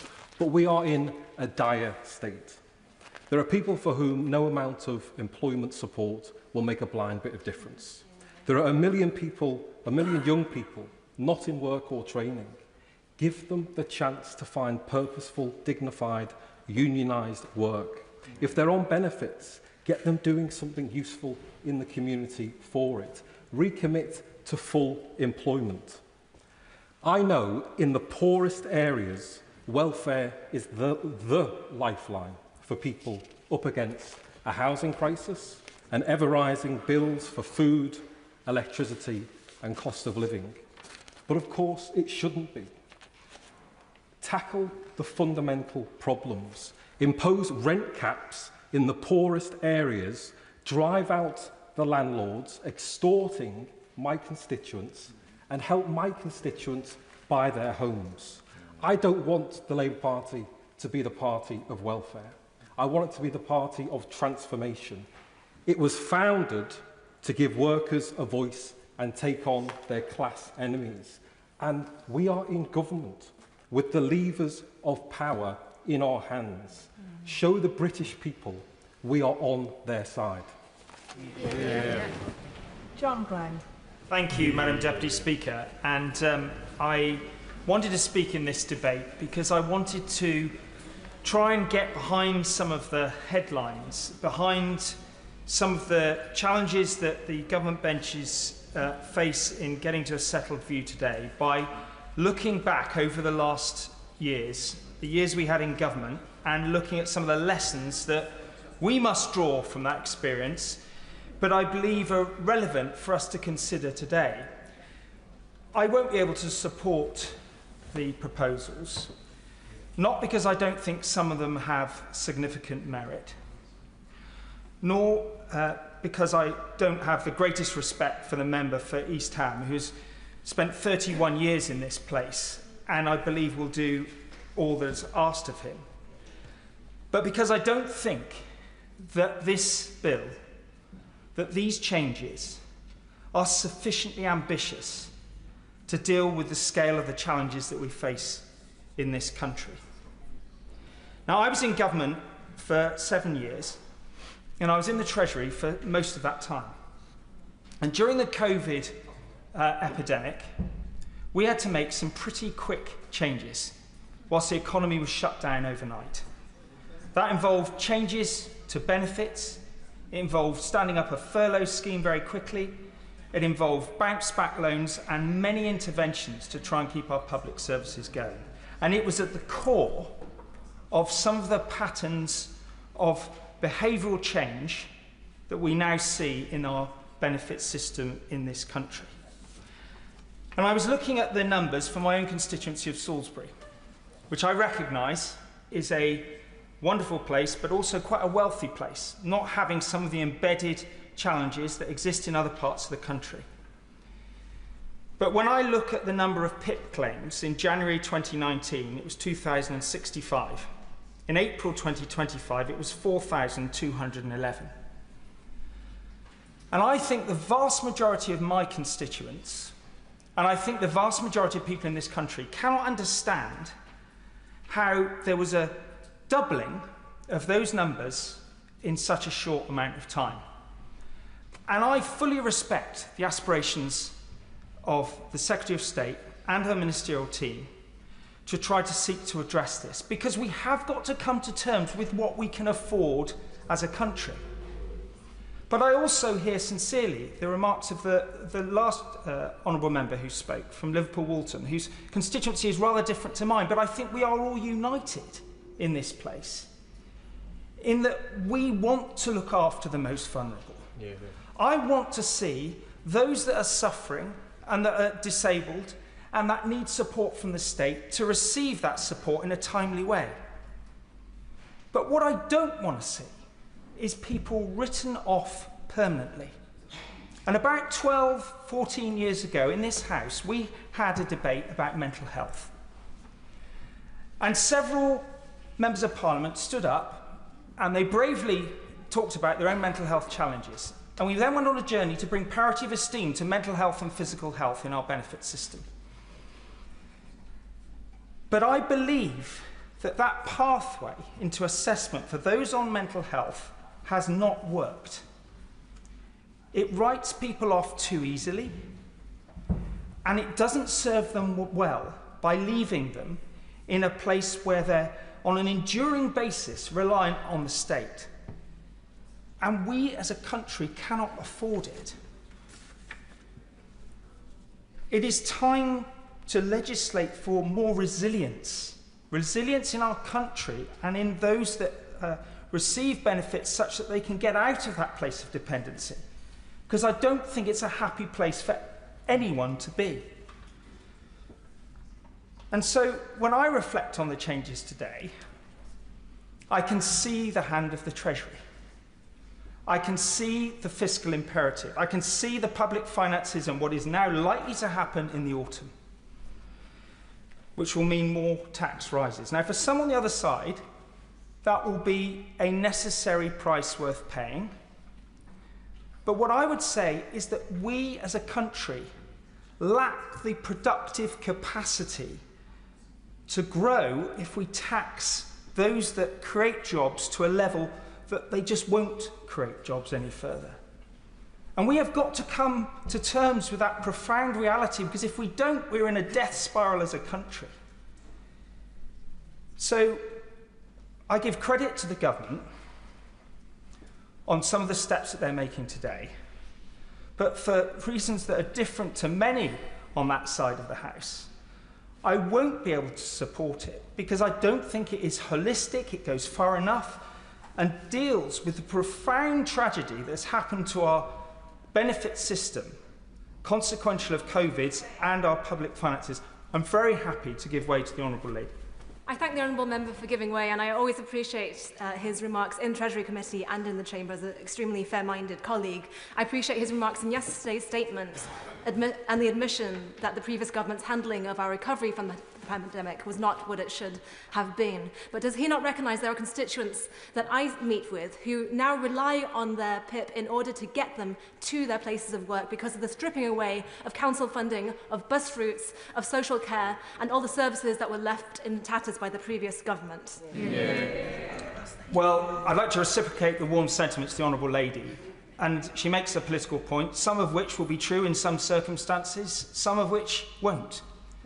But my point today to everyone in this House is, let's be real, let's be honest, and let's be true about the trajectory of growth in welfare spending in this country, and be honest about what we can afford when we face a transformed landscape of threats to this country, calls for more spending on defence. We have to address our priorities, but also recognise that the most vulnerable need continued support. But the system we have brings too many into dependency on the state, and that is not right. Rebecca Long-Bailey. Thank you. Madam Deputy Speaker.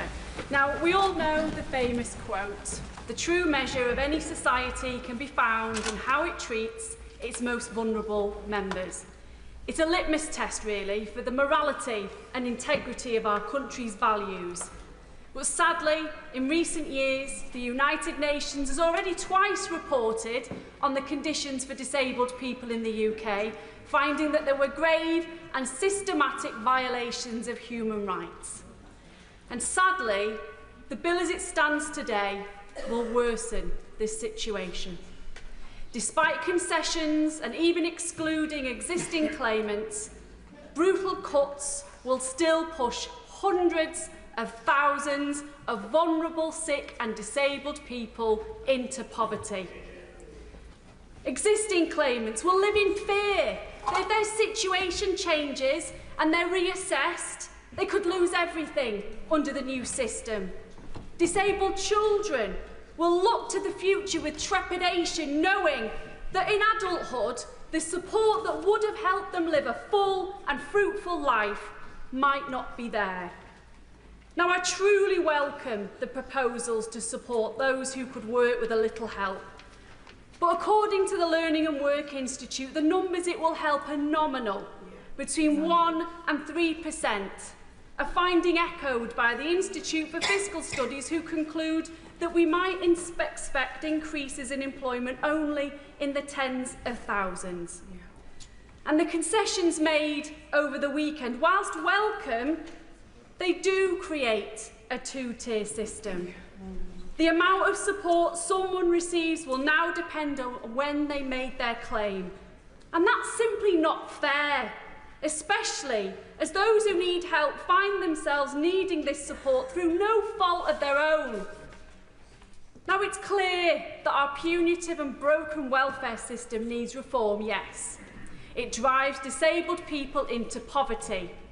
But proper consultation should have taken place with those most directly affected to build a system that truly nurtures.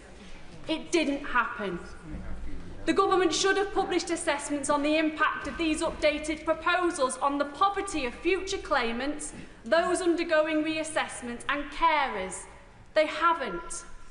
The government should have assessed the knock-on impact on local authorities, the NHS, the charity sector and the scope for non-payment of household debts as people pushed into poverty desperately seek help elsewhere. They haven't. So we're being asked to vote on a bill today to rush it through without consultation nor knowing the full picture, and that can't be right. And if this is about cost, whilst I recognise the financial challenges facing the government, challenges that are a direct result of 14 years of mismanagement and underinvestment by the previous government, the sad thing is that there are alternatives. Introduce higher taxes on extreme wealth. End the stealth subsidies for banks. Tax gambling fairly and properly. The list of alternatives is endless, because every single disability organisation is against this brutal bill. And if we ignore them, if we say that it's okay to treat one group of people as lesser than another, if we say it's okay to neglect the vulnerable, undermine their rights, dignity and push them into poverty, then honestly, what does that say about the true measure of our society? So I'd say to my front bench colleagues, please, pull back from the brink now before it's too late and withdraw this bill. Ian Sollum. Thank you, Madam Deputy Speaker. Terrified, anxious, angry. These are the words that Citizens Advice Rural Cambridgeshire tell me they've heard most since these changes were proposed. I recently hosted an emergency forum in St Neots that brought together those on the front line, food banks, advice bureaus, charities and social organisations, to discuss the impact of these changes. Every organisation said the same. The government's proposals, as they stood, should not go ahead. That the government reached the same conclusion just yesterday does nothing to reassure that they know what they are doing. Last-minute changes may protect existing claimants, but they will be creating a fundamentally unjust two-tier system. Now, as my Liberal Democrat colleagues have said, we understand that the system needs reform. We understand the concern about how high the welfare bill is currently. But we also understand disabled people and their carers, which is a claim the government cannot possibly make for themselves when it has yet to meaningfully consult those whose lives will be so significantly altered by its proposed changes. Now, the figures that many have mentioned do help us see the scale, but they don't tell the stories of the millions of real people whose lives will be changed by these reforms. Let me share the story, if I may, of a 23-year-old autistic man on the Switch Now learning programme based in my constituency. Through EHCP funding, he receives a full-time education and would be supported to progress into employment by next summer. Switch Now have a brilliant record of success, and I would welcome the opportunity to talk to the Secretary of State more about their work. However, his PIP was unexpectedly cut a few months ago, with little notice, from around £100 a week to just £20. And just with that reduction, he cannot afford to feed himself through the week, let alone afford the transport to his programme every day, or pay for the care he needs elsewhere. He and many more people like him are doing exactly what the government claims it wants them to do, working hard, completing training, and looking to the future where they can join the workforce with that support. They need that help. And hundreds of thousands like him will still face these barriers even under yesterday's changes. A 23-year-old autistic person applying next year will be treated differently from one applying today, not because their needs differ, but because of political timing. And if the government now accepts that changes are necessary, then why are we voting before the Timms review concludes? Why implement a 4-point threshold on criteria that the government admits needs reviewing? The government's approach exposes a lack of compassion. How will it encourage the back-to-work culture that I know the Secretary of State does want? Madam Deputy Speaker, every person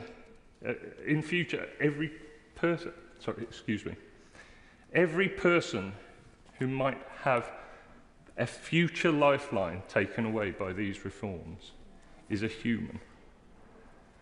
But it's difficult to see that the government is treating them that way.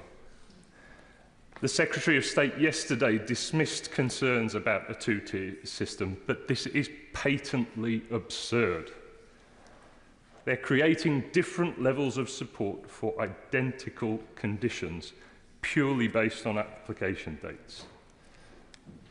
And disabled people should not be shouldering the burden of fixing our public finances. They and disability groups that represent them must be meaningfully consulted on any changes that will affect them. So I will be voting against these changes, and I would urge anyone who cares about disabled people and fundamental fairness to do the same. Dame Meg Hillier. Thank you, Madam Deputy Speaker. Madam Deputy Speaker, it's often been reported this week that it's the first anniversary of a Labour government, and wasn't I waiting for that for a very long time? But it's also the 10th anniversary that I've had the privilege of chairing the 2 select committees in this House, looking at the detail at public spending, and in the last year at the Treasury. So I cannot stand here, Madam Deputy Speaker, and claim I did not know that it was going to be a very difficult financial situation that this Labour government would inherit. And while this isn't just about money and should not just be about money, it is a tragedy that too many young people in particular are being pushed into disability benefits. It's a sign of what we would call on the Public Accounts Committee cost shunting. Failures in other parts of the public sector where money had been taken away and they were pushed into another area where they could claim the money. And those people are being written off too often, and I have too many in my constituency. And I can see the face of one mother who came to my surgery distraught that her two young boys, her young sons, young adults, are in a terrible state and haven't ever been able to work, yet they're only in their, the oldest is only in their early 20s. But Madam Deputy Speaker, a week is a long time in politics, as has also famously been said. And a week ago, this bill would have meant that over 300,000 people currently receiving personal independence payments were fearful that they would lose that through reassessment. But since then, and I pay tribute to many honourable friends in this House, in particular to many of my honourable friends chairing select committees, and the government that embraced the discussions we had in good faith, the government has agreed to protect those existing PIP claimants, to make sure that those people are not fearful that they will lose their money and that they can relax and know that they can be secure in their future. The government has also ensured that those receiving UC and the health top-up are also protected in real terms. And I pay particular tribute to my colleague, the chair of the DWP Select Committee, the member for Alderman Saddleworth, for that proposal. And I'll give way. I thank my right honourable friend for giving way, and throughout this process I have focused primarily on the impact of these changes on people with severe disabilities who are unable to work. The bill originally would have made these people worse off, which was unacceptable to me, but the government's changes now ensure that the income of these people will be genuinely protected in real terms. Does she agree with me that this is a vitally important change? Madam Deputy Speaker, I completely agree, and that was really one of the biggest concerns I had about this bill, and that's why so many honourable members stood up and said we don't want this to go ahead in these terms, and the government listened. The government is also bringing forward important employment support, and I think there's a huge opportunity there for our local councils and others who provide this, not just the DWP, those charities that specialise in working with people. And I have an example of DWP staff in Hackney who have worked with a woman who, at the age of 49, a victim of domestic violence, found herself homeless, helped her into a flat, worked, parent of 3. She had never worked from the age of 16. They found her work. After a few weeks, she came back and said, I like this 10 hours work a week, I want more. So intensively done, this can work. It takes time, and it will, and that's one of the reasons we needed to protect current PIP claimants. And the co-production of the Timms review is a groundbreaking change. If the DWP adopts this, does it well, and makes it the blueprint for the future, this puts disabled people in the driving seat about how benefits are shaped, not just now, but into the future. It's long overdue, and it is one of the biggest changes that came out of discussions in the recent week. We all know that work is a noble endeavour, and I won't repeat what others have said about that, but it's good for people. We need to know, people want to work. I have so many disabled people in my constituency, and we know up and down the country, not supported into work. So whether they're receiving PIP or if they got well enough to get into work and didn't need the PIP, either way, the dignity of work should be open to all, and too many of them are excluded from the workplace. So that work support is critical to them too. I really welcome the work of the Mayfield Review, and I had an opportunity at a round table last week to meet employers and people putting people into work who were very praising of the early findings of the Mayfield Review. One of the people there had been involved in it, and it's good, demonstrably good value for employers to support people to stay in work. They keep that experience and that knowledge. I welcome as well the right to try and all of the other tailored support that's in this bill. We need to reform the welfare system because it's letting too many people down. Too many people moulder on benefits and never have the chance of getting off. I'm very grateful to my right honourable friend, and I pay tribute to her for the work that she has put in to the changes that we already have in this bill.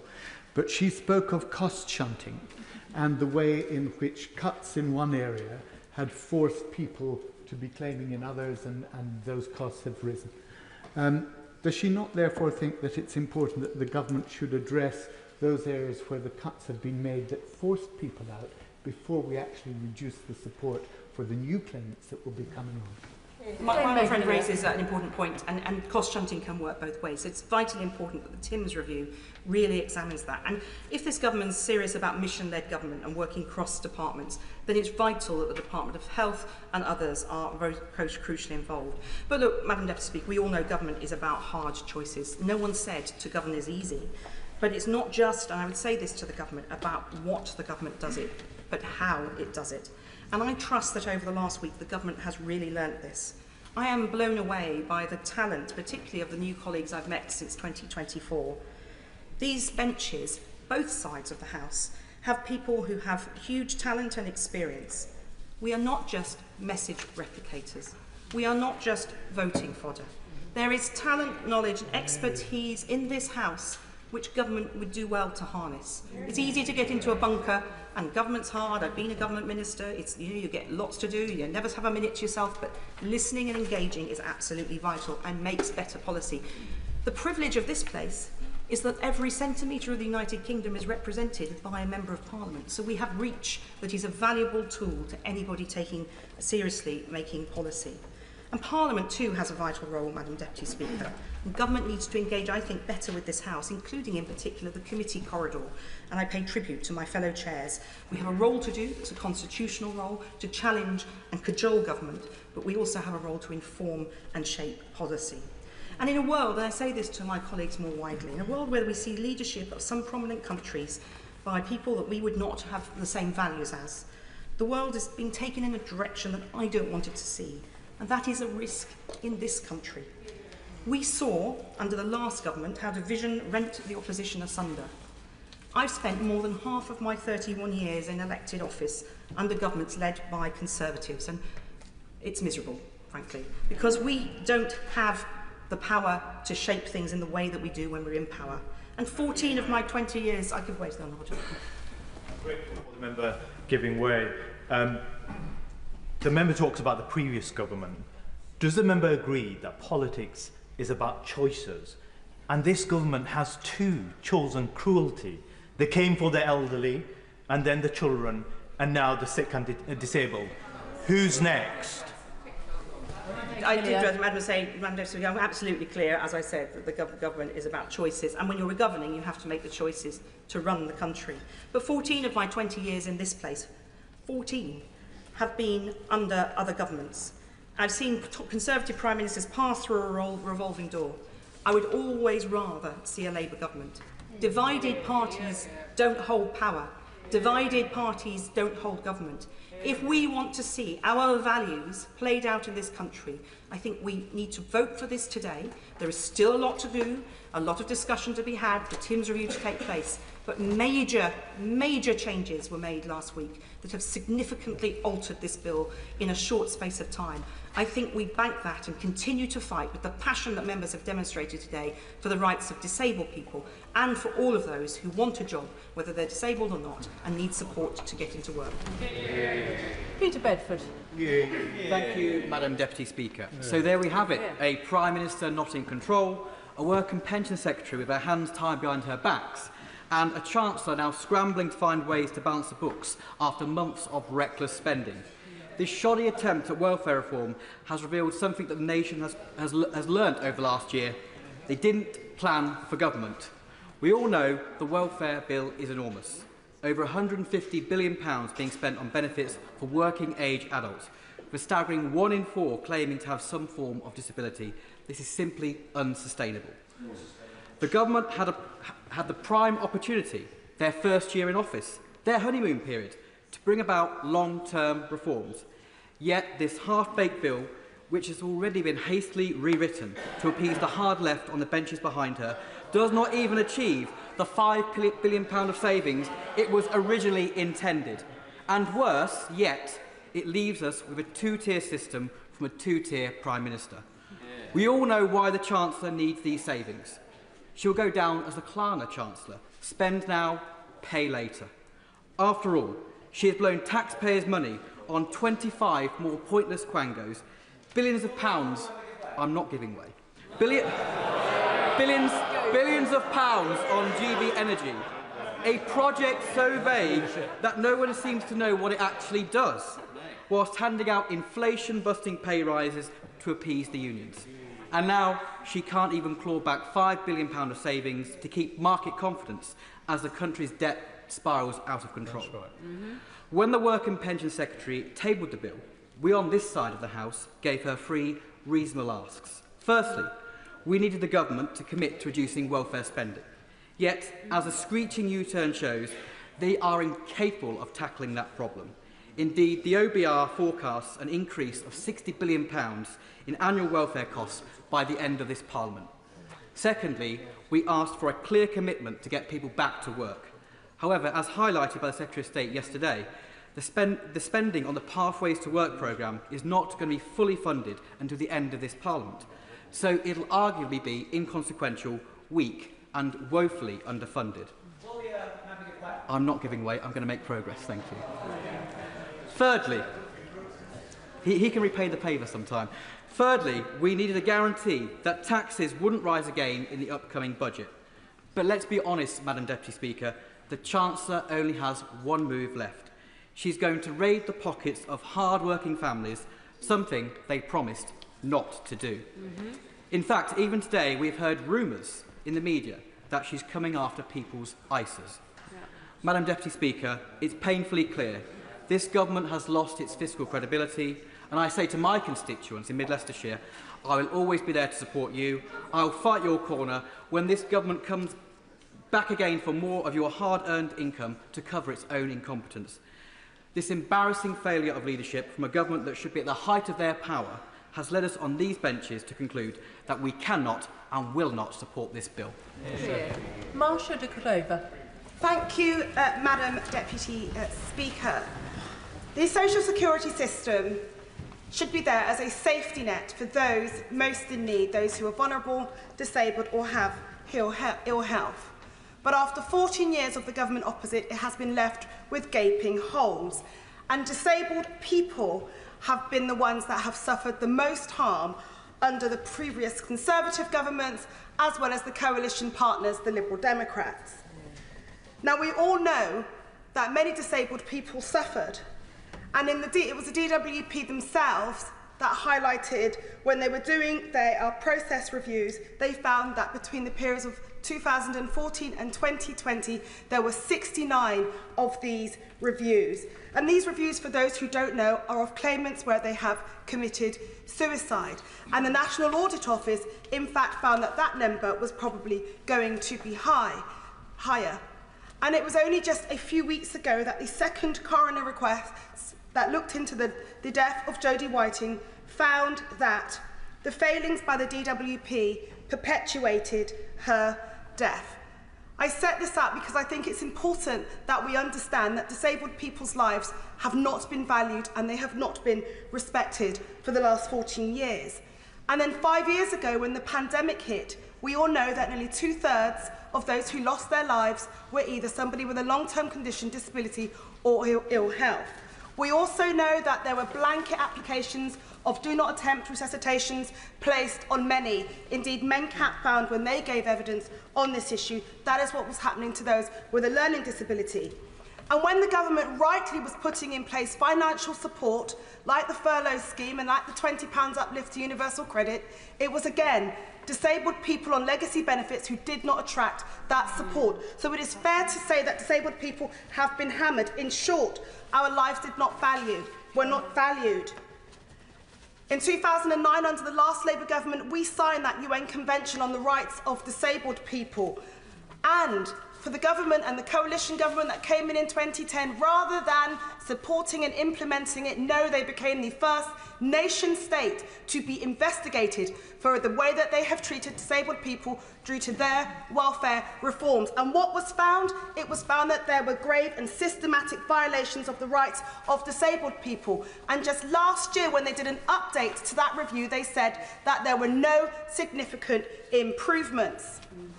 That was the record of the last Conservative government, so we can take no lessons from them. Universal credit and personal independence payments are there as an income replacement benefit when we talk about UC and personal independence payment. It is not an out-of-work benefit. People need to understand that. It is an extra cost benefit. It's there to help those that have a disability and need that additional support. But I say to this bill, as I come to the bill, that it does still include billions of pounds worth of cuts, and this will have a significant and negative impact on tens of thousands of disabled people. We know that, and we know that it will potentially create a two-tier system, indeed a possible three-tier system. It is not me that is saying that, it is the experts, the many organisations that have been providing us with briefings, being here and providing briefings for members from across this House. By imposing that 4-point descriptor will mean that many will not be able to get support. Somebody like myself who has sight loss, if they then lose their sight in 2 years' time, they potentially wouldn't get the support that is needed. That is unfair and it is unjust. It is vital that this government waits for the OBR's analysis on this. Indeed, these proposals were not done in consultation with disabled people. Indeed, they weren't done in consultation with us as members of Parliament. And indeed, your own impact assessment will show that up to 150,000 people will be affected by these changes. And other analysis by NEF and many others show that that will actually be more. So I want to urge the government, please, I absolutely 100% respect my right honourable friend, the Minister for Social Security and Disability. Let's have his review. Let us all feed into that review. Let that review be co-produced with disabled people. Let us wait for Sir Charlie Mayfield's findings from his Get Britain Working work. I've met with Charlie Mayfield. I'm excited by the work that he is doing. I welcome some of the other proposals by the government in its Pathways Green Paper on the right to try, because that is so important, because I strongly believe that disabled people who want to work should be given the support that they need. But we all know that there are far too many challenges in this space. I stand here as somebody who is living with a disability. I stand here as somebody who has served as the Shadow Minister for Disabled People many years. I know the lived experience of them. It is vital that they are at the centre of all of these reforms. We cannot rush through these plans and these changes because they will lead to a negative impact. We do not want to see this Labour government, this progressive Labour government that wants to bring about change, break down barriers and create opportunities for people, end up leaving disabled people worse off. Kirsty Blackman. Very much, Madam Deputy Speaker. Too much of what we've discussed today has not centred disabled people. It has not centred the bill itself. It has not centred the actual changes that we're being asked to vote on today. We are being asked to vote on the Universal Credit and Personal Independence Payment Bill. We are being asked to vote on the second reading of it. We've had some reassurances from the government. The government has made some announcements yesterday, and even if we take those into account, the principles of this bill are wrong. This is the wrong bill at the wrong time that is going to attack people and make their lives worse. This is cutting money from disabled people. This is driven entirely by the need to make cuts. This is not driven by the need to make the welfare system better. If, for example, the issue is that the PIP numbers are spiralling out of control, maybe the government could concede that perhaps there are more disabled people than there were before. Perhaps there are more people that need additional support. I mean, I would say that the numbers of people on the state pension increases at larger than the size of Leicester every year. Perhaps that's because there are more older people than there were in the previous year. Perhaps it's because more people are struggling to make change, to live their lives. Perhaps it's because, as Scope said, £1,095 a month is the additional cost of living with a disability. If this is a Labour government that is on the left, if this is a Labour government that cares about making people's lives better, if their principles are of the party that created the welfare state, that created the social security safety net, why are they now choosing to dismantle it? Why are they now choosing to go for disabled people with these savings, when actually there's lots and lots of other things. There's lots of other ways they could make savings. They could scrap their self-imposed fiscal rules. They could choose to have a more progressive taxation system.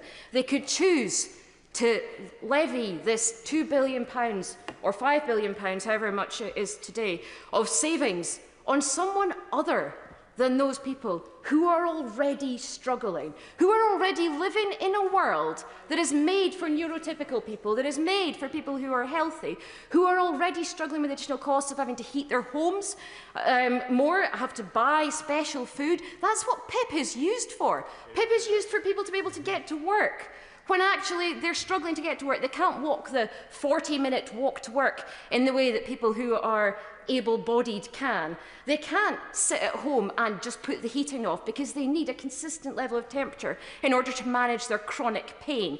This is taking money away from those people in the future who have exactly the same conditions as those people who are eligible now, and it's purely on the basis of cost. This is absolutely not about reforming the welfare system. Yesterday, the Minister stood up to me and answered me. The Secretary of State said, "I do not expect the honourable member to have read every line of our manifesto, but reforming the benefit system was in it." It wasn't. It wasn't. Reforming the benefit system was not in the Labour manifesto. It said review universal credit. It said look at employment support. It did not say reform the benefit system. The government is going to have a hell of a time when they get this through to the Lords, because the Lords are going to know that this was not in the Labour Party's manifesto. And if you were going to reform the welfare system, what you would do is you would look at the issues that there are, as the Timms review is looking at. But to be fair, I've not got a huge amount of trust in the Timms review, given that the Minister said to me the day before Pathways to Work was published that she will, talking to me, she will be reassured and she will welcome the proposals in Pathways to Work. Welcome the fact that you've got to get 4 points in one of the components of personal independence payment in order to be eligible. The Minister honestly thought that I would welcome that on behalf of disabled people up and down the United Kingdom, that I would welcome that people would have their payments taken away that they live on. They use this money in order to be able to live. And as I said, this is the UK government that's supposed to be a Labour government making these changes. To talk about a couple of the very specific matters that there are in the bill. Number one, the issues that there are in Pathways to Work in relation to age discrimination continue to apply. They have not been fixed. There is nothing in this fudge of a compromise that changes that. There is nothing that says that, being disabled, if you're a disabled person and you're under 22, you may have exactly the same additional cost for a disabled person who is aged 25.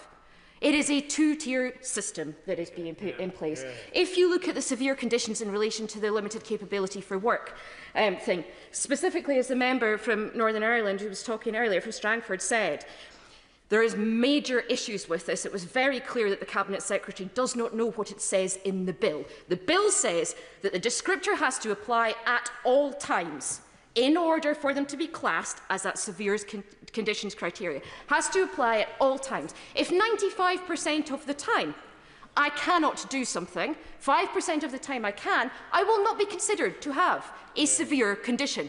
Unless the government promises to make changes to this, the severe conditions criteria will not apply to hardly anybody. People with Parkinson's, people with ME, people with MS, who have got recurring or remitting conditions will really struggle to claim this benefit. The government needs to reprioritise, it needs to rethink, it needs to listen to disabled people and the impact that this is going to have on their lives. I am going to reduce the time limit to 5 minutes after the next speaker, but have no plans to reduce it further than that. Members will be able to see just how many are standing, and that this debate is scheduled to finish at 7. That means that many, about 35, will be disappointed. Richard Bergen. Thank you, Madam Deputy Speaker. And I wish that we weren't here today. We don't need to be here today. There's nothing special or magical about this Tuesday. Nothing at all. The deadline that we've been given is a deadline, I'm afraid, to solve a political problem. And that's why so many of us on the Labour benches have been pleading with the front bench to pull this bill today, go back to the drawing board and work in partnership with disabled people and others, including with the Timms review, to ensure that we do get a welfare system that works for disabled people and others. And there's no need to ram it through today other than to save political face. There's no need to ram it through at third reading next Wednesday with the committee of the whole House, so disabled people can't give evidence from their experience in full committee. There's no need to do that at all. We should be about solving this problem, not solving a political problem. We're being asked today to vote on the principles of the bill. So I think all honourable members on this side should be very clear about what the principles of the bill is. It's on the face of the bill. It says, and to restrict eligibility for the personal independence payment. That's the purpose of the bill. I didn't come, and I know my colleagues didn't come into Labour politics in order to restrict eligibility for personal independence payments. When I think about what we're going to be asked to vote for or against tonight, I think not just of my colleagues in here, but I think of the disabled people who come to my constituency advice surgeries. I think of the disabled people who had hope in their hearts a year ago when a Labour government was elected after 14 years. And let's be clear, this wasn't in our manifesto. The Labour Party as a whole hasn't approved this, and it's being rushed through. And I think we need to be clear as well that if this were a free vote, then it would be hard to find many Labour MPs at all who were going to vote for it. It is, as my honourable friend, the Member of Parliament for York Central said, this is a matter of conscience. And we need to be clear what we're comparing here. When we decide how to vote tonight, we're not comparing the bill as the government intended with the bill as is promised. What we should be comparing is the situation of disabled people across the country as it is now, and the situation of disabled people in the country which will come to pass if this bill is passed. And this bill, which was brought, whatever the narrative, to save billions of pounds, still, with these concessions, cuts billions of pounds from disability support. No government, and no Labour government, should seek to balance the books on the backs of disabled people. That's not what any of us in the Labour family, left, centre or right of the party, came into politics to do. And that's why so many people are so uneasy about this. My honourable friend, the member for South Shields, spoke very clearly earlier from her experience. She regretted not voting against the Conservatives' welfare bill back in 2015. And I'd urge all colleagues to listen very carefully to what she said, because the truth is, this matter doesn't end when the voting lobby closes tonight. This matter will come back to haunt Labour MPs in their constituency surgeries Friday after Friday after Friday, up to and including the day of the next general election. And people will ask, why on earth did you vote for these cuts? Or why on earth did you sit in your hands and not do that? I think it's really notable that 138 disabled people's organisations are pleading with Labour MPs to vote for the honourable member for York Central's reasoned amendment and vote against this bill. 138 disabled people's organisations. And I know that the whips can make compelling arguments. I know the front bench can make compelling arguments. But for me, the real compelling argument has been made outside this chamber from 138 disabled people's organisations. And it was very telling that the Secretary of State, when asked yesterday by my honourable friend from Liverpool to name one disabled person's organisation that supports this disability benefits cuts bill, couldn't name one, because there isn't one. I honestly believe that any Labour MP who votes for this bill tonight or sits in their hands, I think that vote will hang like an albatross around their necks. I understand that some colleagues will feel they have to vote for disability benefit cuts out of party loyalty, but there's also other types of loyalty in addition to that. Loyalty to our consciences, loyalty to our party's values, loyalty to our disabled constituents, loyalty to those who are really struggling and come to see their MP, people like myself on about £90,000 a year, and ask them for help. I don't want to be in my constituency advice surgery saying to them, You know that you've got a problem and you're really in a difficult situation. Well, that's because of the way I voted. So I urge MPs to have the democratic dignity that comes today with voting with their conscience and voting to give disabled people outside this place what they've been denied too long, and that's dignity, respect, a voice in this House and a vote in the lobby. Alison Bennett. Thank you, Madam Deputy Speaker. I want to begin today not with statistics or slogans, but with the reality of just one life, a constituent of mine, Sarah from Hassocks. Sarah has a spinal cord injury. She is a wheelchair user, and this is what her personal independence payment makes possible. It pays for underwear that doesn't dig into her skin, wedge pillows to raise her legs, grabber sticks so that she can pick things up off the floor, a second wheelchair to keep upstairs. It covers the use of a specialist rehabilitation gym that keeps her as healthy as possible. It allows her to buy heated blankets for the cold weather because the cold weather makes her pain worse. It pays for specialist outdoor clothes from Norway to cover her legs, and in hot weather, extra fans because the heat makes her injured body swell. Her PIP funds a CPAP machine that runs 24 hours a day connected directly to the hospital because she has developed sleep apnea. And it pays for the additional electricity to keep it going. A specialist mattress to prevent pressure sores, for bathing aids, and also for specialist body wipes for when cleaning herself is just too difficult. It pays for extra fuel for an average of 4 medical appointments each month, some in Hassocks and some as far away as London. And it has helped to make her garden accessible, so she can have at least one part of her home where she feels free. Madam Deputy Speaker, these are not luxuries. They are the bare essentials that allow Sarah to live in dignity with some measure of independence. But Sarah told me she has no faith in the system operated by the Department for Work and Pensions.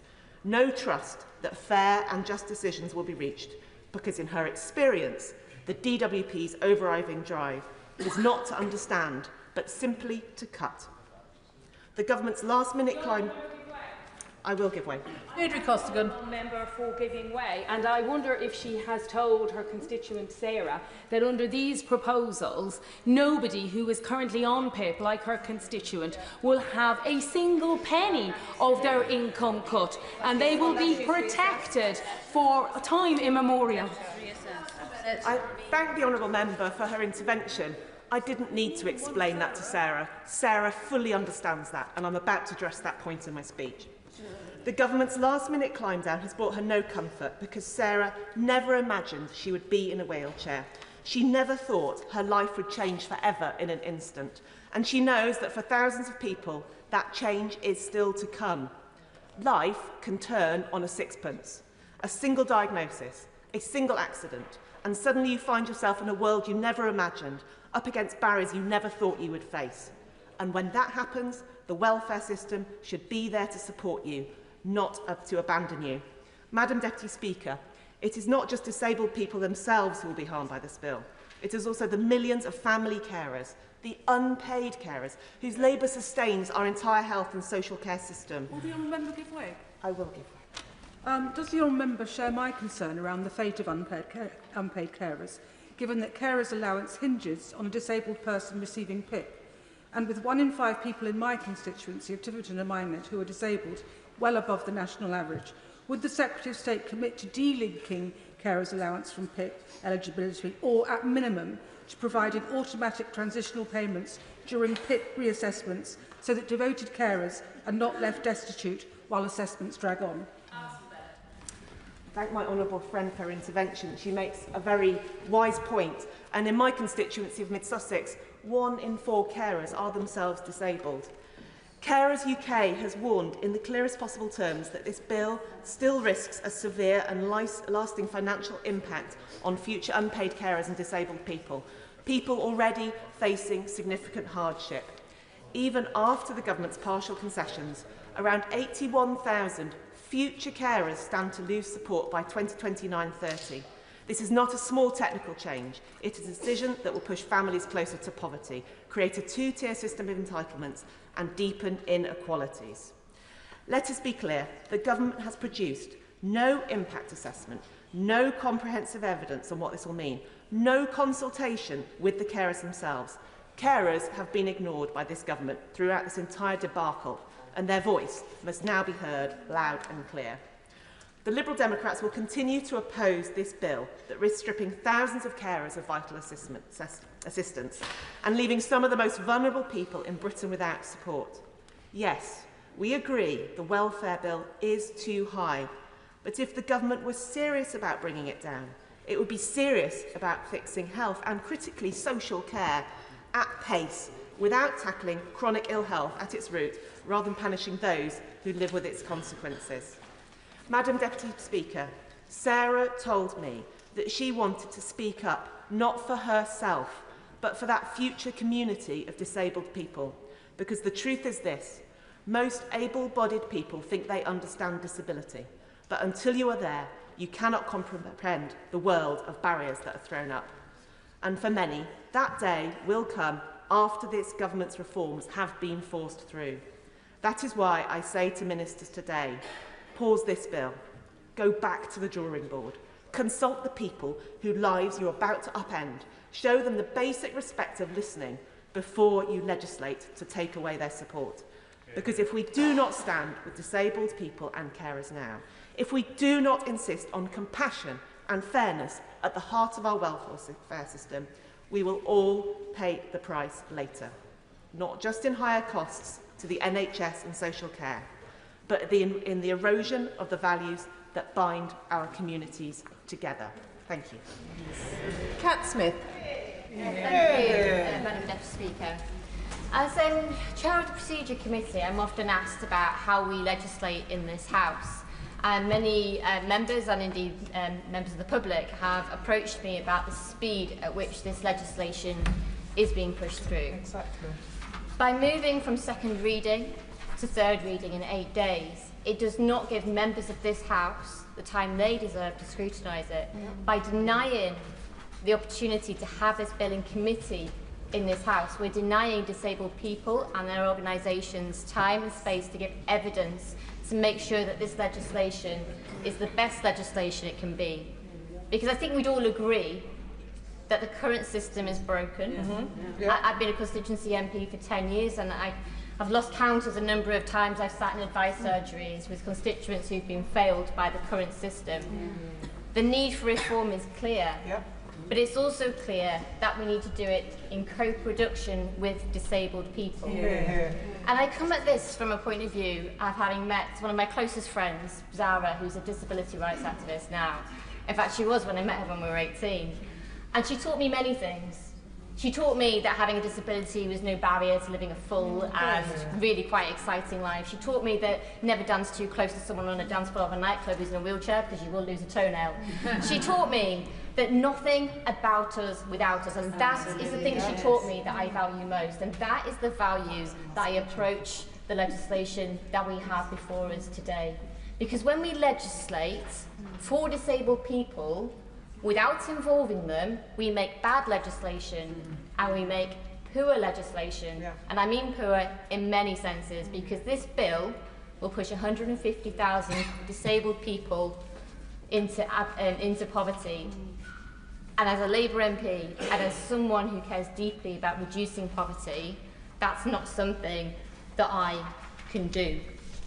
Look, PIP is an in-work benefit. PIP is what enables many of my disabled constituents to be able to go to work in the first place, and the threats that we see to it actually threaten their ability to access work. But I've also heard from constituents who are concerned about the fact that PIP, of course, is a passport benefit for claiming things like carer's allowance, and I seek reassurance that this from our front bench. Now, most people would agree that eligibility for disability benefits should be determined on need, and the concessions that we've had from government this week leads me to think that that is not something that is shared as a value, because we will see future claimants being judged differently to claimants from today. That means that in 2 years' time, when I'm sat in my advice surgery and hearing from a constituent who's struggling to access PIP, I'll be asked the question about how I voted today. And I'll be asked to explain why because their diagnosis or their accident happened later than somebody else's who's been left with the same disabilities, that one is eligible and the other is not eligible. And I don't think I can look my constituents in the eye and say that I would have voted for a fair system, because this is not fair. A two-tier system for disability is unfair, and that's not something that I want to be able to justify, because the Timms review won't be out until the autumn next year, and by that point I am beginning to wonder what's the point if we're already implementing the 4-point rule. It's not easy to vote against your party whip. You know, I joined the Labour Party 21 years ago. I did it up recently. It was a bit of a shock. It had gone more than half my life. So young. But I joined because I believe in social justice and equality. I joined because people like Zara taught me that it was important to stand up for social justice and equality. And I joined a Labour Party that was reducing child poverty. I joined a Labour Party that was introducing things like the Disability Discrimination Act and actually making life better for disabled people. And I have not changed. These are still my values today. And that's why tonight I will be voting for my honourable friend's reasoned amendment. And I'll be doing so because it's consistent with my values as a Labour MP. And it's consistent with the mantra that Zara taught me. Nothing about us without us. Thank you. Jeremy Corbyn. Thank you, Madam Deputy Speaker. And this is a crucial moment for a lot of people in this country. And this bill did not come from the demands of the disabled community. This bill did not come from an understanding of the inequality and injustice in our society. The whole origin of this bill was a demand to save £5 billion. Yep. That £5 billion was wanted by the Defence Secretary for more armaments, and no doubt other departments as well were making demands. So the whole thing has been driven from a bad source at the very beginning.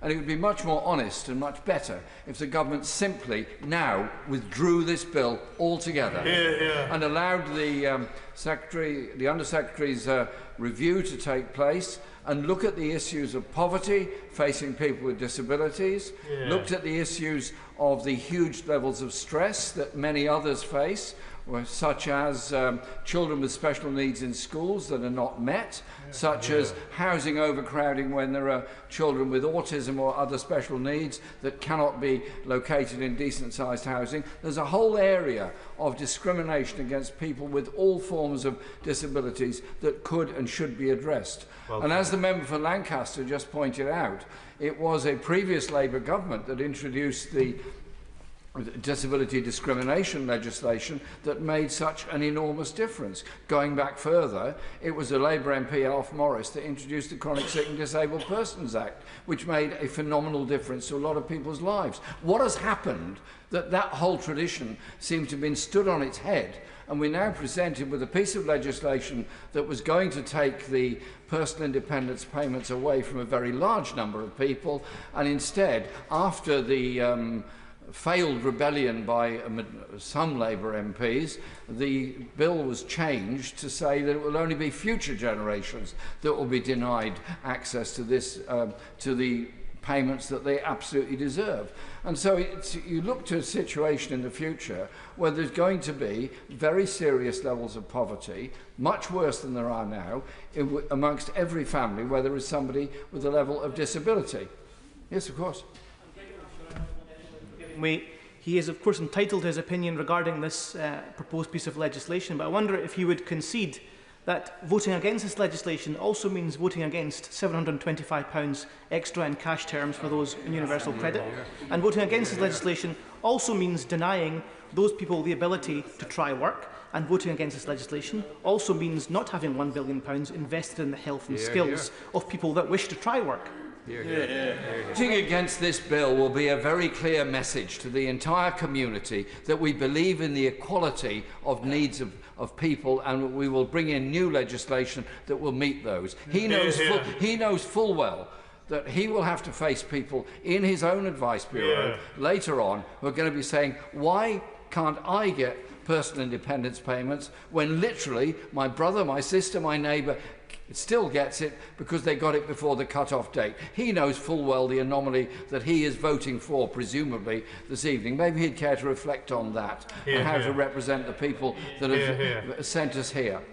Now, at the present time, the levels of poverty amongst the disabled community are absolutely huge. The cost on any family, according to Scope, is around £1,000 per month for a family with levels of disability. That is what will be removed by this piece of legislation going through. And so what I would urge and ask is that Labour MPs, because it's in their hands at the present time, reflect on what was said in the Labour manifesto last time, what was said in previous Labour manifestos, what the history of the Labour Party is in respect of disability, and don't turn that history on its head by deliberately impoverishing the next generation. Are we to be a society, as a welfare state, with a universality of benefits and a support for people wherever they are and whatever their needs are, because that is what the whole tradition of the welfare state is? Or in 10, 15 years' time, are we all going to be supporting charities, trying to raise money for people in desperate poverty because they have a disability which is absolutely no fault of their own? We're going to move into a two-tier benefit system where those that got PIP before 2026 will be seen to be relatively all right, the rest will not. And I simply say this is a ridiculous situation that the Secretary of State and the government has put us in, has put the House in, and the only sensible thing to do would be to withdraw the bill now, allow the review to take place, and recognise the needs of all people with disabilities. And if it does cost us more money, so be it. As a society, are we content with not having a wealth tax, with these massive levels of inequality within our society, and at the same time accepting that those with disabilities live economically much poorer lives because of the system we have? Surely our function here as members of Parliament is to recognise a problem, be prepared to grasp that nettle, and above all, change it. Well said. Well. Dr. Marie Tidball. Thank you, Madam Deputy Speaker. In March 2020, when the Conservative government looked like an outlier in appearing to pursue a strategy centring on herd immunity, I felt raw, hot fear. Thinking of my toddler and what might happen if I caught coronavirus meant I sobbed deeply. After 10 years of austerity, I knew then that disabled people would pay an enormous price, and they did. Almost 60% of COVID-related deaths were disabled people in that first wave. I vowed then that I would do all I could to create a country which treats disabled people with dignity and respect. The social security system was broken by the Conservative legacy of austerity and their monumental mishandling of the COVID pandemic. I am now one of the only visible physically disabled members of Parliament. I am proud that our manifesto committed to championing the rights of disabled people and the principle of working with disabled people to ensure our views and voices are at the heart of all we do. My communities nurtured me growing up, and they taught me the values of fairness, equality, community. So it is with a heavy, broken heart that I will be voting against this bill today. As a matter of conscience, I need my constituents to know I cannot support the proposed changes to PIP as currently drafted on the face of the bill before us today. Since April, I've been engaging relentlessly with the government at the very highest level to change their proposals as set out in this bill, making it clear I could not support the proposals on PIP. PIP is an in-work benefit designed to ensure disabled people can live independently. Low-level support like PIP helps to build the bridge to the deinstitutionalisation of disabled people, keeping us out of the dark corners of hospitals, prisons and social care settings. The concessions the government have now announced are significant, including that all recipients of PIP who currently receive it will continue to do so. While this will come as a relief to my 6,000 constituents who receive PIP, there are still 4 million disabled people in poverty in the UK. Proposed changes at committee stage are still currently projected to put 150,000 people into poverty.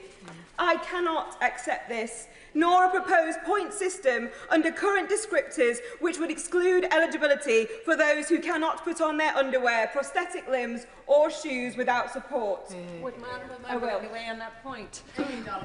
Thank you, Madam Deputy Speaker. Would she agree with me that one of the issues with the point system is it doesn't take into account gender at the moment? It doesn't understand that there are different issues for women and the physical things that our bodies face during that assessment process, and that any changes that we do to the point system or descriptors must include the gender reference. Absolutely, I do agree. As a disabled woman, I know the added burden of menstruation, incontinence and pregnancy on disabled women as it intersects with their disability. Research shows that supportive, incentive-based approaches far outperform cuts or sanctions in getting disabled people into sustainable employment. If this bill reaches report stage, for me to be able to vote for this at the third reading, I will be looking for further reassurances that the detail will fulfil Labour's manifesto commitments to disabled people, and to see 3 things from government and embedded in its amendments. First, the Timms review must not be performative. The government must not make the same mistake twice. Co-production must be meaningful. The social model of disability must be central to this, removing barriers to our inclusion in society. Disabled people's voices should be at the heart of decision-making about our lives. The sequencing of the Timms review and decisions about future recipients needs to change. Second, therefore, the government must consult with disabled people over the summer to understand the impact of the proposed changes from November 2026. The future claimants to mitigate risks of discrimination and poverty for those future recipients with similar disabilities to current claimants, producing impact assessment based on this. The government may need or be willing to reconsider savings as a result of this process in order to ensure that it fulfils the outcomes of its finding. Third, growth must mean inclusive growth. In implementing the £1 billion Employment, Health and Skills Support Programme, there needs to be a clear target for closing the disability employment gap and a sector-by-sector strategy on closing that gap. This matters. The Conservatives left us with a pitiful 29% employment gap and 17% pay gap for disabled people. As the Tories opposite vote against this bill today, I say loudly, do not read this as a mark of solidarity for disabled people, but with them hanging their heads in shame, acknowledging their legacy of 14 years of failure to 16 million disabled people across our country. I am proud that our Labour government has done much already to promote the rights of workers and opportunities for disabled people. This Labour government now has an opportunity to build on the positive aspects of its Pathways to Work Green Paper, to bring in a new era of policy making for disabled people, which takes a laser focus in closing this employment gap. The disability sector believes that this employment gap can be reduced by 14%, generating £17.2 billion for the Exchequer. We must seize this moment to do things differently and move beyond the damaging rhetoric and disagreements of recent weeks. There is an alternative approach, in line with the Prime Minister's statement that reforms should be implemented with Labour values of fairness. A reset requires a shift of emphasis to enable disabled people to fulfil our potential. Bobby Dean. Thank you, Madam Deputy Speaker. And I can't go on without putting on a record my admiration for the member for Penistone and Stockbridge, who just said a really courageous and passionate speech, and I hope all members listen to her very carefully indeed. I want to continue on a personal note. My dad is currently on personal independent payment, a proud scaffolder all of his life. Trust me when I say that he is not happy to be sat at home. He would much rather be contributing to society. But his hips are giving up on him, and the NH wait lists are so long that he's been told he has no choice but to stay at home. Now, home life is difficult. He doesn't score 4 points on any particular measure, but he can't move around like he used to, and he needs support to manage the basics. PIP doesn't solve everything, but it does give him dignity and independence to help live his life while he waits for treatment. And cutting his entitlement won't incentivise him back into work. He needs no incentive. He just needs treatment. Now, with the government's recent announcement, I do understand that my dad will no longer lose out. But the next person like him will. And the Secretary of State earlier talked about a better tomorrow. But her proposals mean discounting the value of tomorrow's disabled, saying they are less worthy of support for today's. And it's for that reason that I still cannot support this bill. Now, let me be clear. I agree that the welfare bill is too high, but we have to look at why that is.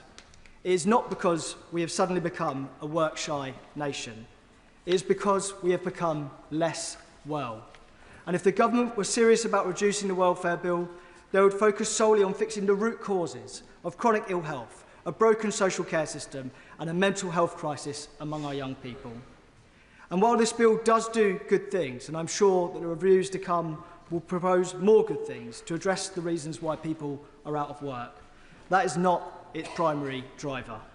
The motivation for this bill was made clear in its timing, just before the Chancellor's spring statement, with the core savings not from helping people back into work, but through tightening the eligibility criteria for a disability benefit. It removes too carers' allowance from thousands of unpaid carers, people who provide tireless, often invisible care that props up our NHS and social care system. Taking away their support is not just unjust, but it is economically reckless. And let's be honest about the consequences.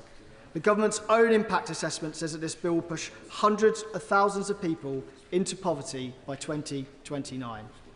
How can anyone in this place look at those figures and truly believe that the government is making these reforms to help people rather than balance the books? Now, I appreciate that some will feel that the new deal struck over the weekend is a fair compromise. And it may be in political theory, but in practice, it remains unsupported by disability groups and unsupported by the public. The majority of the country see this bill for what it is, an unfair cost-cutting exercise. This is not reform, it's retreat. A retreat from compassion, from evidence, and from the values that should underpin our welfare state. And I believe that there is a better way, a fairer way, one that supports people into work by investing in health and care, not punishing them for being ill. One that helps disabled people live independently, not strips them of the support that they need to survive. One that values carers rather than treating them as an afterthought. And one that doesn't arbitrarily divide between today's disabled and tomorrow's. And that is why I will support the member for York Central in her reasoned amendment, and I will vote against this bill at the second reading. We believe that reform must be fair, sustainable and rooted in dignity. Madam Deputy Speaker, my dad wants to work. He is not looking for a handout. He wants to be well again, and I believe there are many more like him that this bill will make their futures worse. I urge members to think carefully about the legacy of tonight's vote. Vote for compassion, vote for fairness, and vote against this bill. Back to you, Patrick. Thank you very much, Madam. Part of any progressive society, there is a simple test: how we support people when they are most in need. The test is simple, but the answer is anything but, because need is not uniform. So the duty of government is to create a safety net, one that is wide enough to break people's fall, but not so wide that they can never escape it. We have a consensus in this House that the system is failing. And I think people are right to ask, how can we fix this? But before we answer that, it's important to know where we are now and how we got here. So, Madam Deputy Speaker, where are we now? We should look at the situation when Labour came into power less than a year ago. NHS waiting lists at record highs, 3 million shut out of work through ill health, universal credits allowance at a 40-year low, young people written off, with 1 in 8 not in work, education or training, and a mental health crisis with over 1 million people in desperate need of support. The party opposite is responsible for this, and we are responsible for fixing it, because they failed with their welfare reforms. If you're disabled and want to work, the status quo puts up too many barriers. A disability employment gap of 28% is far too high. And behind that statistic are individuals who have failed. They are failed by a system. People who, with some adjustments, could get all of the benefits that good work brings, but they are denied that opportunity. It is a dead-end system that counts people out more than it helps them up. And as more people come into that system, Madam Deputy Speaker, that is more people locked into the same damaging status quo. Every day, we see 1,000 new people claiming PIP. And of course, as a constituent in Wirral West said to me just last week, there are many on PIP who are in work, and she is right, and it's important to point that out. But it is also the case that over 80% of people on PIP are not in work, and Madam Deputy Speaker, some of those people will never be able to work. They will have an irreversible health condition that wouldn't allow it, and they have been reassessed endlessly. That is unnecessary and it is cruel. But for others, they are telling this government that they want to work, and we have a duty to act, to give these people equal choices and equal chances, which they have been denied for far too long. Doing nothing is not an option. We've been doing that since 2019, and at that rate, we will have more than doubled the number of PIP by the end of the decade, from 2 million to more than 4 million. So how did we get here? The statistics I've mentioned are not just data points. They tell a wider story of decline the Tories took our country down, a story familiar to many of us. Local councils cut to the bone, austerity leaving public services across the board failing people and stripping out health and social care services, a cost of living crisis which pushed families to breaking point. And this is just the backdrop. The party opposite presided over multiple failed welfare changes. They scrapped the work and health programme, which helped unlock support to get people into work. They shut down work choice, closing down avenues to help disabled people get on at work. And they left access to work in backlog chaos, meaning many people miss out on vital funds. A safety net torn to shreds by neglect and a system stacked against those it should be empowering. With this legacy, is it any wonder people worry when they hear about reforms? I don't blame them. But we need to fix this, and it needs deep and lasting change for our country. Direct support alongside wider reforms. And that is the journey we started when people voted us in last year. £29 billion extra for our NHS, waiting times falling and a 10-year plan coming. Mental health services in every school, breakfast clubs, free school lunches so that we can help future generations. And employers are part of the solution too. And with our Employment Rights Bill, we give people confidence they will be supported in good work. More homes, better quality homes, and nearly 3 million more qualifying for winter's home warm discount next year. These steps alone won't secure our safety net. We cannot allow misinformation, though, to enter this debate. That will only serve to scare those who are most in need. So let's be clear. These reforms have never been about taking support away from those most in need. In fact, they will never again suffer the indignity and anxiety of needless reassessments. The government is taking action to support disabled people with targeted help, increasing the Disabled Facilities Grant by £172 million. A right to... I will. Thank you to my honourable friend for giving way. He talked eloquently about the legacy left by the Tory government. But does he agree with me that actually in Scotland we need two Labour governments working together, because actually the situation in Scotland... No, I'm sorry, people across the opposite benches might not want to hear it, but there are 1 in 6 Scots languishing on an NHS waiting list as a result of the decisions of the Scottish Government. And don't... Matthew Patrick. Thank you, Madam Deputy Speaker. My honourable friend is totally right, and the SNP record is worse. With 1 in 8 young people not in employment, education or training here, and in Scotland that's 1 in 6, and they should be ashamed of the record they are giving to the Scottish people.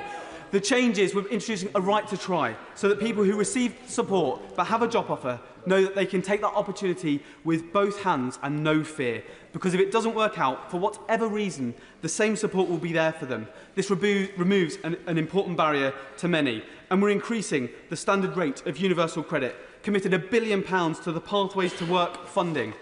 Madam Deputy Speaker, we aim to restore dignity to a system that has become a burden to those it should serve. This is a moment to rebuild trust in that safety net, to protect those who cannot work, empower those who can, and restore dignity to everyone. Thank you, Madam Deputy Speaker. This government's bill is just not flawed, it is morally indefensible. From the outset, we need to be honest about what this bill represents. It's not reform. It is a calculated assault on some of the most marginalised people in our society. People with disabilities, people with complex mental health conditions, people already struggling under the weight of austerity and neglect. This bill continues a pattern we have seen too many times. Cuts dressed up as reform. Cruelty wrapped in the language of efficiency. The department's own assessment confirms the truth. 150,000 people will be pushed into poverty.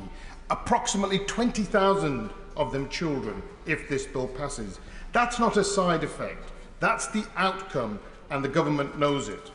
This bill targets those with fluctuating, invisible or mental health conditions, the very people who are already facing systemic injustice. Imposes narrow functional descriptors that don't reflect the real-world barriers people face. It punishes people not for being unwilling to work, but for not fitting neatly into bureaucratic tick boxes.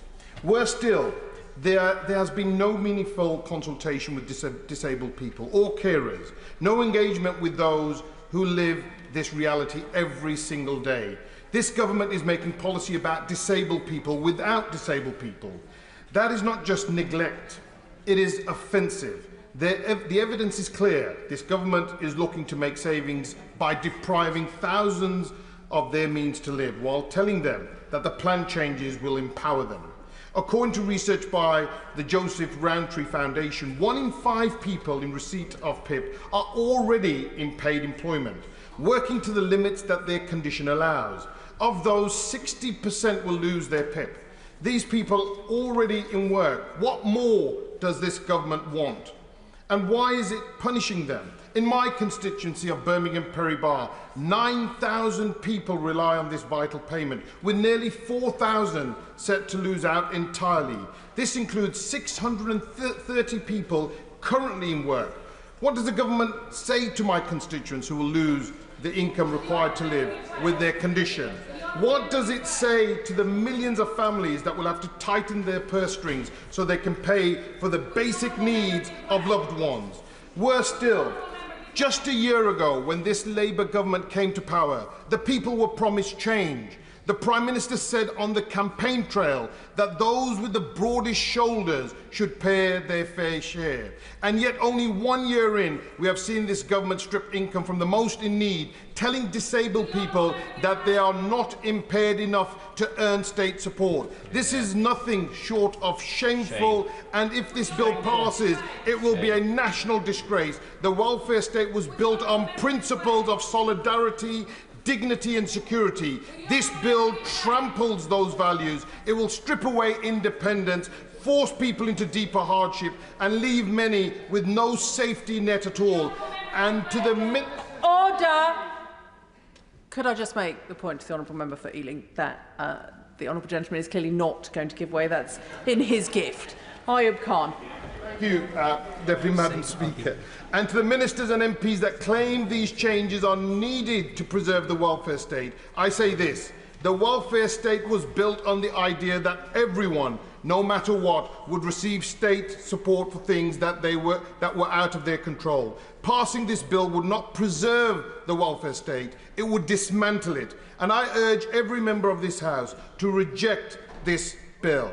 We can and must do better than this. The people we represent deserve far better. Yeah.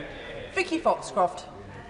Madam Deputy Speaker, I'll begin by welcoming the positive steps the Department has set out in the Pathways to Work Green Paper on supporting people into work, the right to try work without the fear of having to go through reassessment for benefits if it does not work out, reforming and modernising the access to work system, disability pay gap reporting, disability employment gap reporting, and ensuring everyone has access to a supportive work coach.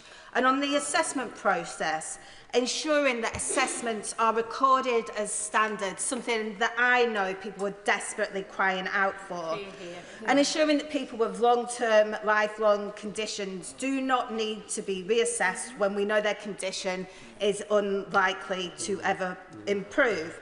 I also welcome many of the concessions the government has made over the last week, bringing forward employment support, protections for current PIP claimants going forward, and the need for co-production moving forward. However, I continue to have some concerns which I believe must be addressed. We need the TIMS review to report before the new system is rolled out. And on co-production, I want to start by saying this should have happened way before we got to today's debate.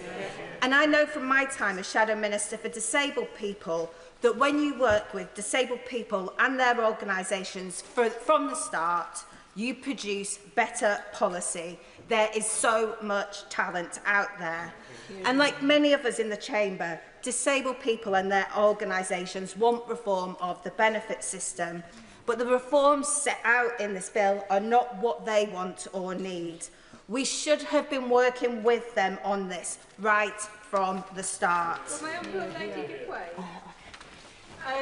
I thank the Honourable Lady for her remarks. I wondered if she would agree with me that as well as meaningful engagement with disabled people themselves and disabled groups, it's really important that the TIMS review also engages with unpaid family carers, both because they are caring for people with disability but also are implicated through carers allowance being linked to PIP.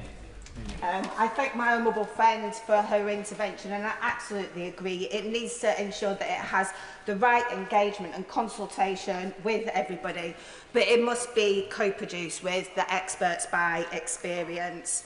I also want to take this opportunity to clarify exactly what we mean by co-production. The principle of co-production is rooted in the US civil rights movement and the ladder of citizen participation developed by Sherry Arnstein in 1969. And it should be in place from the start of the process. And all the information should be made available to everyone. And a plan should be agreed together. And there must be the ability to bring in experts. And these experts should be paid for because of their contribution and treated as valued partners. We should be empowering and upskilling those involved. And I hope that it goes without saying, but all information should be available in accessible formats. And the valued partners need to be user-led disabled people's organisations. And I'll finish by underlining that the focus of making these changes should not be on making cuts, but on getting it right. And getting it right means everything needs to be in the scope of the review, not just the ability to tinker within limited, predetermined parameters. And co-production must take place before any changes to the current assessment criteria are proposed. If it means pausing to ensure we get it right, then that is what we must do. John Milne. Thank you, Madam Deputy Speaker. I have great respect for the experience and intelligence of the ministers behind this bill. But what we have left in front of us today is no more than a clumsy salvage operation. How on earth did we end up here? The government says that the cost of disability benefit is spiralling out of control. They say there's no option but to make cuts. But the premise behind this argument is too simplistic. Overall, the cost of in-work benefits as a percentage of GDP hasn't changed much. And that's because every time a government tries to cut one benefit, another rises in its place to compensate. Before any changes were proposed, there should have been a serious analysis of what's driving the surge in PIP claims. But ministers have made little attempt to understand why. It's just a curve on a spreadsheet that needs to be flattened. We're left with the implicit assumption that the government believes that hundreds of thousands of people are currently receiving benefits that they don't really need and they don't deserve. But there are lots of factors driving this increase, and some of them are actually a direct knock-on effect of other government policies. For example, many of those extra claimants are the result of recent rise in retirement age. The government has simply shunted one benefit cost, pension payments, into another. PIP. Another big slice of the increase comes from people who are unable to access timely healthcare, especially since COVID, so they fall out of the workplace. And perhaps most of all, it's the terrific rise in the cost of living that is driving people towards benefits. They just can't get by anymore. Fundamentally, life costs more when you're disabled. Besides the impact on daily living, many treatments and aids are not available on the NHS. So overall, there are three telltale signs that what we're looking at is a botched compromise. Firstly, we have the new 4-point rule for PIP assessments. Any question that scores a 1, 2 or 3 won't make any difference to the outcome. So if you can't undress your lower half and you don't need help to go to the toilet, incredibly, you won't qualify for help. There's literally no point in asking half the questions on the form. The whole 4-point rule has been dreamed up, not because anyone thinks it's a good way to assess a hardship, but to hit an arbitrary cost saving. Yeah.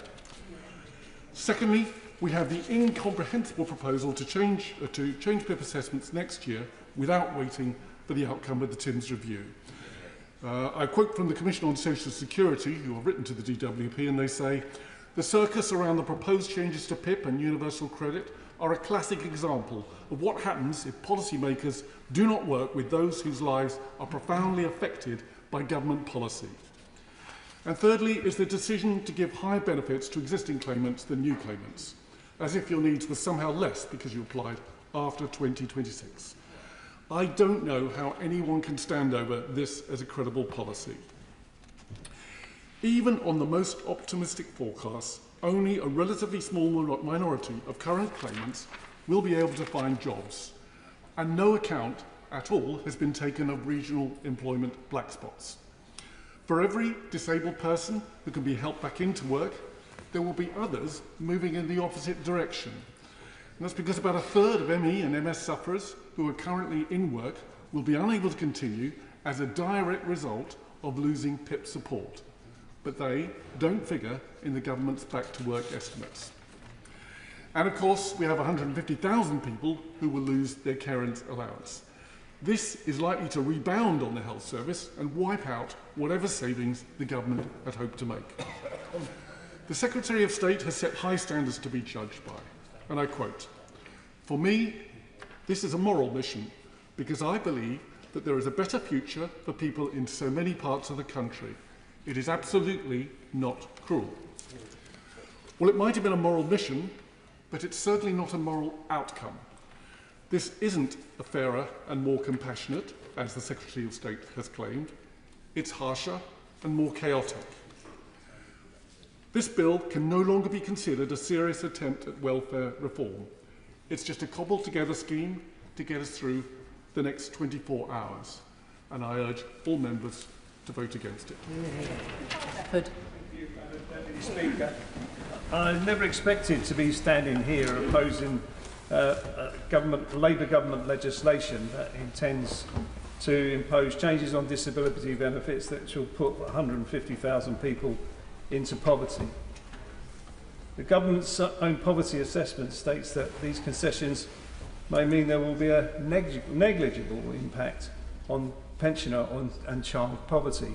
I don't know when we became so matter-of-fact about the implications of putting people into poverty or where that language comes from.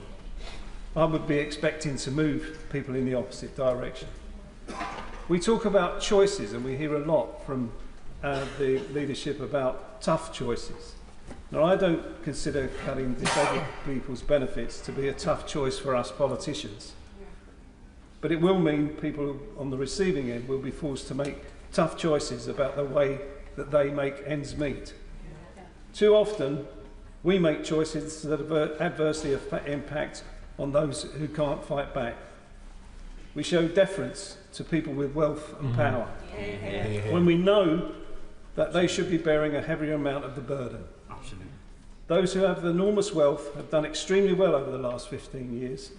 Average incomes in that time for ordinary families have stagnated and the standard of living has gone down. Now, if we want to make tough choices, I think we should be looking there. So I just wanted to use my time to just highlight some of the areas where I think we could make a difference. So reforming capital gains tax, for instance, through increasing rates and closing loopholes, could raise £12 billion a year. Close the carried interest loophole to private equity bosses, so that they pay their fair share, and that can raise £500 million. National insurance to investment income, £10.2 billion. Introduce a 4% tax on share buybacks, raising between 0.1 and 2 billion a year. End the redirect fossil fuel subsidies to oil and gas companies, could raise 2.2 billion a year. Tax private jets to raise an additional 1.2 billion a year. Stop rich multinational corporations evading tax and mandating that they declare their profits wherever they operate, to raise 15 billion a year. And then it comes to the performance of the Treasury. According to the Audit Commission in 2024, in 2023 it gave out £204 billion in tax reliefs. Now, the Audit Commission, the Treasury Select Committee and the Institute for Government conclude that the Treasury is not investing enough into understanding what the benefit of these tax reliefs are. There are 1,110 of them, and of them 815 that HMRC has no idea what benefit they bring to us. That is billions of pounds every year that is going in tax relief. Now, these are choices. These are choices that we are choosing not to make. And when we balance these choices against the choice that we are being asked to make today, where we are putting savings in the welfare budget ahead of the changes to the welfare budget that might assist people into work, it beggars belief. It's staggering. The amount of money that's available here could easily offset what we are talking about today and allow us to implement the reforms of the welfare state, and then see how they benefit the people in the system and how the savings can be achieved. And for those reasons, today I will be supporting my honourable friend's reasoned amendment, and I will be voting against this bill today. Well said. Robbie Moore. Thank you, Madam Deputy Speaker. I rise today not just as a member of this House, but as someone who has lived with the reality of a disability in my own family. I grew up with a sister who has a learning disability. Later in life, she's faced the brutal challenge of cancer. I've seen for myself the emotional toll, the complexity of care, and the financial pressures that came with that journey. Pressures that were in no way self-inflicted or any of her own fault. I've also seen firsthand how PIP can be a lifeline for many people working in my constituency of Keighley and Ilkley, helping them avoid total reliance on the state. As my constituent Shane put it, this support is the fragile scaffolding that his life and work currently depend on. And all of these experiences have shaped my own political principles, one of personal responsibility, a moral duty to support those who genuinely cannot support themselves, and the foundational principle that people in exactly the same situation should be treated the same before the law. So, Madam Deputy Speaker, this bill breaks those principles. Under Labour's current plans, someone like Shane, or indeed my own sister Becky, would now be treated completely differently by the state due to their unwillingness to work, but based on a completely arbitrary cut-off date currently being forced through by ministers in Whitehall. So if this bill passes, it will mean someone in my constituency of Keighley and Ilkley, newly diagnosed with a learning disability, cancer, or other life-changing conditions in late 26, will now get thousands of pounds less in support than someone in those identical circumstances today. I will give way.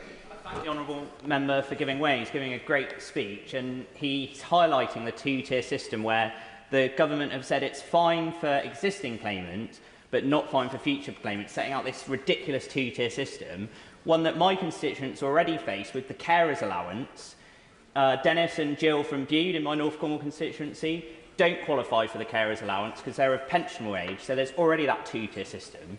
Does he agree with me we should be expanding the system rather than narrowing it? Well, I'm sure Dennis and Jill will be looking at this debate very carefully and understanding very clearly the issue of fairness, which is right at the heart of what this piece of legislation is addressing. The scenario, as I've explained, that Shane in my constituency is experiencing, that is able to receive PIP today, but someone in a very similar circumstance to him would not be after late 2026, and that is not fair. For giving way. Lauren in my Chichester constituency is a bright and determined 16-year-old young woman who just completed her GCSEs and came to do work experience in my office. She has cerebral palsy and she's applying for PIP not because she wants a handout, but because she knows she will need support to live independently and pursue a career and life ambitions that I have no doubt will actually probably bring her to this place at some point if she gets her way. Does the honourable member agree that young disabled people deserve clarity and dignity, and this bill is not giving them that? Mr. Speaker, this bill gives no clarity or dignity to the many people that has just been kindly given the example of in her constituency, but indeed mine, Madam Deputy Speaker, of Keighley and Ilkley. And that is why I do not support a plan that creates a two-tier system like this, which will now seem to be the hallmark, Madam Deputy Speaker, of this Labour government and goes against every principle of fairness. And let us not forget exactly why we are here. These changes are being pushed through at pace at the 11th hour without proper evidence reasoning for the new cut-off date. That is not the kind of detailed policy making that we expect, Madam Deputy Speaker, from our leaders. I will give way. I'm grateful for making an excellent speech. Does he agree with me that the Labour government's proposals here is creating the worst of both worlds? And on the one hand, they are failing to tackle the rising welfare budget, but on the other hand, they are creating anxiety and fear amongst many disabled and vulnerable people who do not understand or know how these changes are going to impact on them. And I thank my honourable friend for his intervention, and that is the nub of why there is so much concern that is being consistently raised throughout all members, certainly on these side of the benches and many on the other government benches, dare I say, who are also considering their position on how they vote later on today. So, Madam Deputy Speaker, no one doubts at all that our welfare system, which is set to exceed £100 billion by 2030, needs reform. And if we continue to follow the Chancellor's strategy, which seems to be one of recklessly borrowing, which seems to do the very same principles and will have those negative implications on PIP, some of the most poorest in society who feel the biggest impact of this financial crisis will be exposed. And I will give way to the honourable gentleman. Thank you very much, Madam Speaker. Thus far, I have kept out of this debate, and to be perfectly honest with the House, it is probably the wrong reason, but my wife is disabled and is in receipt of PIP. And although I became an MP in 2017, she's been disabled for 26 years. We were deeply grateful for the support we had as a family. And my wife is an honest lady, and I hope I don't embarrass her by saying this, but she would have been delighted to take the Honourable Member Lewisham North Point. She'd been delighted to have been consulted about it. She'd have put her thoughts down on paper. And I'm sure so many recipients of PIP would have said, yes, we'll try and see if we can help get the budget straight in some way. But that way, you take people with you, which is so important, and we're missing it. And Madam Deputy Speaker, trust is at the heart of this issue. And if we want to create a system that commands public trust, this is certainly not the way to do it. We need to reward effort and promote self-reliance. But this bill creates a two-tier system detached from individual responsibility. We need to make the welfare system be more targeted. But this bill, like many of the government's policies, simply shifts new costs onto people who will genuinely be ill, newly disabled, or simply younger, and does little to target those relying on the state. And I will give way to the honourable lady. Way, he talks about fairness and trust. I wondered if he was proud of his government's own record, where Tory cuts in welfare pushed more people into poverty, 2.9 million emergency food parcels in the last 12 months. You'll be voting, if you vote against this bill, against the biggest uplift in the UC standard allowance. Is that what he's proud of? Deputy Speaker, I will take no lectures from somebody who supported council tax rising by 10% across the Bradford district, impacting many of those in the Bradford district that are going to be impacted by PIP. Madam Deputy Speaker, this is not principled reform. It is not radical, and it is not good policy making. And many on the benches opposite know it. And we can, as a party, as a government on the opposite benches, do better. We should be doing better. And I will not be supporting this bill today. Yes. Thank you, Madam Deputy Speaker. Welfare reform is important. It's important because the current system is not working, and it's important because it has a huge impact on the lives of so many individuals and families across the country. For the past 10 years in this place, I have seen so many of my constituents trapped in poverty with the constant fear and insecurity that the current system brings. But we should not be in a position in which the government is scrambling at the last minute to make changes in order to improve a set of proposals that were not good enough when the bill was tabled. We should not be here because while there are many positive measures in the bill, the government has had evidence of the extent of concerns from honourable and right honourable members since April. These concerns have been patiently and respectfully expressed in private and in public, but it appears that for a long time the extent of concerns has simply been ignored until it became clear that the government might lose the vote. So we are now reaching for solutions at the final hour, which should have been better considered over a longer period of time as part of a rational and respectful response to feedback. I regret this situation deeply, and I say to ministers that whatever happens today and in the coming days, the approach to engagement with MPs whose primary duty is to our constituents, and most especially to those who rely on the services we design and govern, has to change, and it has to change profoundly. On the substance of where we are now with the bill, I welcome the substantial changes that have been agreed to in discussions last week, to which I was a party. The protection of existing PIP and universal credit health top-up claimants will alleviate the anxiety that so many of our constituents have been experiencing for months, that they will see their income drop without any change in their condition or additional support. The commitment to co-produce the TIMS review with disabled people is a significant and very welcome commitment. I hope that before we get to third reading, the government will put this commitment on the face of the bill, and that more detail will be provided about how co-production will be done, so that disabled people and their organisations can have confidence that they really will be true partners in this process, and that their engagement will be properly resourced. The commitment to bring forward employment support is also helpful. The last Labour government sought to address unemployment and the size of the welfare bill, and did so by front-loading employment and health support. This should have been part of the plans from the start. Addressing the barriers to employment which many sick and disabled people face is the best way to address the challenges the government is seeking to tackle.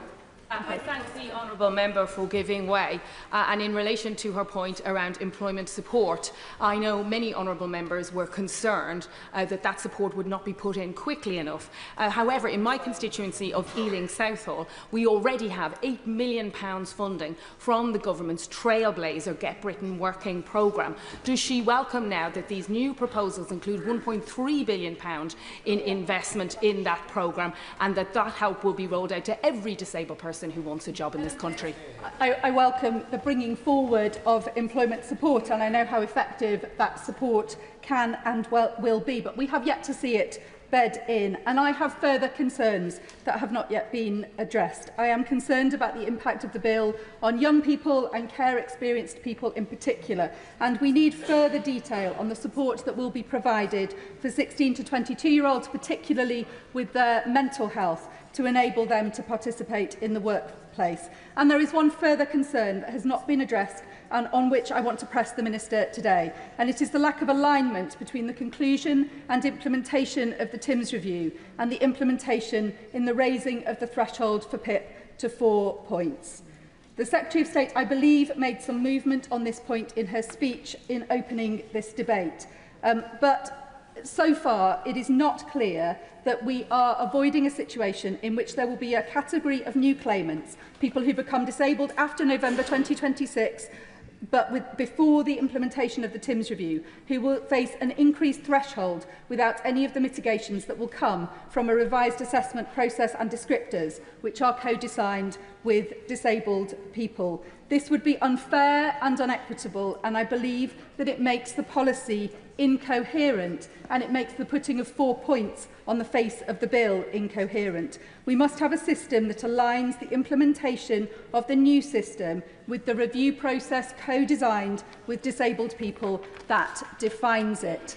I believe the government must also set out between today and the third reading debate further detail on the impact assessment. It is an unacceptable consequence that this bill will plunge 150,000 people into poverty. If the government is confident that the mitigations it is making and the additional support mean that this will not be the case, it must provide the evidence to this House that is credible so that we can believe that it will not be the case, because at the moment we have to base our judgment on the evidence that is in front of us, and the evidence says that 150,000 people's lives will be made worse as a consequence of this bill.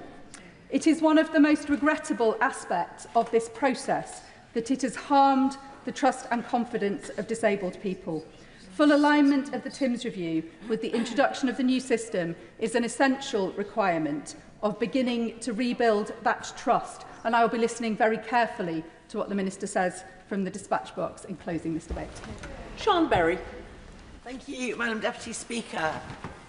This cruel mistake of a bill must fall today. The reasons in the Green Amendment stand, and with my colleagues, I will be voting to stop it today at second reading and supporting the reasoned amendment from the Honourable Member for York Central. These proposals are a mess. The timetable is breakneck, and other honourable members have said it right. It is the spreadsheet, and the rush to get it through before the budget is a dead giveaway that this is about making cuts, not making improvements. The government's actions in this way do not respect sick and disabled people. Way before making any changes to social security, real dialogue should have taken place that respects their rights and needs. Already, 3 in 4 people who need to use a food bank have a disabled person in their household. And the bill before us today will further impoverish hundreds of thousands with cruel cuts in support. And the government's promises of changes to the bill from remove support to deny support will harm millions in future. And it will create a multi-layered mess of injustice. Instead, it clearly must fall today. And instead, why not do what Greens, disabled people's organisations, many members across the House have proposed? Why not work with disabled people to co-produce a social security system that's fair, humane and accessible without preemptive criteria before you go off and do that? A whole playbook of proposals were put forward by the Honourable Member for York Central in proposing her amendment. So why not do this? Why not develop policies that are genuinely good value, that do no harm, that achieve the stated objectives of helping to invest in people, to save money in the future? And why not raise that investment needed to save on the future spending from fair taxation on the very, very wealthiest, who are orders of magnitude away from the struggle to survive that MPs are hearing about every day from the people these measures are aimed at? The least advantaged should not pay, but there are those who clearly should. And I echo many members across the chamber when I say that I'm sad that a Labour government has brought us here, in such contrast to the post-war principles that the party once stood by, which was about real social security alongside investment in jobs. Shamefully, on its current face, the bill brings in the largest social security cut since summer 2015, 10 years ago, when George Osborne was Chancellor. And the compromise proposals that mainly protect current claimants are unfair and divisive, and so many will remain unhelped if our honourable colleagues give in. What about the young whose disabilities are yet to develop, who will need PIP to thrive? What about the people who fall sick or get injured the day after these measures come into effect? And what about the people with conditions like Parkinson's or MS or ME who are still effectively excluded from the government's serious condition criteria because this bill doesn't allow for fluctuating conditions? And this whole process has truly scared people, and it's mobilised them. I've heard directly the testimonies of worry and fear from hundreds of my constituents in Brighton Pavilion. The Secretary of State knows that I raised with her the terror that people are feeling right from the start. Will she now apologise for that? In Brighton, I've heard from a round table of organisations who are supporting people to get by. They told me how people are using disability benefits to cover just the very basics: shortfalls in rent, heating costs, food. I heard how local employment services are hanging by a thread. Local authority support has been hollowed out.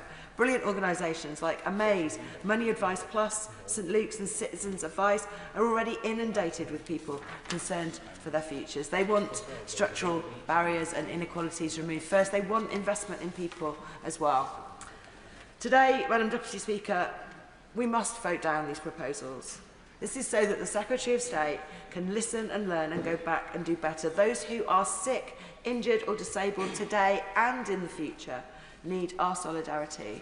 And from Greens, they will get it. Clive Lewis. Deputy Speaker, when coming to a crunchy question or problem, I always think it's wise to take a step or two back and try and unpick some of the assumptions that underpin an issue, the bigger picture, if you like. Now, not everyone would agree with some of the conclusions that I come to. That's fine. This is a debate, not an echo chamber, although some people may be surprised to hear that. But it's right we robustly test the proposition before us to try and understand the structural issues that underpin this bill. Let's consider the key issue here, that rising welfare costs could lead to making the welfare budget unsustainable.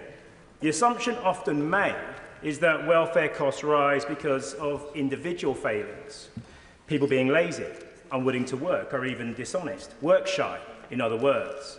But this assumption doesn't stand up to scrutiny. The welfare bill isn't growing because people suddenly became lazy. It's rising because our economy and our society are fundamentally broken. Broken because of 14 years of cuts, of dehumanised punitive changes wrapped up as reform, than little more than a brutal disciplining of the workforce, compliments of the benches opposite. A workforce increasingly finding itself trapped between insecure low pay and in-work poverty, or a humiliating workfare programme that has sucked the marrow out of millions. One that has left them drained, burned out, and leading to the soaring mental health crisis we now see. Madam Deputy Speaker, what does explain our dilemma is the fact that work itself has fundamentally changed. Jobs are less secure, often poorly paid, and many who work full-time still need benefits because wages don't meet the basic costs of housing, food, childcare and utilities. On top of this, the cost of living crisis is being driven by a toxic mix of structural failures. The climate crisis has increased volatility in global supply chains, everything from microchips to semiconductors, pushing up food and energy costs. At the same time, companies operating under monopoly and oligopoly conditions, particularly in the energy, water and food sectors, have taken advantage of this disruption to engage in price gouging, driving profits sky high while families struggle to make ends meet. As has been repeatedly pointing out, the weakness of trade unions has limited workers' ability to bargain for pay rises that reflect rising costs, costs that by and large governments have failed to cap. Yes, caps on energy prices have been half-heartedly attempted, but what about a cap on rents, on greedy landlords? What about capping the large agri-corporations pushing up food prices, on water companies extorting from all of us? These are the underlying structural causes. Their collective outcome, a relentless squeeze on the real incomes and increased reliance on welfare to simply survive. In truth, our welfare system is increasingly the state subsidising employers who pay poverty wages, landlords charging unaffordable rents, and corporations extracting vast profits, all at society's expense. And all the while, our climate and ecology declines, adding to that instability.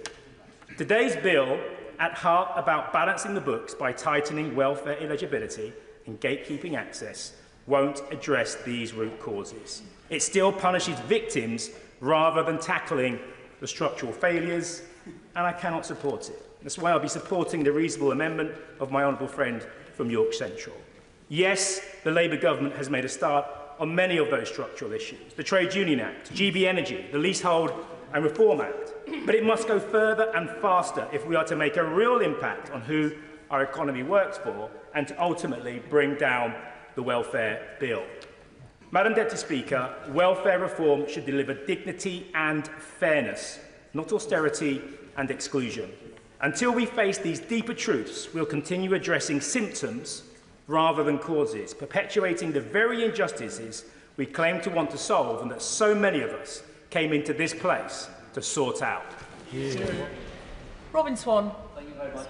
Madam Deputy Speaker, and I rise to support the reasoned amendment and vote against this bill because of actually the abandoned generation that this legislation will cause. And that's those young people with disabilities and life-limiting conditions who are currently on children's DLA, who normally transfer to PIP at the age of 16, but this bill completely ignores them and forgets about them. The usual process being that around the 16th birthday, DWP will send an invitation to claim PIP, but it is then up to the parent or the young person themselves actually to apply within a time limit of 28 days. And this bill does nothing to redress that. It's also a process of mandatory self-application, so there's no automatic conversion for a child with a disability or indeed a life-limiting condition already entitled to DLA actually moving on to a PIP claimant. But what this bill and the concession that was made actually makes worse in regard to that stricter future eligibility criteria, that as from the 22nd of November, new PIP claimants must meet the 4-point single activity daily living test. So for those young people with a disability, with that life-limiting condition who are in currently receipt of children's DLA who would normally have transferred to PIP, come November 26, their condition must be such that it enables them to reach that 4-point eligibility test. So for those young people this place keeps talking about and other devolved legislations keeps encouraging to stay in education, support them through special educational needs, are now telling them, come 16, if your condition does not meet a 4-point criteria, you will not be in receipt of that personal independence payment. That personal independence payment that is a door opener for their families, that actually allows them to access care support, allows those young people, if they do look to further their education or their employment, to access mobility and support schemes, that allows those young people with those disabilities and life-limiting conditions that hope, that dream to actually be eligible and to be supported to enter the workforce. Now, if you're a young person who come the 22nd of November 2026 doesn't have a condition that will allow you to reach that 4-point criteria, that will be denied you. Will the member give way? I'll give way briefly. I want to share the words of young disabled children from my constituency. They said to me this weekend, "Don't speak for us, speak with us." And that really struck me, because so often in this place decisions are made about people without ever really listening to them. Will the member agree, if we are serious about a just and compassionate welfare system, then let us honour those words. Don't speak for us, speak with us, and better still, listen.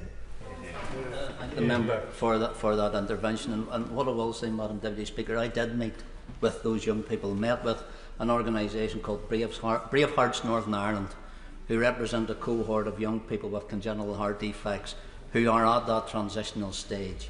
And they were saying to me about the real concerns, actually not just concerns, the actual fear that are now in their young people who have been looking forward to that opportunity to go to university, to get into training courses and to seek employment, but still require those additional supports and those needs. But also for MENCAP, who have highlighted that due to the Child Disability Allowance, which is currently between children aged 0 to 15, the main childhood disability benefit of 166,000 children with learning disabilities, autism, Asperger's, who retain the total monetary value of their child DLA awarded or increased when transitioning to PIP. MENCAP is now concerned that this number would decrease because of for those young people not being able to achieve that 4-point eligibility criteria.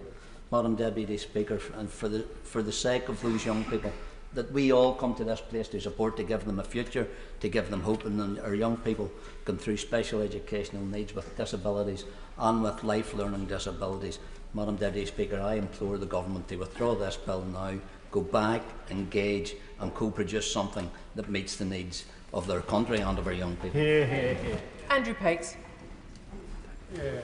Thank you, Madam Deputy Speaker. It turns out in a long, hot, sweaty day like this, one of my hearing aids has collapsed in the middle of this session, so I'm only half hearing you, so I'm glad you did call me, didn't you?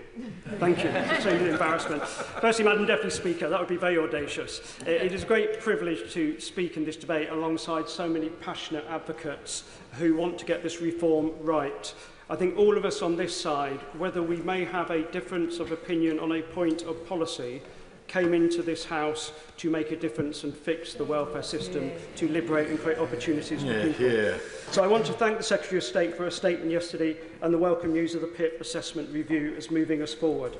It is vital, as others have said, we engage those most affected by a failed welfare state in designing a successful welfare state. And we've put off change for too long. That is particularly true when it comes to young people.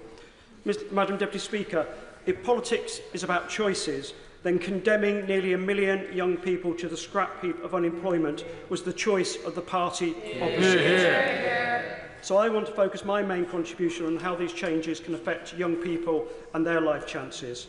Full employment and good quality jobs have been a central part of Labour's most successful governments. That's why fixing Britain's broken system of social security must be a priority for this Labour government.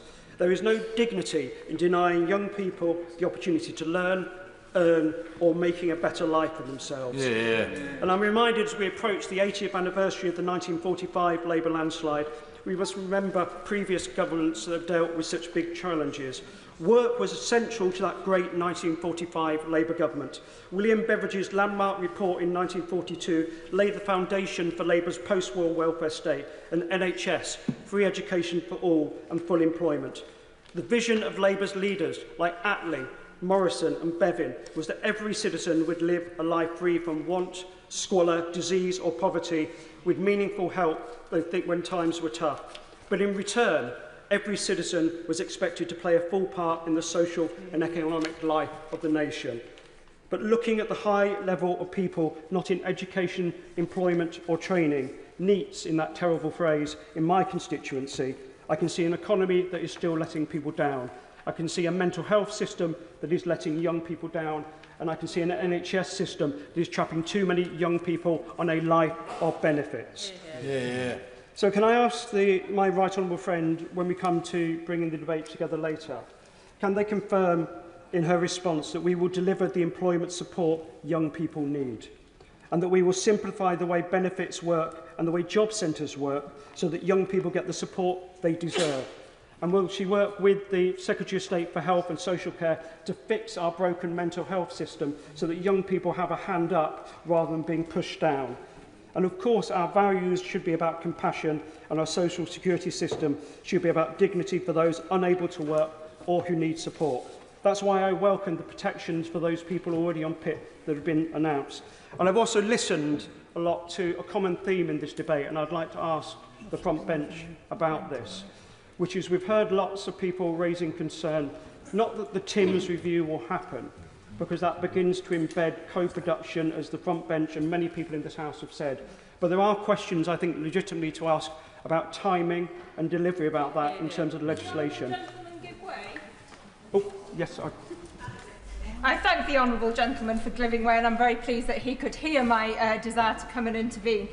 Does he share my concern that the TIMS review is too slow and will not conclude in its current timetable until next autumn? And does he agree with me that the Timms review should be accelerated so a package of measures that have been co-produced with disabled people, their carers, including young people, can be implemented in November 2026? I thank my honourable friend for an important point. I would, if possible, give my right honourable friend, the Minister, Duracell batteries to turbocharge his work in this area. Yeah. For giving way. And I want to make this point to him that he and others across the House during this debate have raised concerns that the changes to PIP are coming ahead of the conclusions of the review of the assessment that I will be leading. We've heard those concerns, and that is why I can announce that we are going to remove the clause 5 from the bill at committee, that we will move straight to the wider review, sometimes referred to as the Timms review, and only make changes to PIP eligibility activities and descriptors following that review. The government is committed to concluding the review by the autumn of next year. Point of order, Andy MacDonald. Madam Deputy Speaker, I'd be very grateful for your clarification. We've just heard that a pivotal part of this bill, Clause 5, is not going to be effective. So I ask the question, what are we supposed to be voting on tonight? Is it the bill as drawn or another bill? Because I'm confused, and I think people in this chamber will need that clarification. I thank the honourable member for his point of order. He will be aware that that is not a matter for the chair, and the vote will be on the bill as it stands. We've had a very clear undertaking from the dispatch box as to what will happen at committee. Andrew Pakes. Thank you, Madam Deputy Chair. For someone who sits in a party which often debates Clause 4, I received today's news about Clause 5 welcome. I think it addresses many of the concerns honourable members on both sides of the House, particularly our side of the House, have made, because there is an urgency to moving forward with this legislation and change, because today's system is broken. The legacy of the last government is shocking. There are 2.8 million people outside the labour market due to long-term sickness. That is the same as the populations of Birmingham, Leeds, Sheffield and Liverpool combined. 1 in 8 young people are outside of education, employment or training. The UK is the only G7 economy where sickness rates are higher than before COVID, and we've heard from others, health and disability-related benefits will cost around £100 billion over the next 4 years. Madam Deputy Speaker, this has a massive impact on our national resources. Economic inactivity not only holds back growth and makes us all poorer, it also blights the lives of those without work. That's why those of us on this side believe tackling worklessness is not just an economic case, it is a moral crusade. So, Madam Deputy Speaker, in drawing my conclusions to an end, I want to see real support for people to get skills, opportunities and jobs. I want to see every 18 to 21-year-old offered a life off benefits and an apprenticeship or training. I want to see real support for people with mental health so they can access the care they want. We need Labour's employment rights bill fully implemented to change the culture of work so that employers work with disabled people to create the opportunities we need. But most of all, Madam Deputy Speaker, we need a system of social security that is there for everyone with a genuine need, so that no one falls into poverty because they lose their job, and everyone who can work is given a path back into employment. Bal Mohammed. Thank you, Madam Deputy Speaker.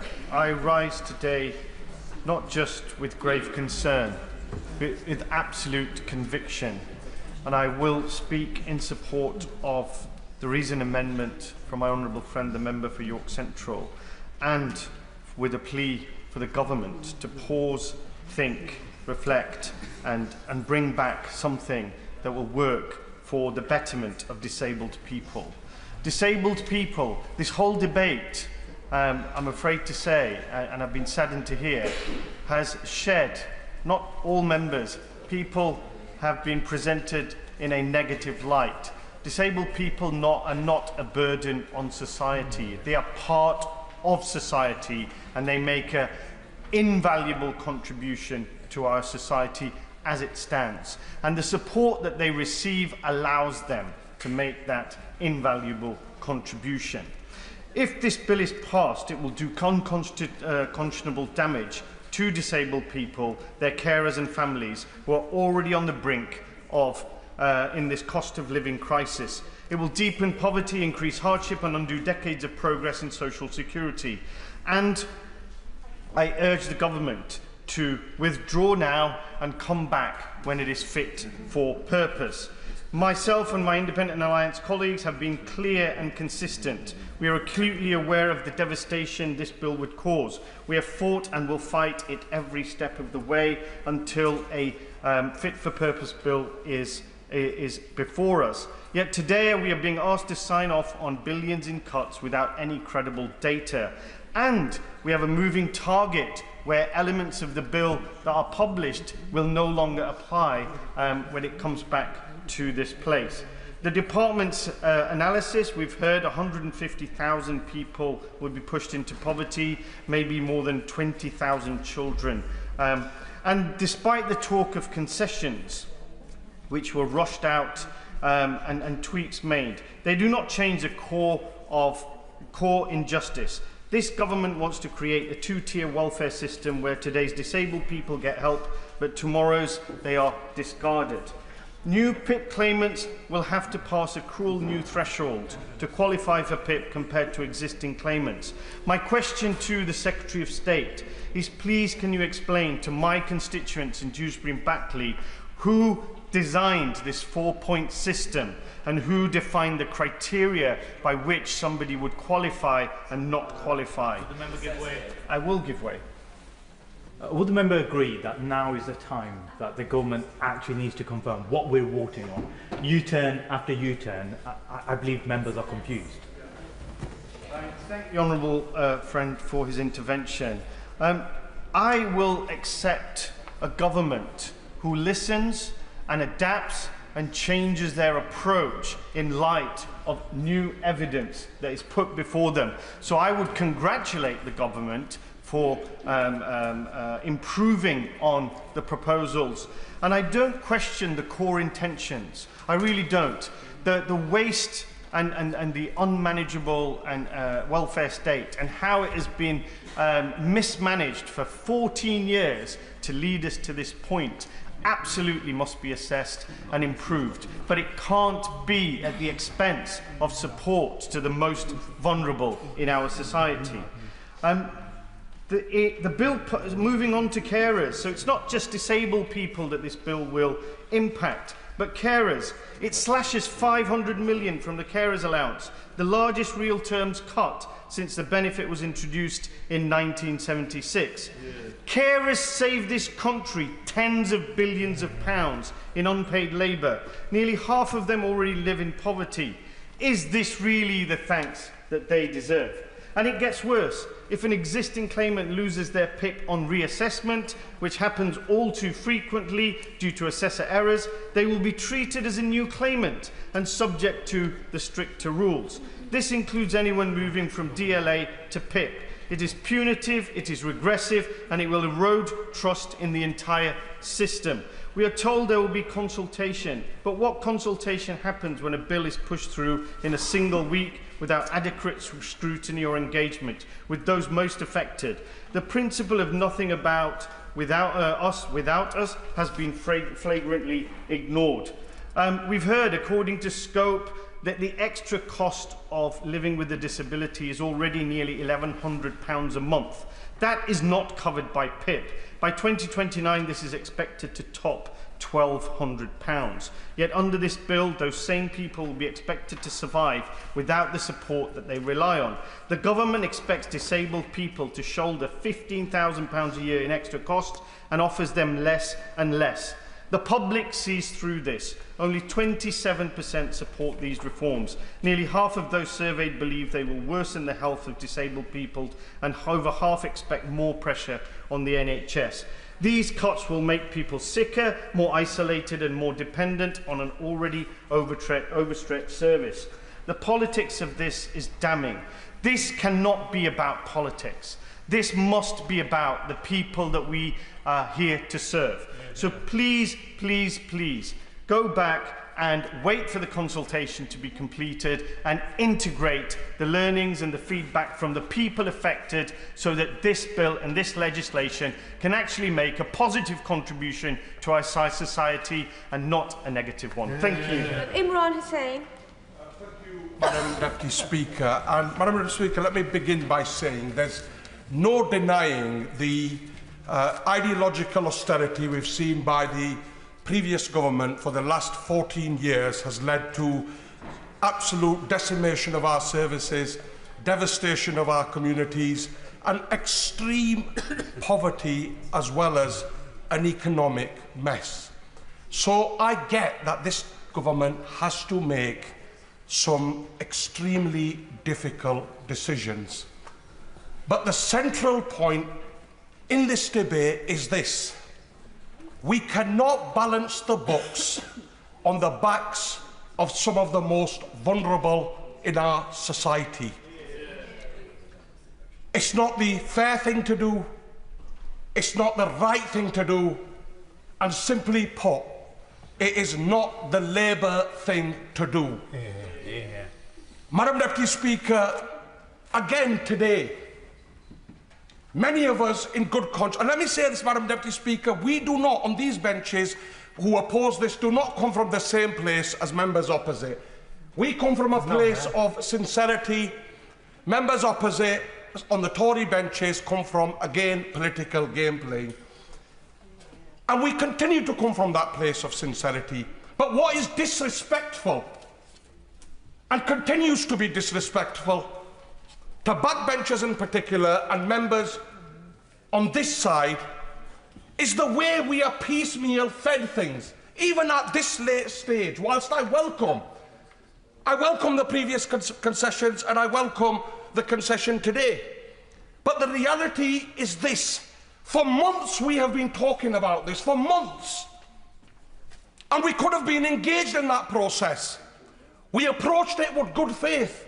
And again, it makes a further mockery of a process that will result in hundreds of thousands of people being pushed into poverty. The timescale that we have been given already lacks respect that this democratic House should be afforded. But now, this piecemeal of information we are being leaked, frankly, we are being asked to rely on the goodwill of ministers. Now, I have the greatest deal of respect for honourable members. I have the greatest deal of respect. But we, as backbenchers, should be afforded the same dignity. Because we have all been elected on one premise. You know, my constituency of Bradford East suffers from some of the worst health inequalities, the worst child poverty. Over half of all children who live in my constituency are living in absolute poverty. I have to go back and face them. Yeah. The reality is, the bill as it stands today, regardless of what ministers tell us, the bill as it stands today is the same bill it was a week ago, the same bill it was when it was released. That's what we are voting on. We can discuss the concessions next week if this bill makes it. Pull the bill. But the bill today must be pulled. Pull it. Because I cannot go back to my constituency and tell them, through some concessions that were not in a bill, I voted for it, even though tomorrow this could add to deepening the poverty that people on my streets face. That is not what I was elected on. Madam Deputy Speaker, of course I will. I'm very grateful to the Honourable Gentleman, and he's making the correct and most powerful point, with that this is not the best way of making law, and it is hugely disrespectful to all sides of the House, irrespective of position. Would he also agree with me that that is compounded by the woefully inadequate time being set aside for committee consideration of this bill? Next week, and third reading, very truncated. We are all absolutely dizzy by the amount of U-turns and concessions. He is right. Much better to withdraw the bill, start again, bring it back in September. Absolutely, and I'll come on to that point. I've already touched on the point in terms of a bill of this seismic nature. Let's be frank, I've spent a decade in this place. I've never seen a bill of this seismic nature with these direct consequences being rushed through in 1 week. And let's be clear, the House, this is a money, the motion that goes to the House of the Lords is going to be a money motion. It will not allow the House of Lords to make any amendments and bring this back. So again, the ministers have, of course I will. Would it not be a very sensible way forward if the House simply passed the excellent reasoned amendment put forward by the Honourable Member for York, and we parked the issue there, so we would then have the necessary consultation and preparation for a more effective bill? I again say this. Courageous political leadership sometimes demands admitting we got it wrong. Like we did in the winter fuel allowance. Nobody out there, I mean, I sincerely think people respect you when you get something wrong and you come back. The concession after concession is admission enough that we have got this wrong. And my personal view remains that it is dignified today for the government to say we will go with the reasoned amendment and we will come back, we will go have meaningful consultation with disability groups, and then we will come back. And I again say everything I say out of absolute sincerity.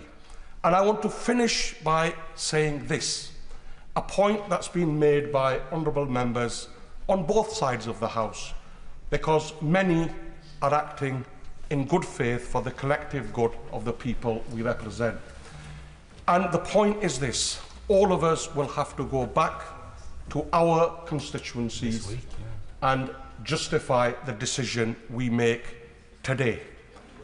I have always promised my constituents in Bradford East that I will never vote for anything that will increase poverty, deprivation or deepen the health inequalities in my constituency, because it is not this place that sends me to Bradford.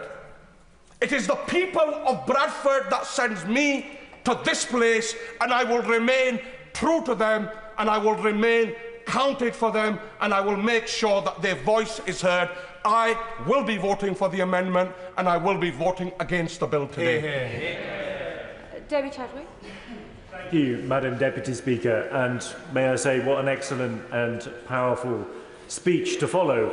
We should all be here to stand up for the people who, the dignity of people who need us to stand up for them. I know what it means to become disabled. 11 years ago, I developed Guillain-Barré syndrome. It happens to 1 in 100,000 people, and unfortunately, I ended up totally paralysed for 3 months, and then fortunately made a full recovery over the next couple of years.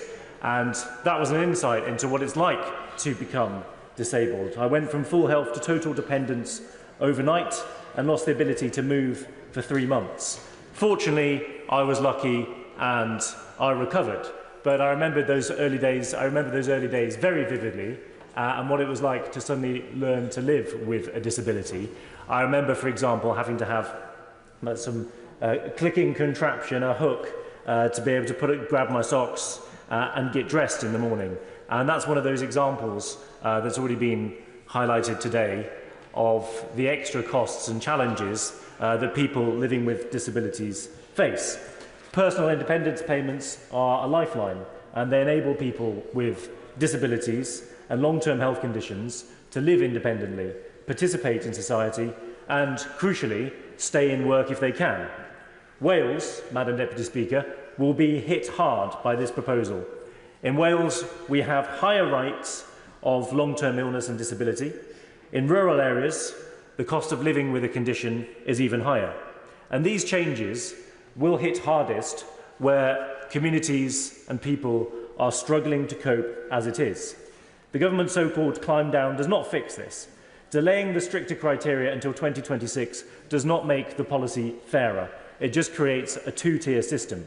From 2026, someone newly diagnosed with a condition will not be entitled to the same support that someone with the same condition already receives today. I remember when I was diagnosed with Guillain-Barré syndrome, I was added to a Facebook group with lots of people who were had been struggling to live with the consequences of it, and they talked about how they coped. And clearly the people being added to that group today will be in an even worse situation, and that's quite frankly immoral. If the government was serious about trying to reduce the welfare bill, it would be focusing on fixing the issues in health and social care, tackling the root causes of chronic ill health, or providing good jobs across Wales.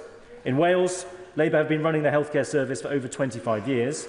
800,000 people, that's almost a third of the entire population, are stuck on an NHS waiting list. And more than 9,000 people have been waiting over 2 years to start treatment. And that's hundreds of thousands of people who are unable to work as normal because they are languishing on waiting lists.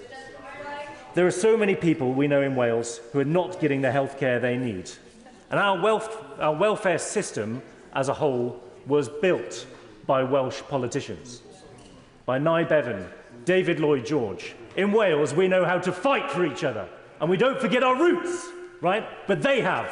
Right? It was shameful to see Welsh Labour politicians sitting there on the front bench. People in Wales will be disgusted by changes being made to disability benefits and PIP claimants that will make things harder for people with disabilities. Yes, of course, I'll give way. Thank you, and I thank the honourable member for giving way. On that note of tackling the root causes of illness and poor health, will the honourable gentleman agree with me that this substantial package of mental health support announced by the Welsh Labour government this weekend, including £5.6 million to tackle the long waiting list for children awaiting diagnosis for conditions such as ADHD and autism, is to be welcomed? Hear, hear. So I think we all know that a lot of this is political posturing, and that this bill is not going to fix the underlying problems we have in Wales. Right? Many of the problems we have in Wales are caused by the Conservatives closing down our industries 40 years ago. Right? And Wales has been waiting for a response since then. This isn't it. Picking on the vulnerable is what the Conservatives do, but it's not what the Welsh do. And that's why we voted them out last year. Do not punish people for getting sick. Do not divide disabled people into first and second-class citizens. Do not vote with the government today. Paula Barker. Thank you, Madam Deputy Speaker. I want to start by saying how shocked I am that the Minister has just intervened near the end of this debate to say he will be removing the whole of Clause 5 from this bill. And whilst grateful for the concessions, this has further laid bare the incoherent and shambolic nature of this process. It is the most unedifying spectacle that I have ever seen. And as we have just heard, we are voting tonight on the bill as it stands on the order paper, not as amended. And I'm really, really sorry to say this, Madam Deputy Speaker, but when it's not written down, it's not worth the paper it's written on. We were promised a Hillsborough law by April this year, and nothing has come to fruition. So it is with sadness that... No, I won't. It's with sadness that I will vote for my honourable friend's reasoned amendment tonight, and I will vote against this bill. And I implore my government to do the right thing, to pause, to take a breath, and let us get this right. Because before entering Parliament, I served in local government, the trade union movement and working people my entire life. Service matters deeply to me, and I see it as my job to do exactly that as a Member of Parliament. I am a passionate believer in the dignity of labour, of secure, well-paid work being a route out of poverty towards opportunity and a life free from fear. And I regret to say that this bill will create poverty, and it has already induced fear. I think everyone in this House believes that we need reform in our welfare system. But we must be honest. This bill before us today is not reform. It is simply cuts, which have been brought forward to fill an economic black hole. In Liverpool City region, nearly 30% of residents are disabled, more than 10% above the national average. Liverpool also has one of the highest disability rates in the country, and our region already experiences some of the highest poverty rates in the UK. Even with concessions, this bill is still cuts, not reform, and will see 150,000 people pushed further into poverty and create a stark disparity in our welfare state for disabled people. And despite a commitment to co-production, there is nothing that commits the government to ensure the PIP assessment review findings has any bearing on this legislation. Over the last few weeks, we have heard a lot about lack of time to scrutinise legislation when debating another bill in this place. Yes, here we are, with a bill that has concessions which are not actually on the face of the bill, because there's been no time, and there will only be 8 days between second and third reading. That is truly a lack of time to scrutinise proposed legislation. My honourable friend give way. I will give way. I thank my honourable friend for giving way. She makes a very good speech. But we are here as legislators, and would my honourable friend agree with me? The fact that we have been denied the opportunity to scrutinise denies us the opportunity to make this right for disabled people. I thank my honourable friend for her excellent intervention, and I absolutely concur with her views. So, colleagues, we must be crystal clear on what we are voting for tonight. We are voting for the bill as it stands, unamended. The late changes combined with the compressed parliamentary timetable means MPs will have just a single day to debate and consider amendments. And the fact the bill is a money bill also means it will not be subject to amendments from the House of Lords. Our movement is at its best.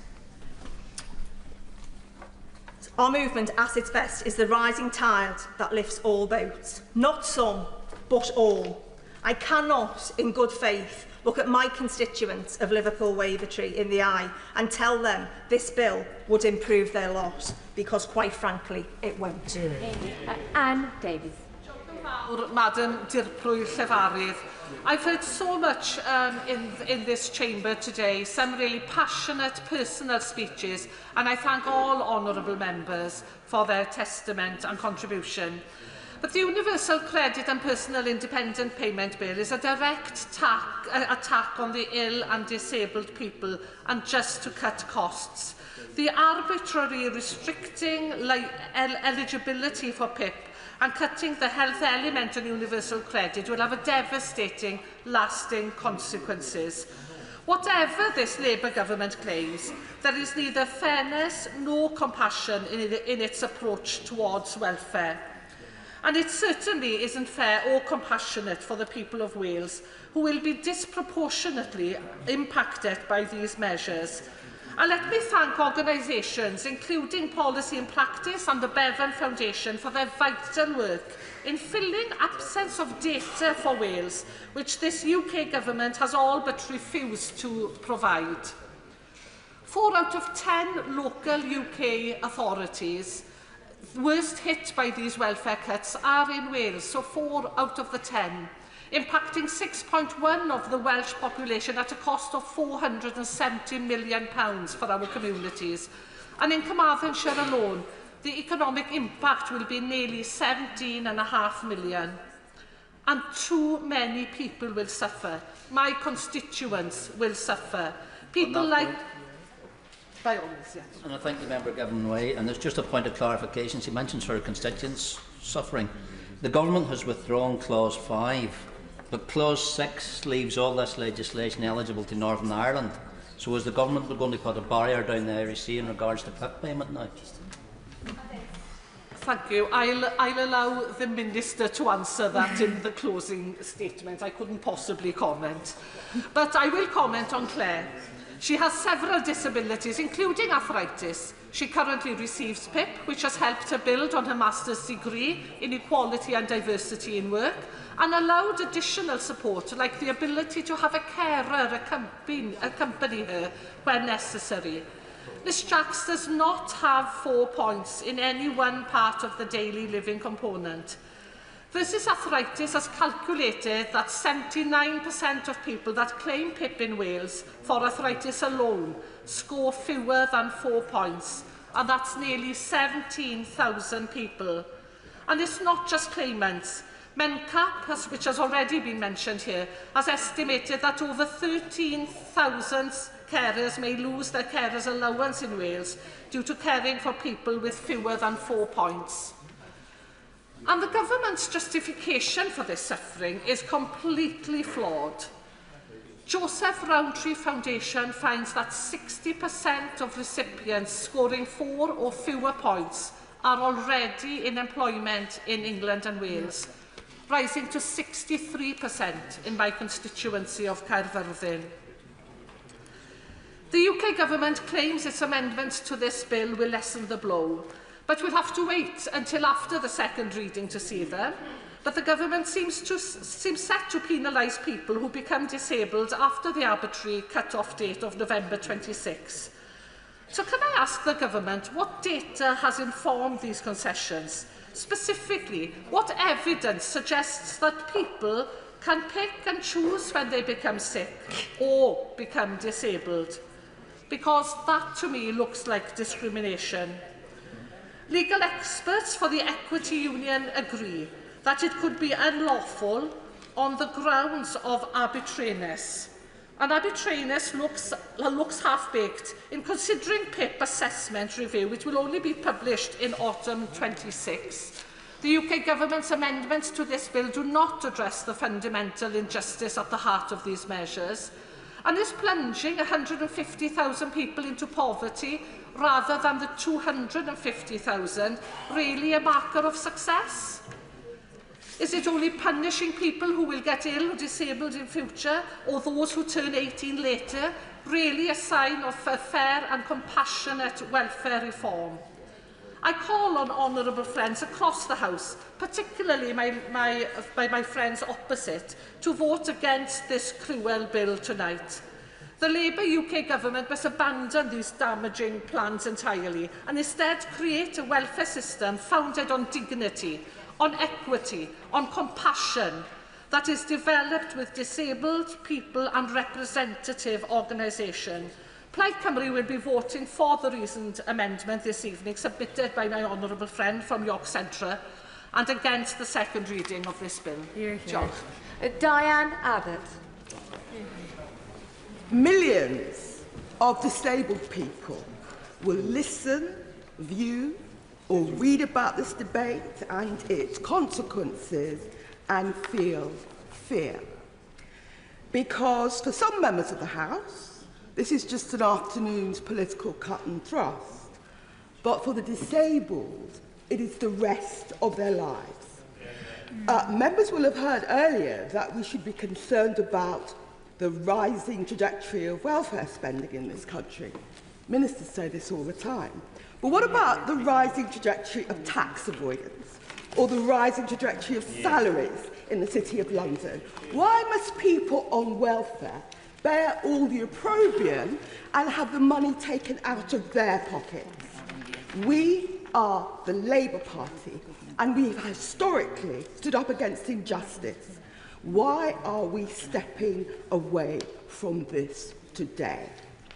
Anybody who has ever had anything to do with the welfare system knows that it needs reform.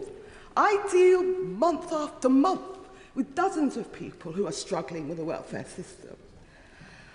But it's not that people don't accept it needs reform. The problem is these reforms, which are unfair, ill thought out, and in the end, focused on saving money. And on the question of the personal independence payment, Too many members talk about PIP as if it's too easy to claim, that people are gaming the system or even engaged in some sort of scam. The truth is that PIP is generally not merely difficult to claim, but humiliating to claim, and any reform should deal with that. There are so many practical problems with this bill. It is being rushed through in a week, which is ridiculous. There has been no formal consultation with the people whose lived experience it is concerned with. It is not a coincidence that not a single organisation which speaks to the disabled supports this legislation. And it will become law before two important reviews, one into PIP itself, the Timms review, and the Keep Britain Working review, will actually report. So these reviews, and in particular the Timms review, will actually be a dead letter.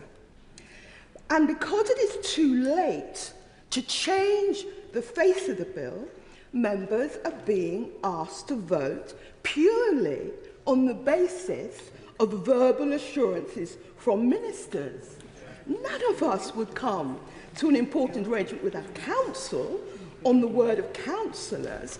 So, with all due respect, why are we expected to vote for a law which will affect millions of people's lives and drives hundreds of thousands of people into poverty purely on the basis of what ministers claim they are going to do? I myself continue to oppose this bill on moral, legal and political grounds. And let me say this, there will be, as I said, millions of disabled people who will either watch this debate on the television, hear about it from their friends and family, or read about it in the newspaper. They will not be able to believe that the Labour Party is putting legislation through like this. Because, you know, if this legislation means anything at all, it means money coming out of the pockets of the disabled. Otherwise, what is the point of it? If you're going to save money in this financial year, disabled people have to lose money. It will be shocking to so many people listening and hearing about this, that Labour ministers are standing up and putting this through in order to hit Treasury targets. Even at this late stage, I urge colleagues to think about the people that put us here and withdraw this bill. It cannot be right that we have had a concession so late in the day, even in the course of the debate. If ministers were proud of this debate, if ministers were proud of what they're doing, concessions wouldn't be coming so late in the day.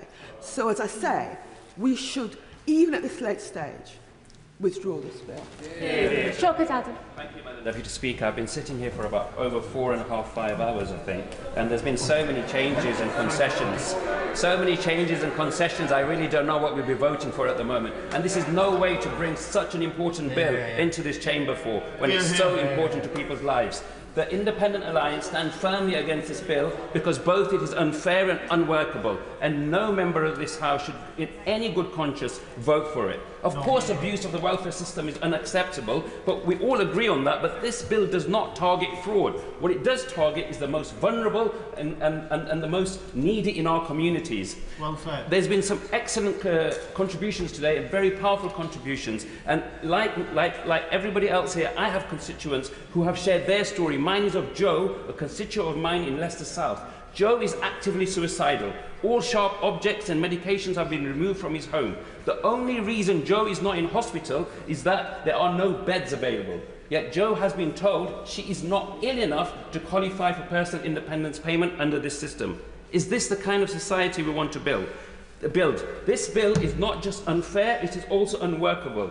The government is asking members to vote for cuts now based on the promises that they will help people back into work in the future. Yet the supporting evidence from the Office for Budget Responsibility won't even be available until October. The process has been rushed, the consultation has been inadequate, and the system being proposed is truly simplistic. Scoring 4 points on a single activity will become the deciding factor somebody receives life-changing support. Roundtree Foundation, cutting disabled people create suitable jobs, especially in those areas of the country that have long had weaker jobs market. A disability that's close to my heart, which is visual impairment. Madam Deputy Speaker, there are 2 million people in this country living with a visual impairment. That is about to double by the year 2050. Yet 25% of employers would not be willing to make workplace changes, and 48% did not even have accessibility recruitment processes. And there's nothing addressing this issue. The government figures estimate that these changes will push approximately 150,000 people, including thousands of children, into poverty. There is no credible employment support plan for them. There is no guarantee that those whose conditions fluctuate will be treated fairly. And these changes will disproportionately punish people with mental health like Joe. Politics is not a game. We cannot balance the national budget on the backs of disabled people, and the public know this. I will be supporting the reasoned amendment by the Honourable Member for York Central, because this bill is simply unfair. Even I'm not quite sure what it stands for at the moment. It is this House's support, and I urge all members to do the same. German.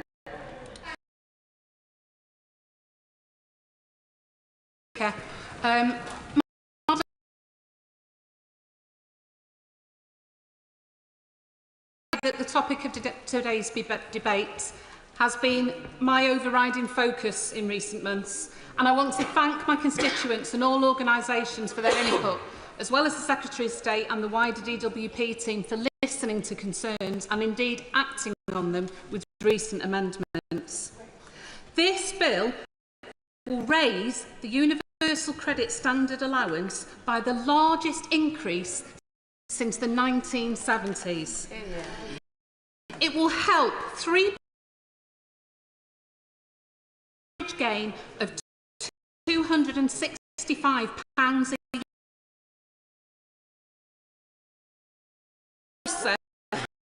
Finally, every family can afford the essentials without relying on charity or community support. I wholeheartedly welcome this as part of the government's wider efforts to rebalance universal credit to better reward work and improve basic adequacy. An end to conditions and ability assessments. The right to try work without the risk of losing existing entitlement, and crucial increased investment in health and into work pathways. But the undeniable focus of this bill has been changes to personal independence payment. North constituents for their time and their stories so openly. To them, I say I hear you and will continue to represent you. So